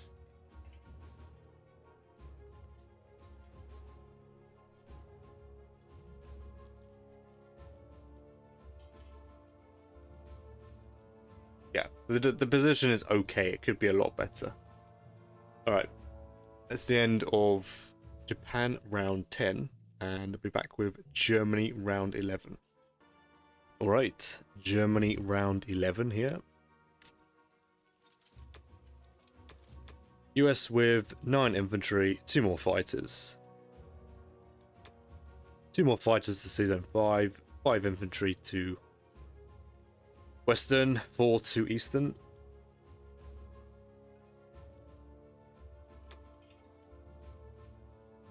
Yep, the trend has not ended. US, of course, bombed Berlin. Above average. Again. Yep, it just never ends, honestly. That's... I think I've tallied it. I've actually gone and tallied how much damage they've done. They've done 49 IPC worth of damage. Allies combined. It's a combined of 9 separate attacks. That is... I'm pretty sure that is 4 from UK. 3 from US, I think. Or it's 5 from UK, 2 from US. Bearing in mind, UK's been sending 2 bombers, mostly at Berlin, so the odds of shooting down a plane are actually quite high. So yes, 49 IPC worth of damage across 9 attacks. I go for my first SBR, and my bomber is instantly shot down. At least I rolled above average, I guess, right? But yeah, this is devastating. Sacked another transport for France. Took back Caucasus, losing an infantry, killing 2. Took back Novo, no units lost. Stacked west of Russia. Went down to 23 as well to contest Africa again.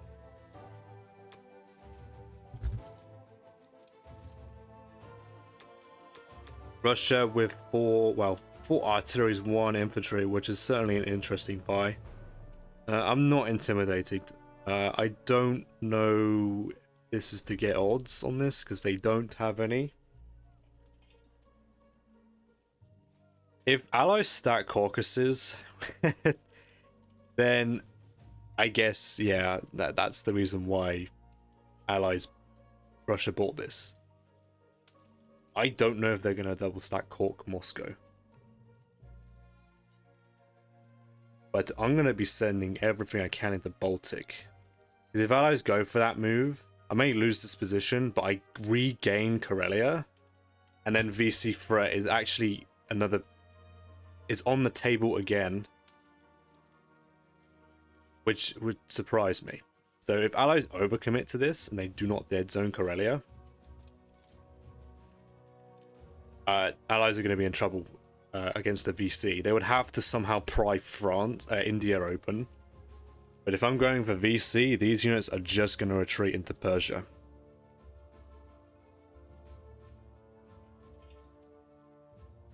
Yep.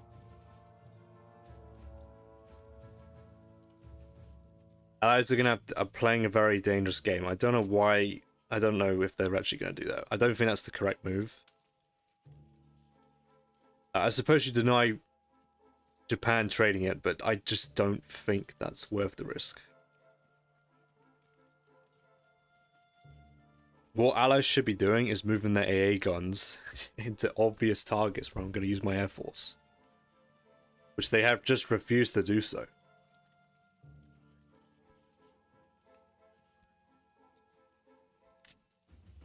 Okay, well with Germany, I'm just going to buy 3 infantry and refuse to buy again. I can only get 5 more infantry as Germany. Where allies are just going to roll on Berlin again, it's just not worth it. So I'm going to have to give up buying again because allies can't miss. So I just refuse to participate by skipping a buy for a turn again. That's all I can really do. There is no counter to this. Besides giving a target that's not really worth SBRing. I mean, allies could go for it again. But I would be guaranteed pretty much a full buy next round. They cannot stop. Just 3 infantry again. Very sad state for the Reich here.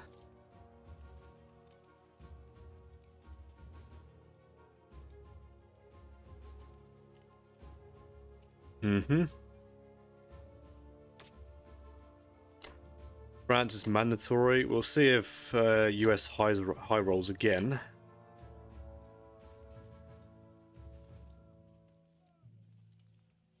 I want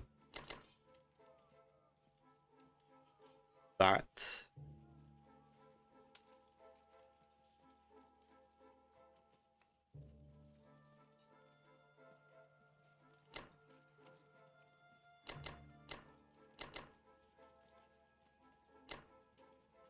Literally everything else here, I think.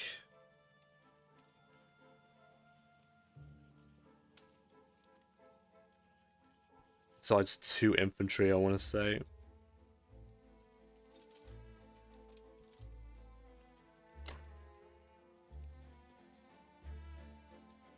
Berlin needs at least 10 infantry.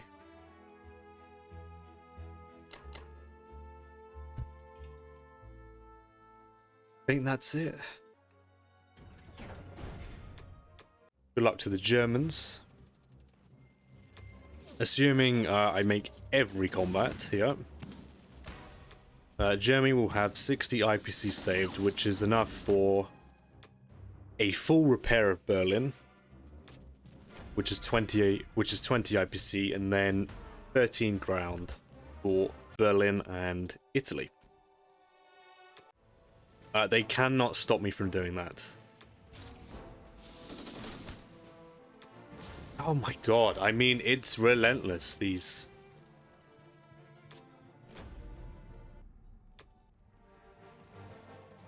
Ugh, vile. Absolutely vile.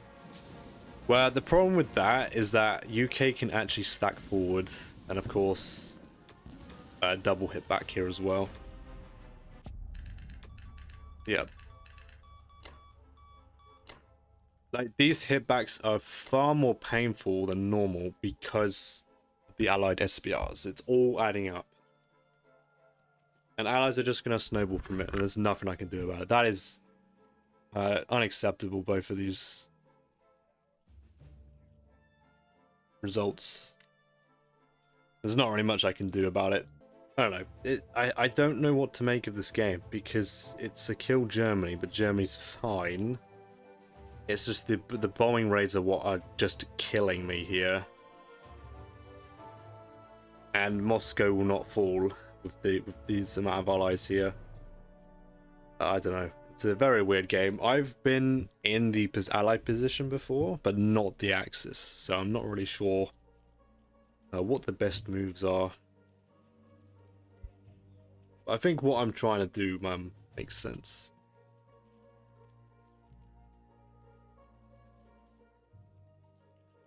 Yeah, Berlin's got 10 and 3, 6 and 1. Yeah, very, very, very safe from UK. And then France, this garrison plus 3 infantry, 9 tanks that can blitz, all my aircraft. Very comfortable, 96%, 48 attacker profit. Yeah, I don't see that happening. Alright. Great stuff here. Well, I mean, it wasn't really a good round because of this nonsense here with the double hitbacks, but I'll have to deal with it. I'll leave it on keep. Mostly for this AA gun here, not really, I don't really care about this one.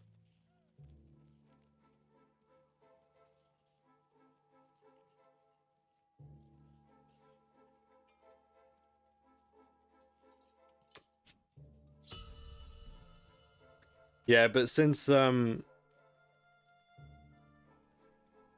isn't that just perfect, right? Since I failed Bello, I can't get the full 13 purchase if allies max roll kill Berlin. It really is evil. It really is. I hope allies don't bother, so I can just do a full max buy anyway. I might as well repair that up to probably -2 to compensate the fact that I can't do a full buy anymore. Yeah, that really sucks. Right, that is the end of Germany round 11, and I'll be back with Japan round 12. 11, I mean. Right, Japan round 11. 7 infantry and a tank for the UK.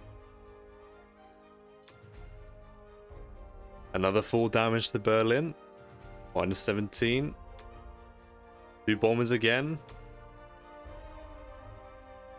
Yep, the trend never ends. Took Ukraine for free. Moved a dude into Bello. And retreated back into Karelia. That is fine. That's the correct move. If allies did some weird aggressive double corks Moscow stack, they would have most likely lost to a VC win in the future, so that's definitely the correct move. They can never let Germany get their hands on this ever again. Sent no planes, so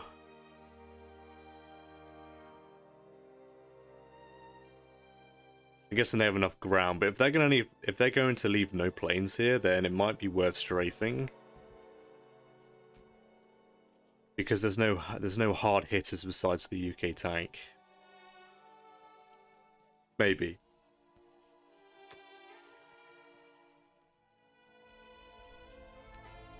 Yeah, so US is probably just going to try finish off Berlin. I really hope he does not get free.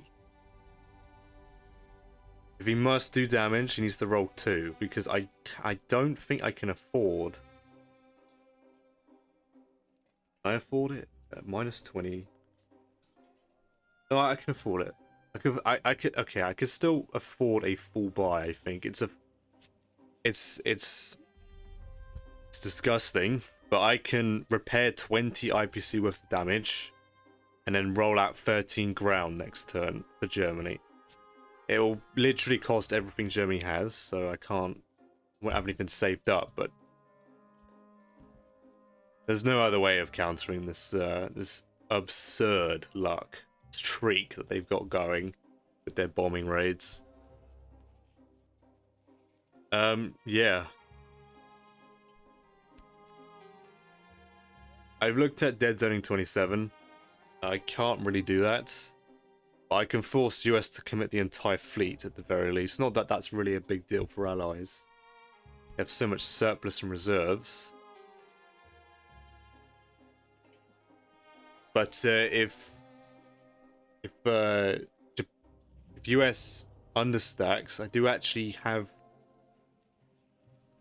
I suppose a carrier drop. Well, I'm going to leave planes in Anglo. That can go 1, 2, 3, 4 if the carrier stays in range.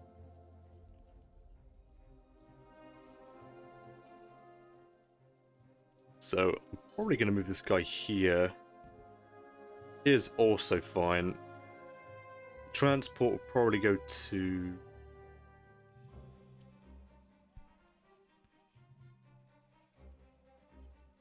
$37 because it has nothing better to do. Grab these men. Right. Japan's going to get another 14 ground, all for the ICs, and I'm going to buy 2 planes. This will probably be the buy, ideally, for the rest of the game. I really want to increase my Japanese Air Force, so I can limit the US, well, the Allied retake of Africa. And keep my trades efficient. Of course, replace potential bomber losses that I will most likely be suffering every turn. Because I have to keep rolling myself. I need some value back. Yeah. Yeah, it's 4, 7, 10, 4. I will be going for Alaska, and I do need to take the territory, so I can take advantage for US leaving this completely open. We'll see if the dice allow me to punish that, but that could be the Alaskan Terminator. UK juggernaut there. All I know, so... But yeah.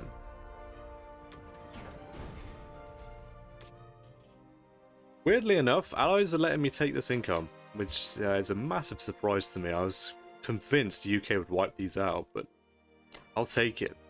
I'll take it any day of the week.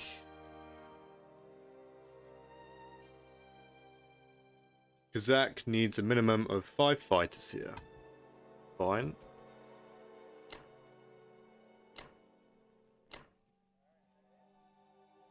How am I doing this? Need at least 2 planes here.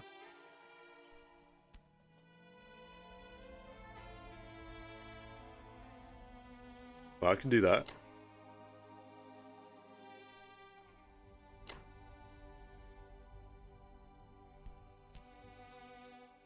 Five planes, so 1, 2 minimum can go 1, 2, 3, 4. I can send more, I suppose. Yeah. 4 that need to stay put. I will be taking Morocco here.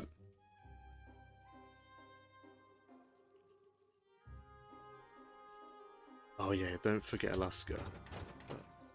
Big one to not miss.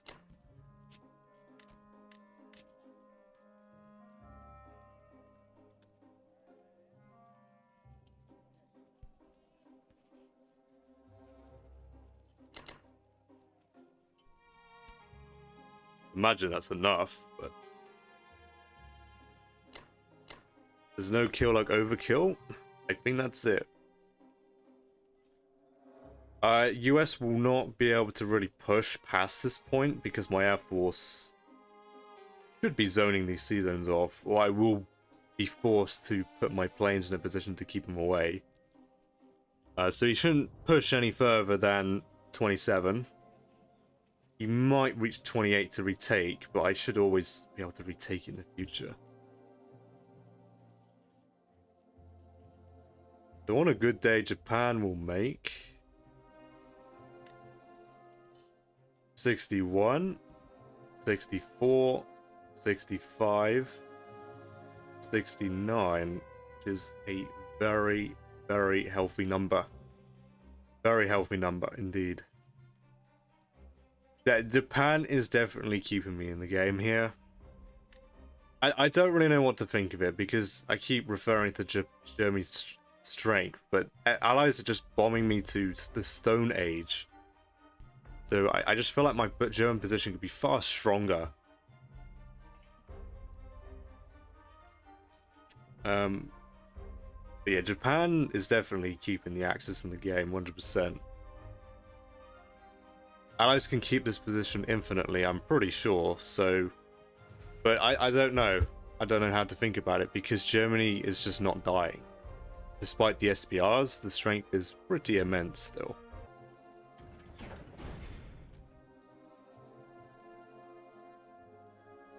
Yep.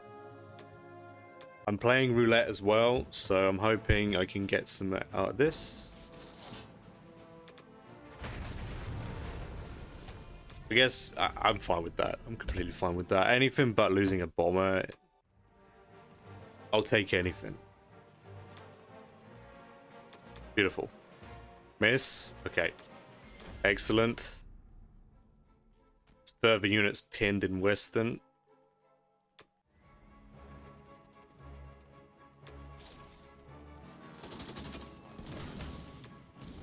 Dude, these double hitbacks from allies, this is getting, like, annoying. It's just getting annoying.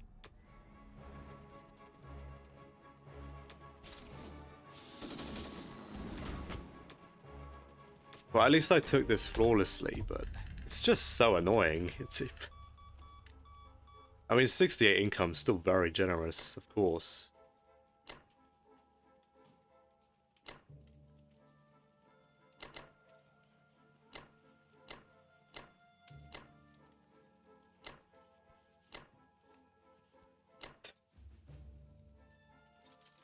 But if US clears, the tanks still exist, so I'm not comfortable pushing everything forward because the target might still be very juicy to wipe out. So I'll leave 2. If allies don't think 2 is worth even attacking, then I'll just leave 2 there. It's fine. These guys will slowly bleed in. After I've run out here, I will have to send units up from Xinjiang. Right, so I'm gonna go and mini stack Rhodesia here.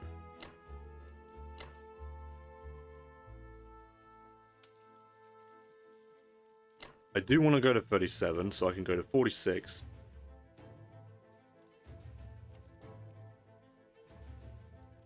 And then either, yeah, 46 to 47.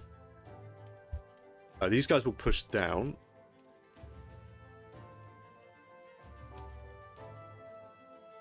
And that is it, right? This Air Force is safe. US 2, 6. That is safe. 2, 4. Yeah, this is a very safe tile for the bombers. So, yeah, I mean... Yeah, so I have a battleship carrier, 2 fighters, 2 bombers. That's not enough to really deter this fleet. But if US don't full commit... If they don't full commit, I have a coin flip, which might be worth it. Japan doesn't really need a fleet if I have a massive air force to protect the seas.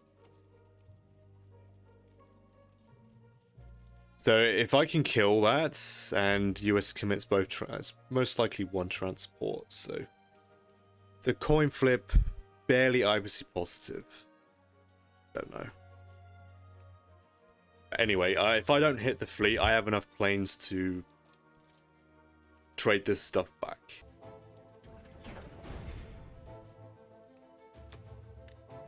Bomber, fighter on the home island, infantry everywhere else.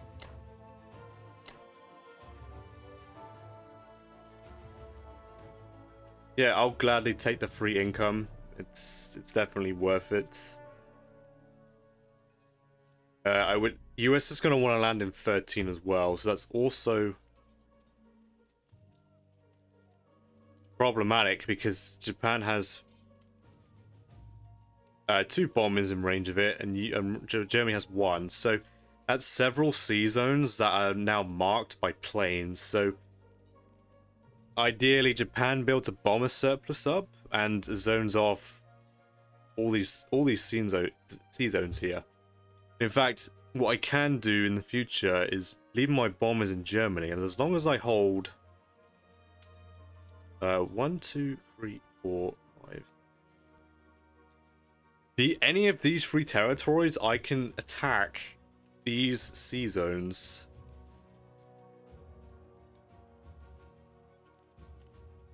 Yeah.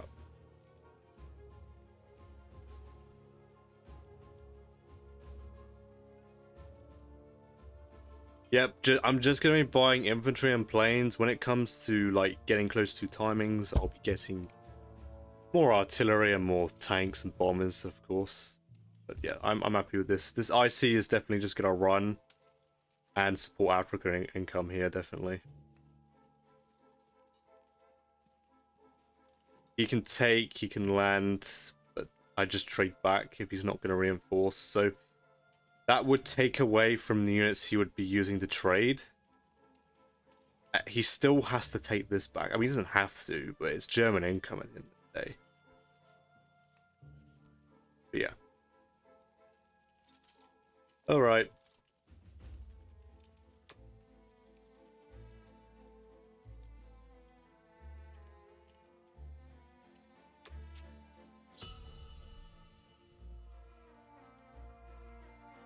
But yeah, that's sucks because both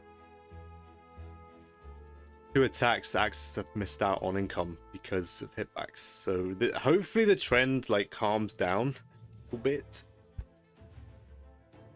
as well as the SBRs, and then the Axis position should stabilize. I feel far more comfortable if the bombing raids would cease. But yeah, that's the end of Japan round 11. And I'll be back with Germany round 12. Alright, Germany round 12. 2 more fighters, 6 infantry, and 2 more artilleries for the US. 2 fighters to 5. 2 artilleries and 2 infantry to Eastern, and then 4 infantry to Western. Of course, bombed Berlin, and there you have it, the ugly looking -20 on Berlin.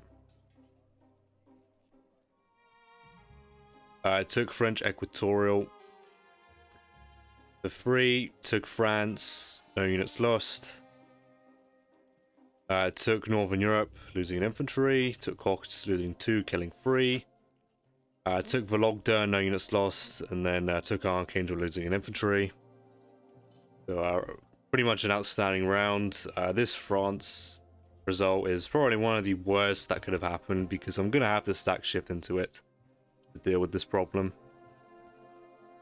And depending on the hitbacks, allies are going to have from either a 37% or a 90%.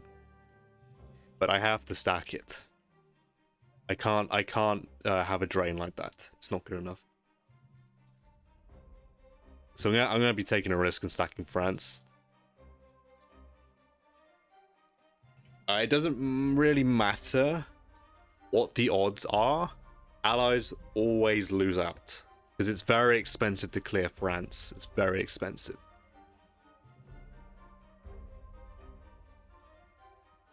But depending on how expensive it is, depends on how many hitbacks US gets.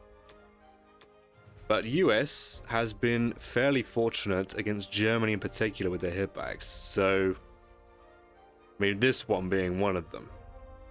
I really need him to whiff for once. You know? Like, please give me a break. Yeah, so US stacked into Karelia as well. I've not even bothered calculating. I don't think it's possible to strafe this. 5 US planes there. Russia repaired 3 and bought 5. Sent 2 to Karelia and the rest into Moscow. And sent a dude into Archangel. And a dude in Novo. So yeah. I wish allies were having a harder time this game. So yes, as allies have successfully brought Berlin down to -20. And have succeeded, what, the 17th bombing raid this game. That's an exaggeration, but it feels like it's been 17 bombing runs. No bomber shot down. Allies have successfully completely ruined Germany's potential at buying a max buy this turn. So that is quite the achievement.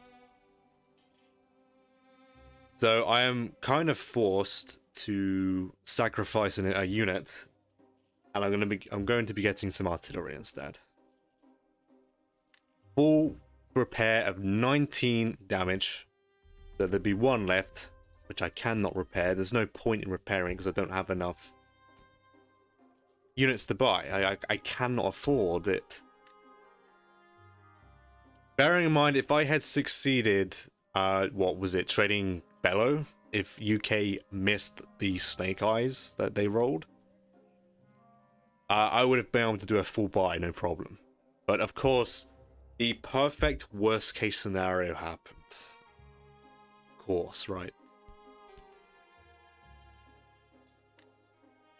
I'm going to be getting 9 and 3. I'm just a little bit frustrated, just a little bit. I'm trying to stack France and not care because I need the dice. If allies go for the 1-2 on this, I need them to pay for it very hard. I think the exchange here is allies clear France, but they lose their air force. I will accept that trade if that's what it takes. Because allies have an incredible, especially the US, have a massive air force. I'd rather them lose it by taking a huge risk on this. But I don't know what's been rolled yet, so let's find out.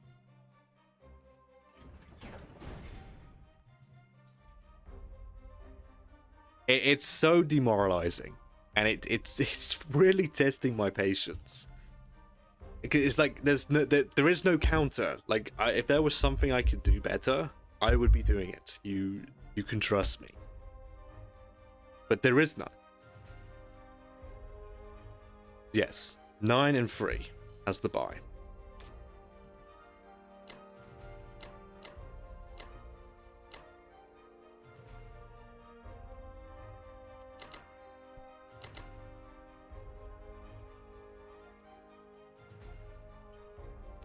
That is it. It's just hoping that my trades are fine.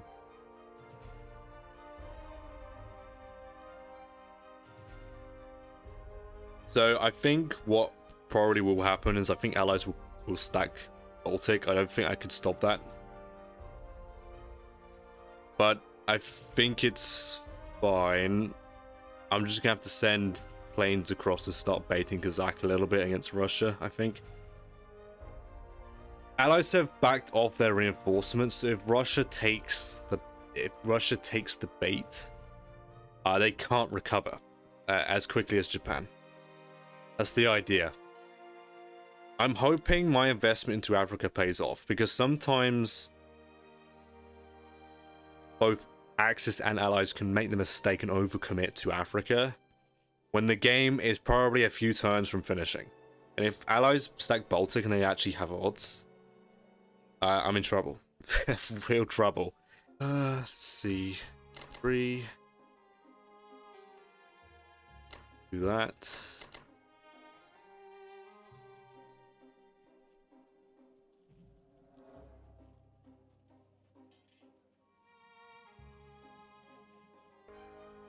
Yeah, this should be the attacks here. I'd imagine Ukraine is safe, but if UK could always trade it. They can send the tank and the planes down. If they're lucky enough, they conquer with the tank. We'll have to leave some units in Poland. I suppose I would have to calculate Berlin and leaves and see how much I need in Poland. I can leave in Poland. The alternative was to try and hold Baltic.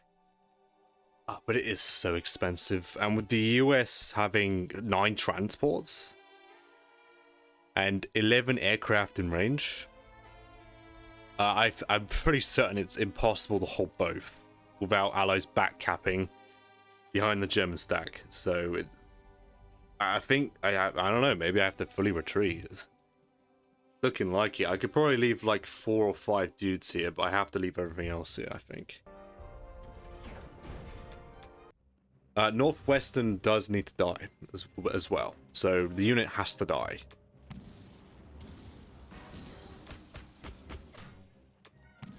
Of course, they roll high. I mean, what am I expecting?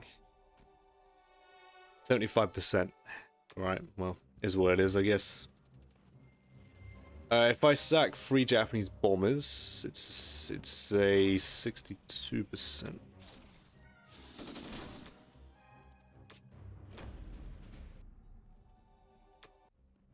Yeah, I don't know.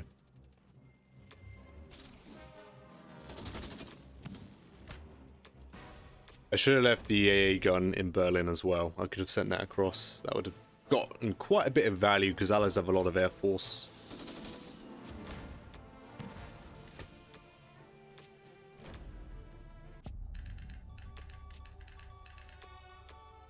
Let's see. Yeah, I think hitbacks are just the bane of this game and the SPRs. It's just slaughtering Germany. There's not really much I can do about it.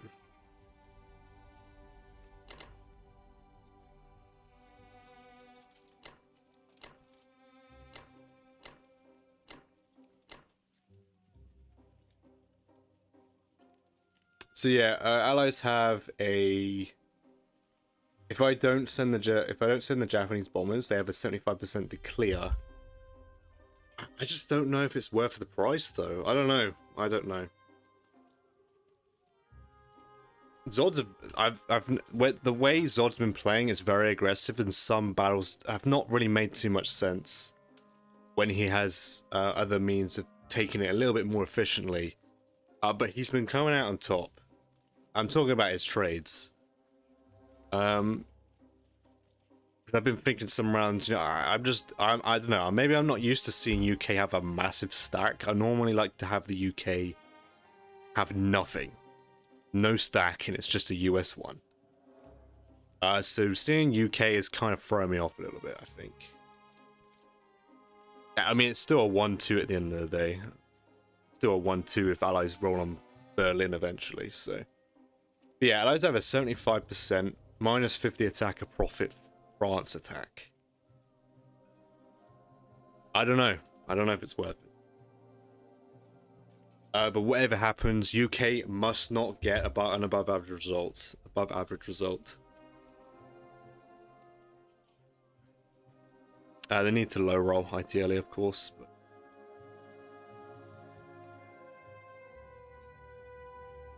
Okay, I'm going to calculate Berlin, and I'm going to see how much I can leave in Poland. Alright, so I'm going to leave roughly 20 units in Poland. That should be fine. It will exert some pressure so Alex can't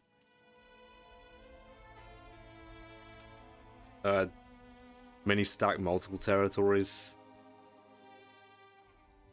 It allows me to trade both of these most likely. I don't know if allies are going to double stack. I think that's quite greedy, but yeah, Berlin having 20 infantry, 2 AA guns. I'm leaving 2 AA guns here because if allies go for it, I shoot out all the US planes in particular, which I'd be happy with. And with Japanese planes, it's impossible for allies to take. But without Japanese planes, allies have a 70%. But with Japanese planes, it's impossible. Close to impossible for allies to take.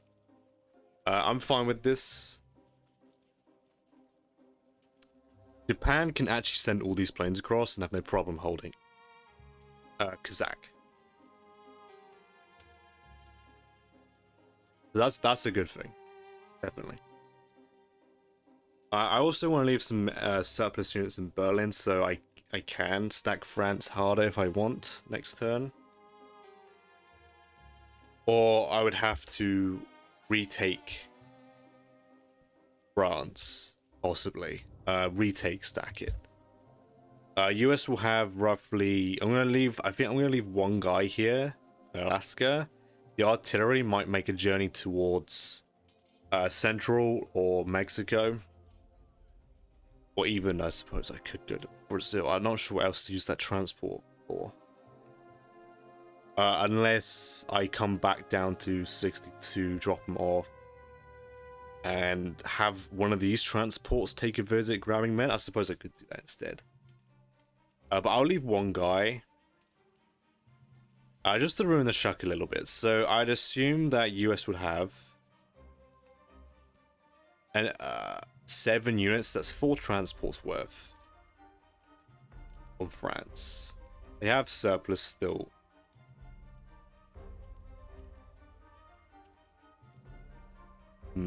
Actually, it's actually not a bad idea to send these planes over anyway. Because if allies are gonna go for this, if US is gonna hit France and lose all their air force, allies might be in trouble trying to defend both sea zones if they're gonna stay. I mean, I suppose it's not really a big deal, right? Because if UK's hitting this, they're moving here anyway. So it would be the entire combined allied fleet in 8. So I suppose it's not a big deal. But without any planes to cover the fleets, it'll be a little bit more shaky, I think. This battleship, am I moving back to 25? 1, 2. I mean, I could move this fleet here to 25. But do I need this for anything else? I don't think so.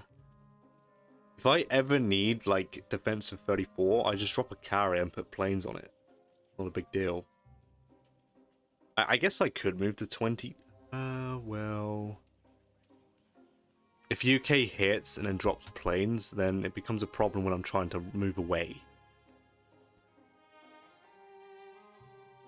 But that's only a problem for the Japanese fleet. But why would allies hit the fleet anyway? I don't know. It seems like a waste of planes to me. I just want to, like, threaten to get into 22 or 18. I guess moving to, I don't know. If allies want to waste planes, trying to clear 25, I don't think that's a big deal.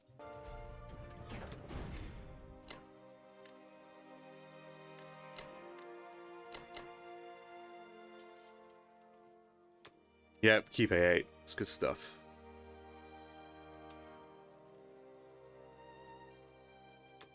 Yeah, I'll move forward.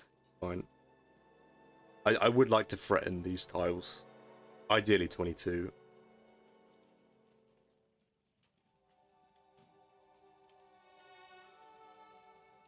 Yeah.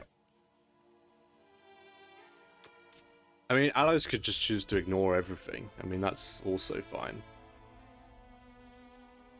They could just trade everything off. What's that? 1, 2, 3, 4 trades still. And of course bomb me. Allies have the planes to do all the trades and still bomb me to the Stone Age. Once again. So, but yeah.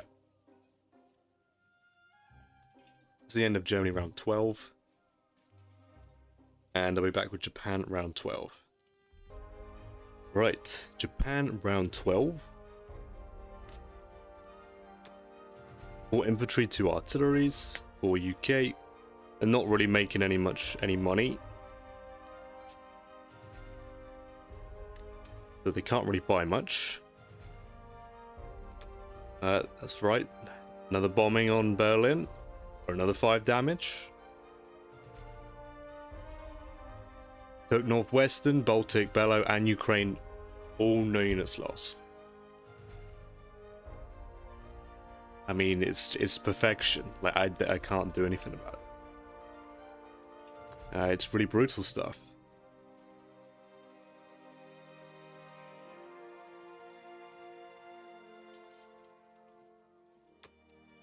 Okay, allies like UK like mini-stacked Karelia and West Russia.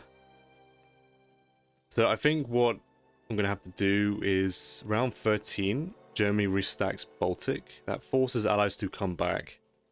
And then round 13, there's actually a pretty good chance I stack Caucasus, I think.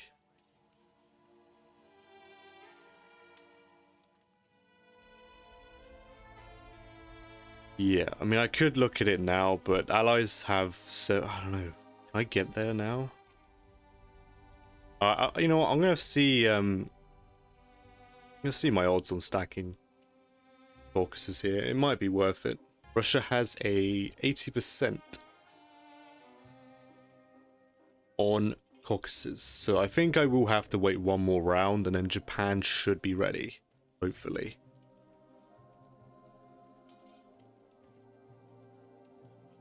It does. I don't think it matters what UK sends next turn because I will be moving in. Well, I mean, Russia is forced to trade this round unless US air raids Caucasus.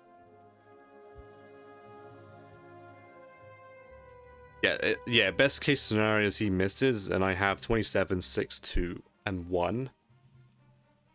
And Russia's got like 41 attackers versus 36 defenders on a best case scenario, so it's not good enough just yet. So I will have to delay for one more round, I think. Because yeah, if Germany like stacks Baltic again, it pins allies into Karelia, so it stops 1-2 opportunities for the allies, I think. Kind of. If US moves in fully, that might affect things because then allies have a 1-2, so potentially it could be delayed until round 14, I guess. Yeah, it's going to be 10-1. 2 bombers. I'm bringing the artillery home, so I can skip out on 1 unit for Japan. Transport will go to 51. To collect these 2, and this guy's going to collect these 2. Yeah, and that's pretty much it. I'm just trading. I would love to hit both targets, but I don't feel confident. I feel like he's going to get a double hit back if I try and be aggressive like that. I'm just going to lose a plane. I don't know if I have enough planes to do 1, 2, 3 territories, 4 territories. Anyway, I will see. But this will be the buy.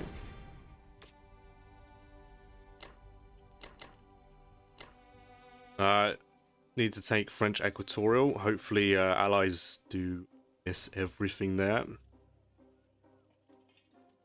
I don't know. Let's see. I want to do 2 here. I want to do 2 here.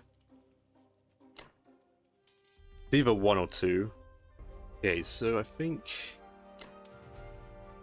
How am I doing this? I think I do want to bomb Moscow with at least 1 bomber.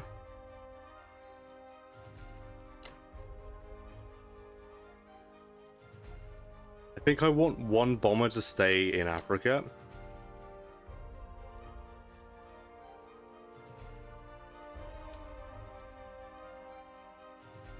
But yeah, so I was worrying over nothing because allies didn't even hit it in the end. France. So I guess I should stop overthinking what allies might do then. If they're just going to trade me down, and bomb me to the Stone Age, the only thing I can really do is just stack shift at every given opportunity as much as I can. At least one tile to cope with the bombing raids. I wish I could kill these units. Is there any way of doing it?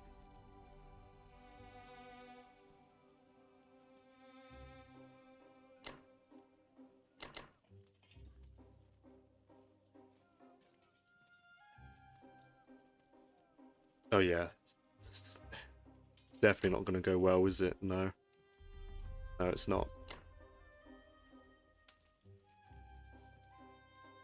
Yeah, I still need to trade this tile, so that's pretty important. All right, this should do. Yeah, so I'm just going to move one unit forward. US will take it, and I'll just have to sit with trading with Bavenki again. So allies push me back, and there's nothing I can do about it.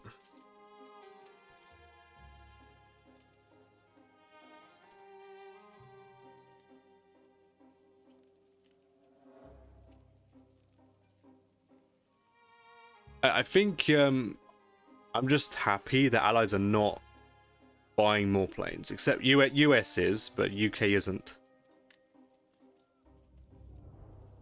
I think that's a good thing.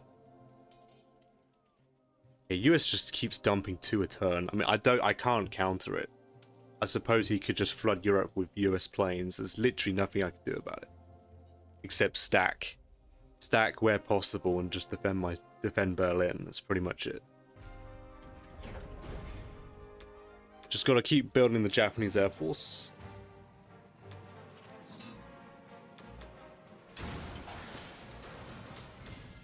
I'll take it, but you can clearly see the difference that both sides are getting with their SBRs. Okay, finally. The US have gone to sleep. We're attacking at night here.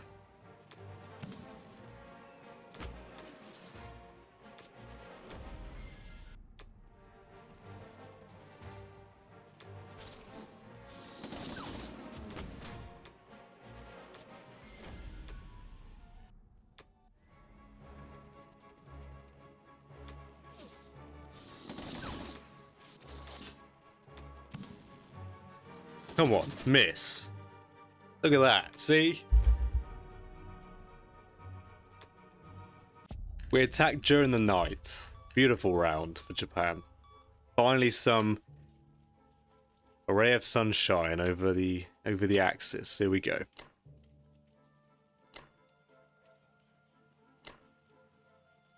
Amazing. Gonna push forward. The boats have nothing to do except poke allies. That's pretty much it. Okay, so UK has 2, 4. I mean, yeah, technically this is a safe landing zone for allies. So I do have to protect my bomber where I land it.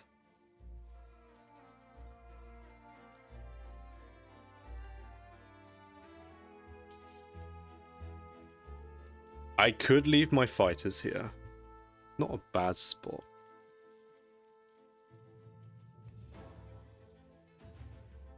I always get landings. So, technically, I can leave my Air Force here. All planes are in range of 23 because of the carrier. The fighters go 1, 2, 3, 4. Though I don't really like doing that. But it's just the pressure of the tile, so US is forced to send their entire fleet, pretty much.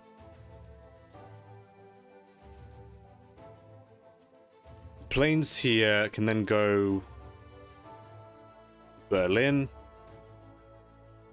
France, of course. Yep, they pressure Caucasus as well.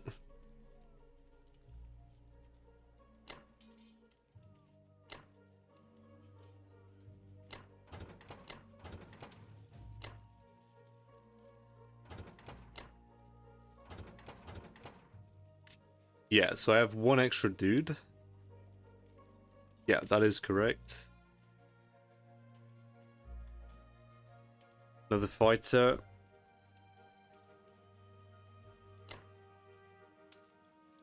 I don't think I'm intimidated by the Allied Air Force. Like, I just don't see them air raiding a tile just to get out one of my planes. I don't think it's worth the price that the Allies will be making such moves like that. Yep, come here, pick this guy up. Go here.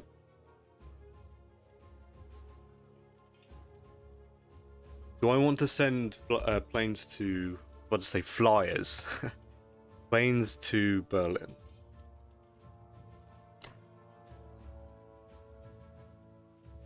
Bomber here. 2, 3, 4. More pressure on 23. It's interesting. Oh, it is right. These planes stay here, and I move these planes here. Then I have. What does that look like? Because these planes go 1, 2. These planes go 1, 2, 3, 4. I'm gonna check my odds on dead zone 23 because I might actually move more planes in range of 23 if I can actually dead zone it. Yeah, I just did a quick check. I didn't notice US had their second carrier here, even though there's 3 planes here. So that pretty much solidifies it. Without that carrier, it's like an okay idea to try and put more planes across, but I'm just going to do this instead. It's not that big of a deal. It's just whether or not I send these planes to Berlin still. Kazakh's completely safe. There's no worries about defending it anymore. Japan is secure now. Its battleship, I guess, just goes to. Yeah, I guess it could go to 53. I guess, like, what else am I gonna do with this battleship? I mean, if US builds a submarine, I would have to buy a new destroyer, I think. The battleship can then move back. DD for 60. And that'll keep the sub away. But I guess the battleship could go to 41 and meet up in 25. Probably not. I think I want something home.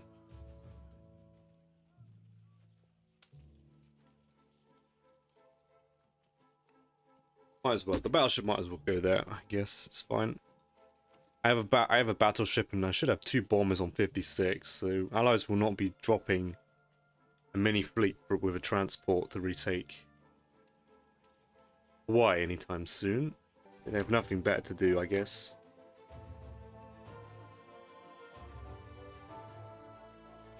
It's just making sure I have enough planes to trade these 2 territories and Caucasus. Yeah, I've got 3 here, 5 here, 2 in Japan that can do Novo, and then the fighter here as well. Alright, 2 artilleries here, 2 infantry, tank, 2 infantry, 3, 3, and 2.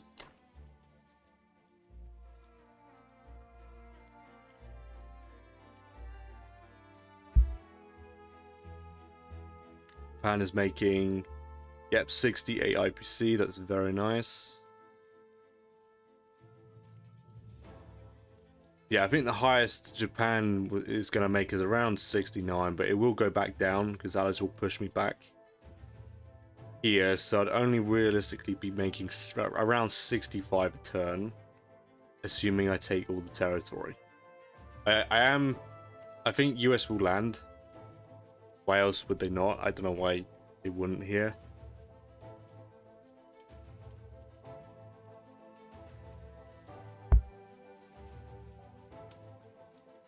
But yeah, that's I think that's fine.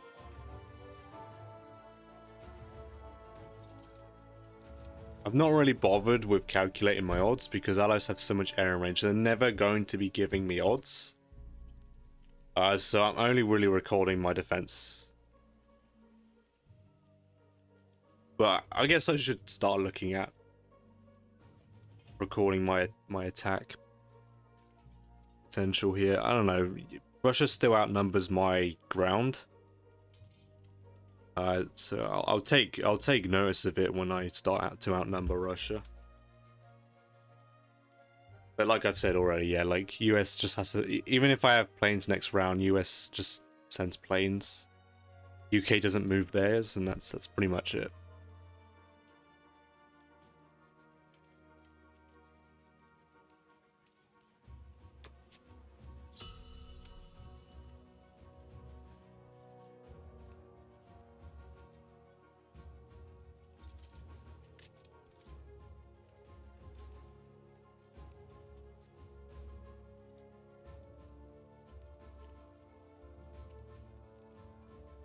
Yeah.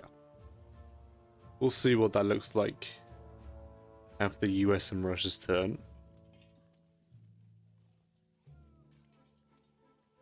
Yeah, this is a pretty high attack power game, that's for sure. I wouldn't be surprised, like, Russia would probably get to around 80, maybe even 90, even before I can even get odds on Moscow at this rate. Alright, that is the end of a much more cheerful Japan 12. And I'll be back with Germany round 13.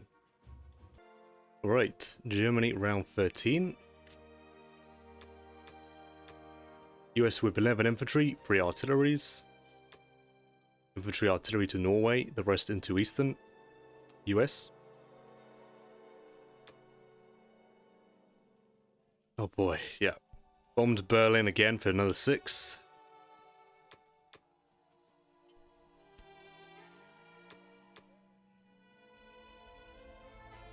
Yeah, let's just move on. Took Morocco for 3. Failed Vologda, killing 2, losing 1 artillery. Yeah, that makes sense.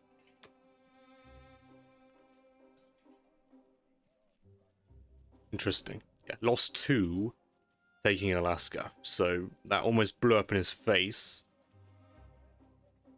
But I'll take that. That's some good value there.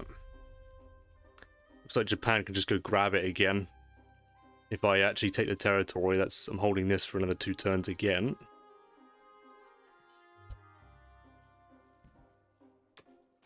Then US moved into West Russia. Moved the fleet to 13. Didn't move to 23 like I thought.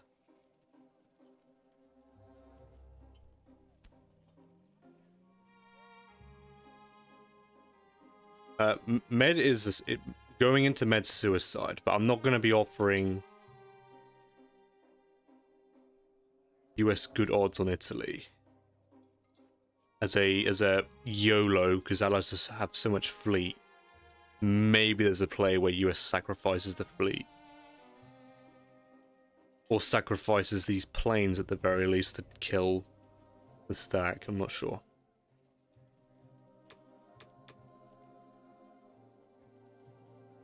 Five infantry for Russia, all into Moscow, repaired 3, so I'll take that. Took Novo, killing 2, no units lost, and then failed Caucasus, which is a very, very generous result. Definitely take that. Lost 3 infantry, 1 artillery.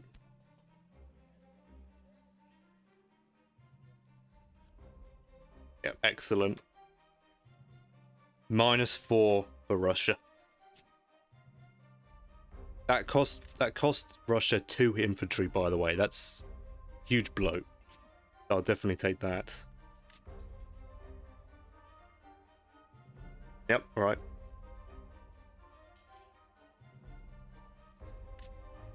Okay, well, Germany's just going to get 8 infantry, 1 artillery, repair 6. Or repair 8. And I'm just going to trade and then stack. Baltic, stack. Italy. Dead zone France. That's pretty much it. Yep.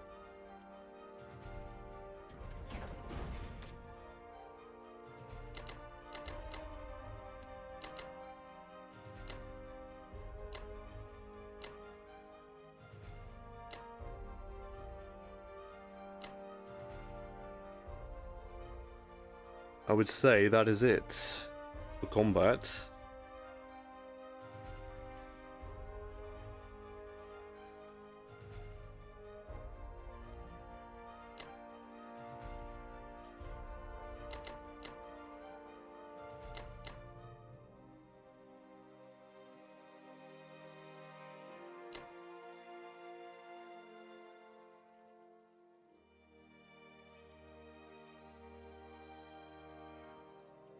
Do I want to confirm the kill here?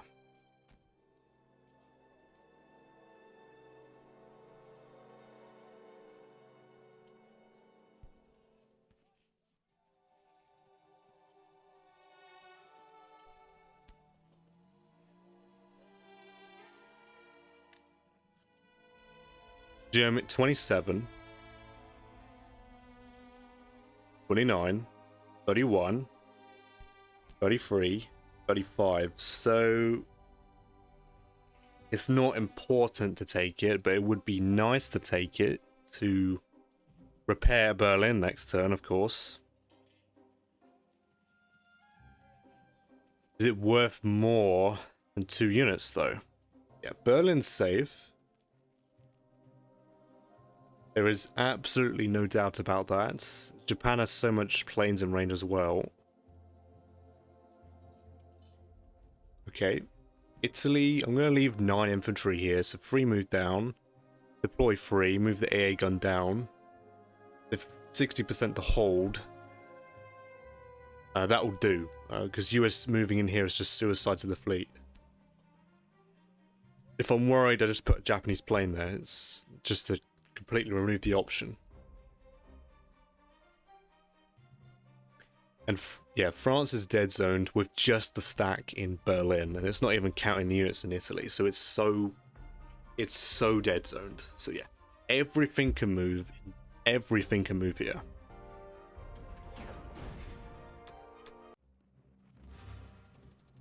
Good luck to the Germans.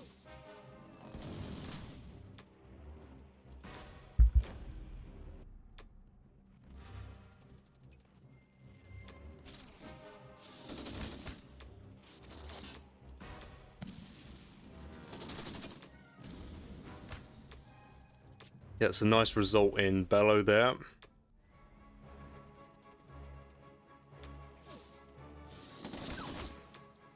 Dude, these bloody double hitbacks these allies are getting across multiple rounds is so frustrating.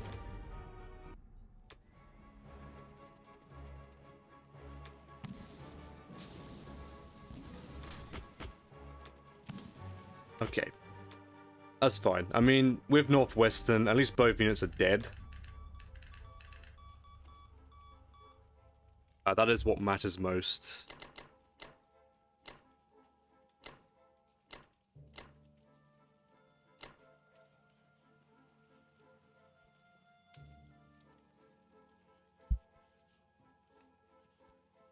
I don't expect allies to air raid this. Don't think it makes any sense.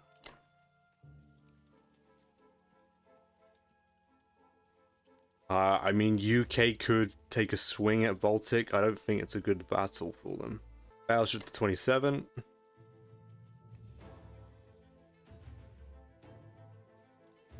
Japan might stack French Equatorial here. Just so I can blitz French West Africa and stay safe from US moving into 24.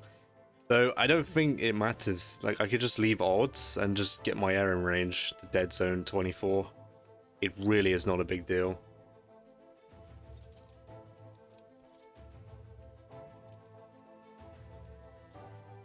I'll leave 1 unit here, it should be fine. I don't see UK taking a swing at that. It doesn't make any sense. Regardless, I have to stack this again to get allies to come back away from Moscow. I mean, I'll take a look. I didn't calculate it, but I will take a look now. Okay, I just made a slight adjustment. I'm going to move an extra infantry to Italy. Leave both AA guns here.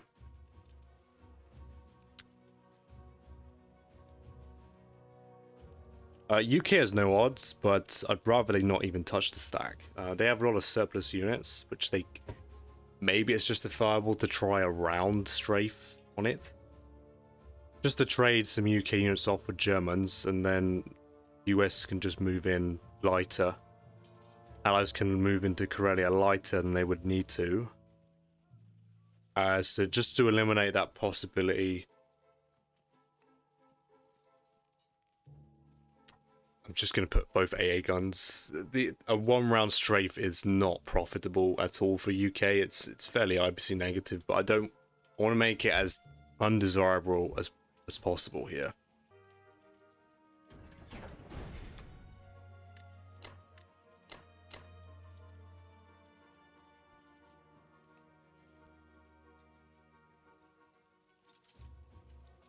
Yeah, 8 and 4. 8 fighters. Yeah. Yeah, Berlin's very safe. Yeah, 4, 3, 1. 2, 2, 1. And US has one single transport, so that's not any concern. The Allies have 0 odds. It's not happening. Alright. Yep, Germany's holding on. That is for sure. It was a good round. Despite Northwestern, Allies... I say that, they did get 4 hitbacks. What's that? 4, 6, 9.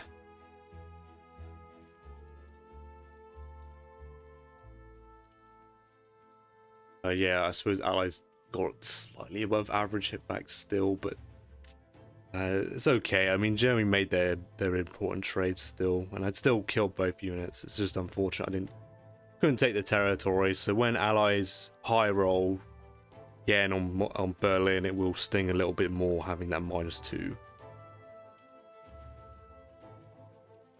But yeah, 130 attack power is pretty good. You can see that the attack power is starting to shift to Axis. I noticed before taking my turn that even before taking my turn, Axis had the AP lead. So this investment into Africa is starting to show now, 100%. The monopoly position over it compared to the Allies is definitely... The longer I hold it, the longer the game drags out. Despite Allies playing this way, trying to trade Germany down, playing a longer game, me owning Africa is the Axis advantage, and the games that are gonna go on for a long time, like this one here, Africa normally decides the winner. That's a lot of income. So, but yeah, all right. That's the end of Germany round 13, and I'll be back with Japan round 13. Alright, welcome back to this game here. Now this is the end board state of this game. Yeah, the game is over, even though it's my turn. I did not get to record round 13 of Japan's turn because the deadline for this match was a month, I'm pretty sure, 1 whole month, and the game just was just gonna take too long to finish. So the the tournament organizers had to take a look at all the unfinished games through arbitration, basically. Yeah, adjudicate all the games and just to keep the tournament going. It is very unfortunate. This game was a very good game. But this is an Axis victory. This was decided that I have bested Zod here in this game. So it's unfortunate that it took the organizers to decide the fate of this game, but the thing is, my opponent Zod here is Australian, so he's literally on the opposite side of the world. If you couldn't tell, I'm English from the accent, so it's just probably just because of the time zones. We're like the worst paired to play a game against each other on a tournament time limit. I can give you the reasons for the reasons given as why Axis won. So it's listed as Africa control, Moscow adjacent J stack with no immediate Berlin pressure. So yeah, Axis have full grip on Africa, and it's going to take several turns for US to retake. I have a firm grip. Like, your allies are not getting this back without significantly pulling men from going towards Germany. Yep, Japan has had this stack for like 7 rounds now. And allies have not managed to form one, though they could have. They could have. And Berlin is under no immediate threat, meaning that there's no France stack. There's no stack directly next to Berlin. So that's ultimately what decided the Axis win here. I don't know if AP, attack power, and economy was taken into account. I wasn't given all the details. But Axis hold both the income and the attack power lead. And they have held the income lead for several rounds. And I think the attack power lead within the last 2 rounds, Japan's investment into Africa has paid off. It has. So yeah, GG and well played to Zod. This was a very, very good game. I'll quickly cover the rounds that I've not covered. I'll do a speed run of this. So yeah, full ground for UK, of course. But look at this, lads. Lost both bombers, finally. It didn't matter in the end because the game couldn't finish in a standard setting. But if the game had continued, this is an outstanding result. Finally, the Allied luck failed. Finally. That felt so good opening this up, seeing this. UK took everything flawlessly and actually mini-stacked Ukraine, which is actually pretty awkward. Pretty awkward because of how I set up my Germany. And took Ukraine Bello, yeah, no units lost. So outstanding. UK came back to Karelia, sent everything into Karelia, mini-stacked Vologda. Japan bought 10 infantry, 2 more bombers, 2 artilleries and a tank. I was literally switching to 2 planes a turn, ideally bombers, and I was gonna spam bombers. Mostly for Africa's hold, but it would also pin allies to stay a little closer together in the Atlantic, and I would have incredible attack power on Moscow in the future. Yeah, blitzed. I stacked French Equatorial. Killed the free transport that took France. No, the US left a transport. UK left a transport here. I'm not sure why. They just forgot to move their transport, or I don't know. It was just there. I just killed it. So I took back Alaska, so I'm holding that for another 2 turns. So if the game was going to continue, that's excellent for Axis. I failed Novo again because Russia got a double hit back. So, but it took Caucasus losing infantry, and yeah, just continue to stack. Japan is actually pretty well established now. US with 2 more fighters, 2 infantry, 2 artilleries, and a tank. Bombed Berlin again before. Yeah, stacked Northwestern, took France, took back Caucasus, no units lost, took Archangel, Took Algeria. Yep. Moved into Karelia. I mean, have a look. I mean, US has incredible attack power, but they don't really have a stack. Yeah, forced to deploy a bunch of units here. Overkilled, kind of, I suppose. Fine. Russia 2-2. Took Evenki back. Failed Evenki actually. So that was great. Yeah, this was a really long game. Very long game, in fact. I think it's the recording currently is totaling over 5.5 hours. So if you're still here,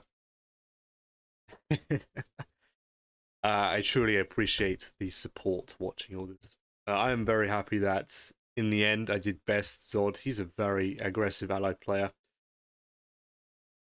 So I'm very happy to have beaten him. Very interesting early game. I could have done...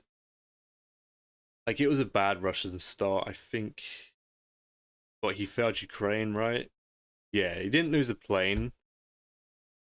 But he failed Ukraine.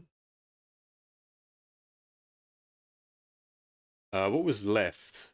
The tank fighter. Yeah, tank fighter. Brutal stuff. So I decided to opt for an air build. I like to do air builds. It's either... I think I went a bit overkill on the bomber, but it's fine. I did win in the end. I think the investment in the extra bomber probably made my time as Germany a little bit more difficult than it should have been. Zod's a very good player, and he did exploit my low ground. Despite my heavy air, he was not faltered by it at all. Yeah, I suppose a safer bet would have been 2 planes. But I'd like to go for this if I'm trying to go and try and VC someone. I was probably expecting a little bit too much to try to VC someone who is probably on the same level or better than myself here. That was quite a risky play. It made the game quite a little bit non-meta to what you would usually see in a game. But Zod played very well. He denied the VC attempt from me entirely. He made sure Karelia was never able to get back into German hands. I suppose if I had backed off of Caucasus instead of hitting UK units, maybe I could have made it back. But then I would have had to have overcommit the German Air Force. I don't think I had any in range that turn. And then UK would have had an incredible retake on India. So the way I played was to ensure that the UK and India was completely crushed. So that play, I suppose, I didn't have enough strength in Europe to stack Karelia. So maybe it was a bit optimistic to go for the VC play. But it is definitely possible. I have done it before. But Allies played very well. They played very well to counter it. It did require Allies to sacrifice. I think Russia stepped forward into West Russia to ensure Allies keep Karelia for the rest of the game. I do agree that is the correct play. But in doing so, it allowed Japan a very solidified position in Kazakh in the end. They could not stop the stack. And Japan was there for the last 7 rounds, pretty much. Very well established. Cracking down on the Russian income. So, yeah, a very, very interesting game. Insane bombing rate luck from Allies. But I think it was needed in the end for them. If Allies had lost their bombers in their first 3 bombing raids, Germany would have, what, an extra, I think... I've not actually fully tallied how much damage they've done. It's over 60 IPC, which is roughly 30 infantry. Germany is missing right now because of the bombing rates. So just imagine that. This stack with an extra 30 to 25 infantry, like, Allies are struggling. I probably would have helped the Belarusian position. Maybe even had a solid France stack, and that would stop Allies taking the money from me every turn. Like, the impact those SBRs had definitely kept the Allies in the game, 100%. Some of the hit bags the Allies were getting against Germany in particular, wow, it was really brutal. Of course, I held on in the end. I mean, I still maintained 135 attack power as Germany. Pretty well preserved. It's still higher than any Allied member at the moment. So yeah, if you've made it this far, very much appreciated. I do try and edit this down to be more time efficient because these games take ages, and I want to leave some time to explain my moves, why I'm doing, what my thought process for each round. So I do try and cut and be as time efficient as I can when editing. So hopefully it's not too choppy and distracting. So yeah, with this result here, I do move on to the knockout stage. Myself and Duck and Cover are going to advance to the next stage. It's not set what the games are, but I'm looking at the group stage. So I'm in Group P. Group P members will be facing either the first in Group A or the second in Group A. So I'll be facing either Kitch or PO404. I've played Kitch before. He's an outstanding player. He's made it on top 10 several times the past few seasons. So he's really good at playing both sides. It doesn't matter. And PO404, I'm pretty sure he's a solid player. I've not played him once. I've never seen him play at all, so I have no idea how he plays. So yeah, tough competition for sure. Alright, well that is the end of this video here. As always, thank you so much for watching. Appreciate your time, and I'll catch you in the next one.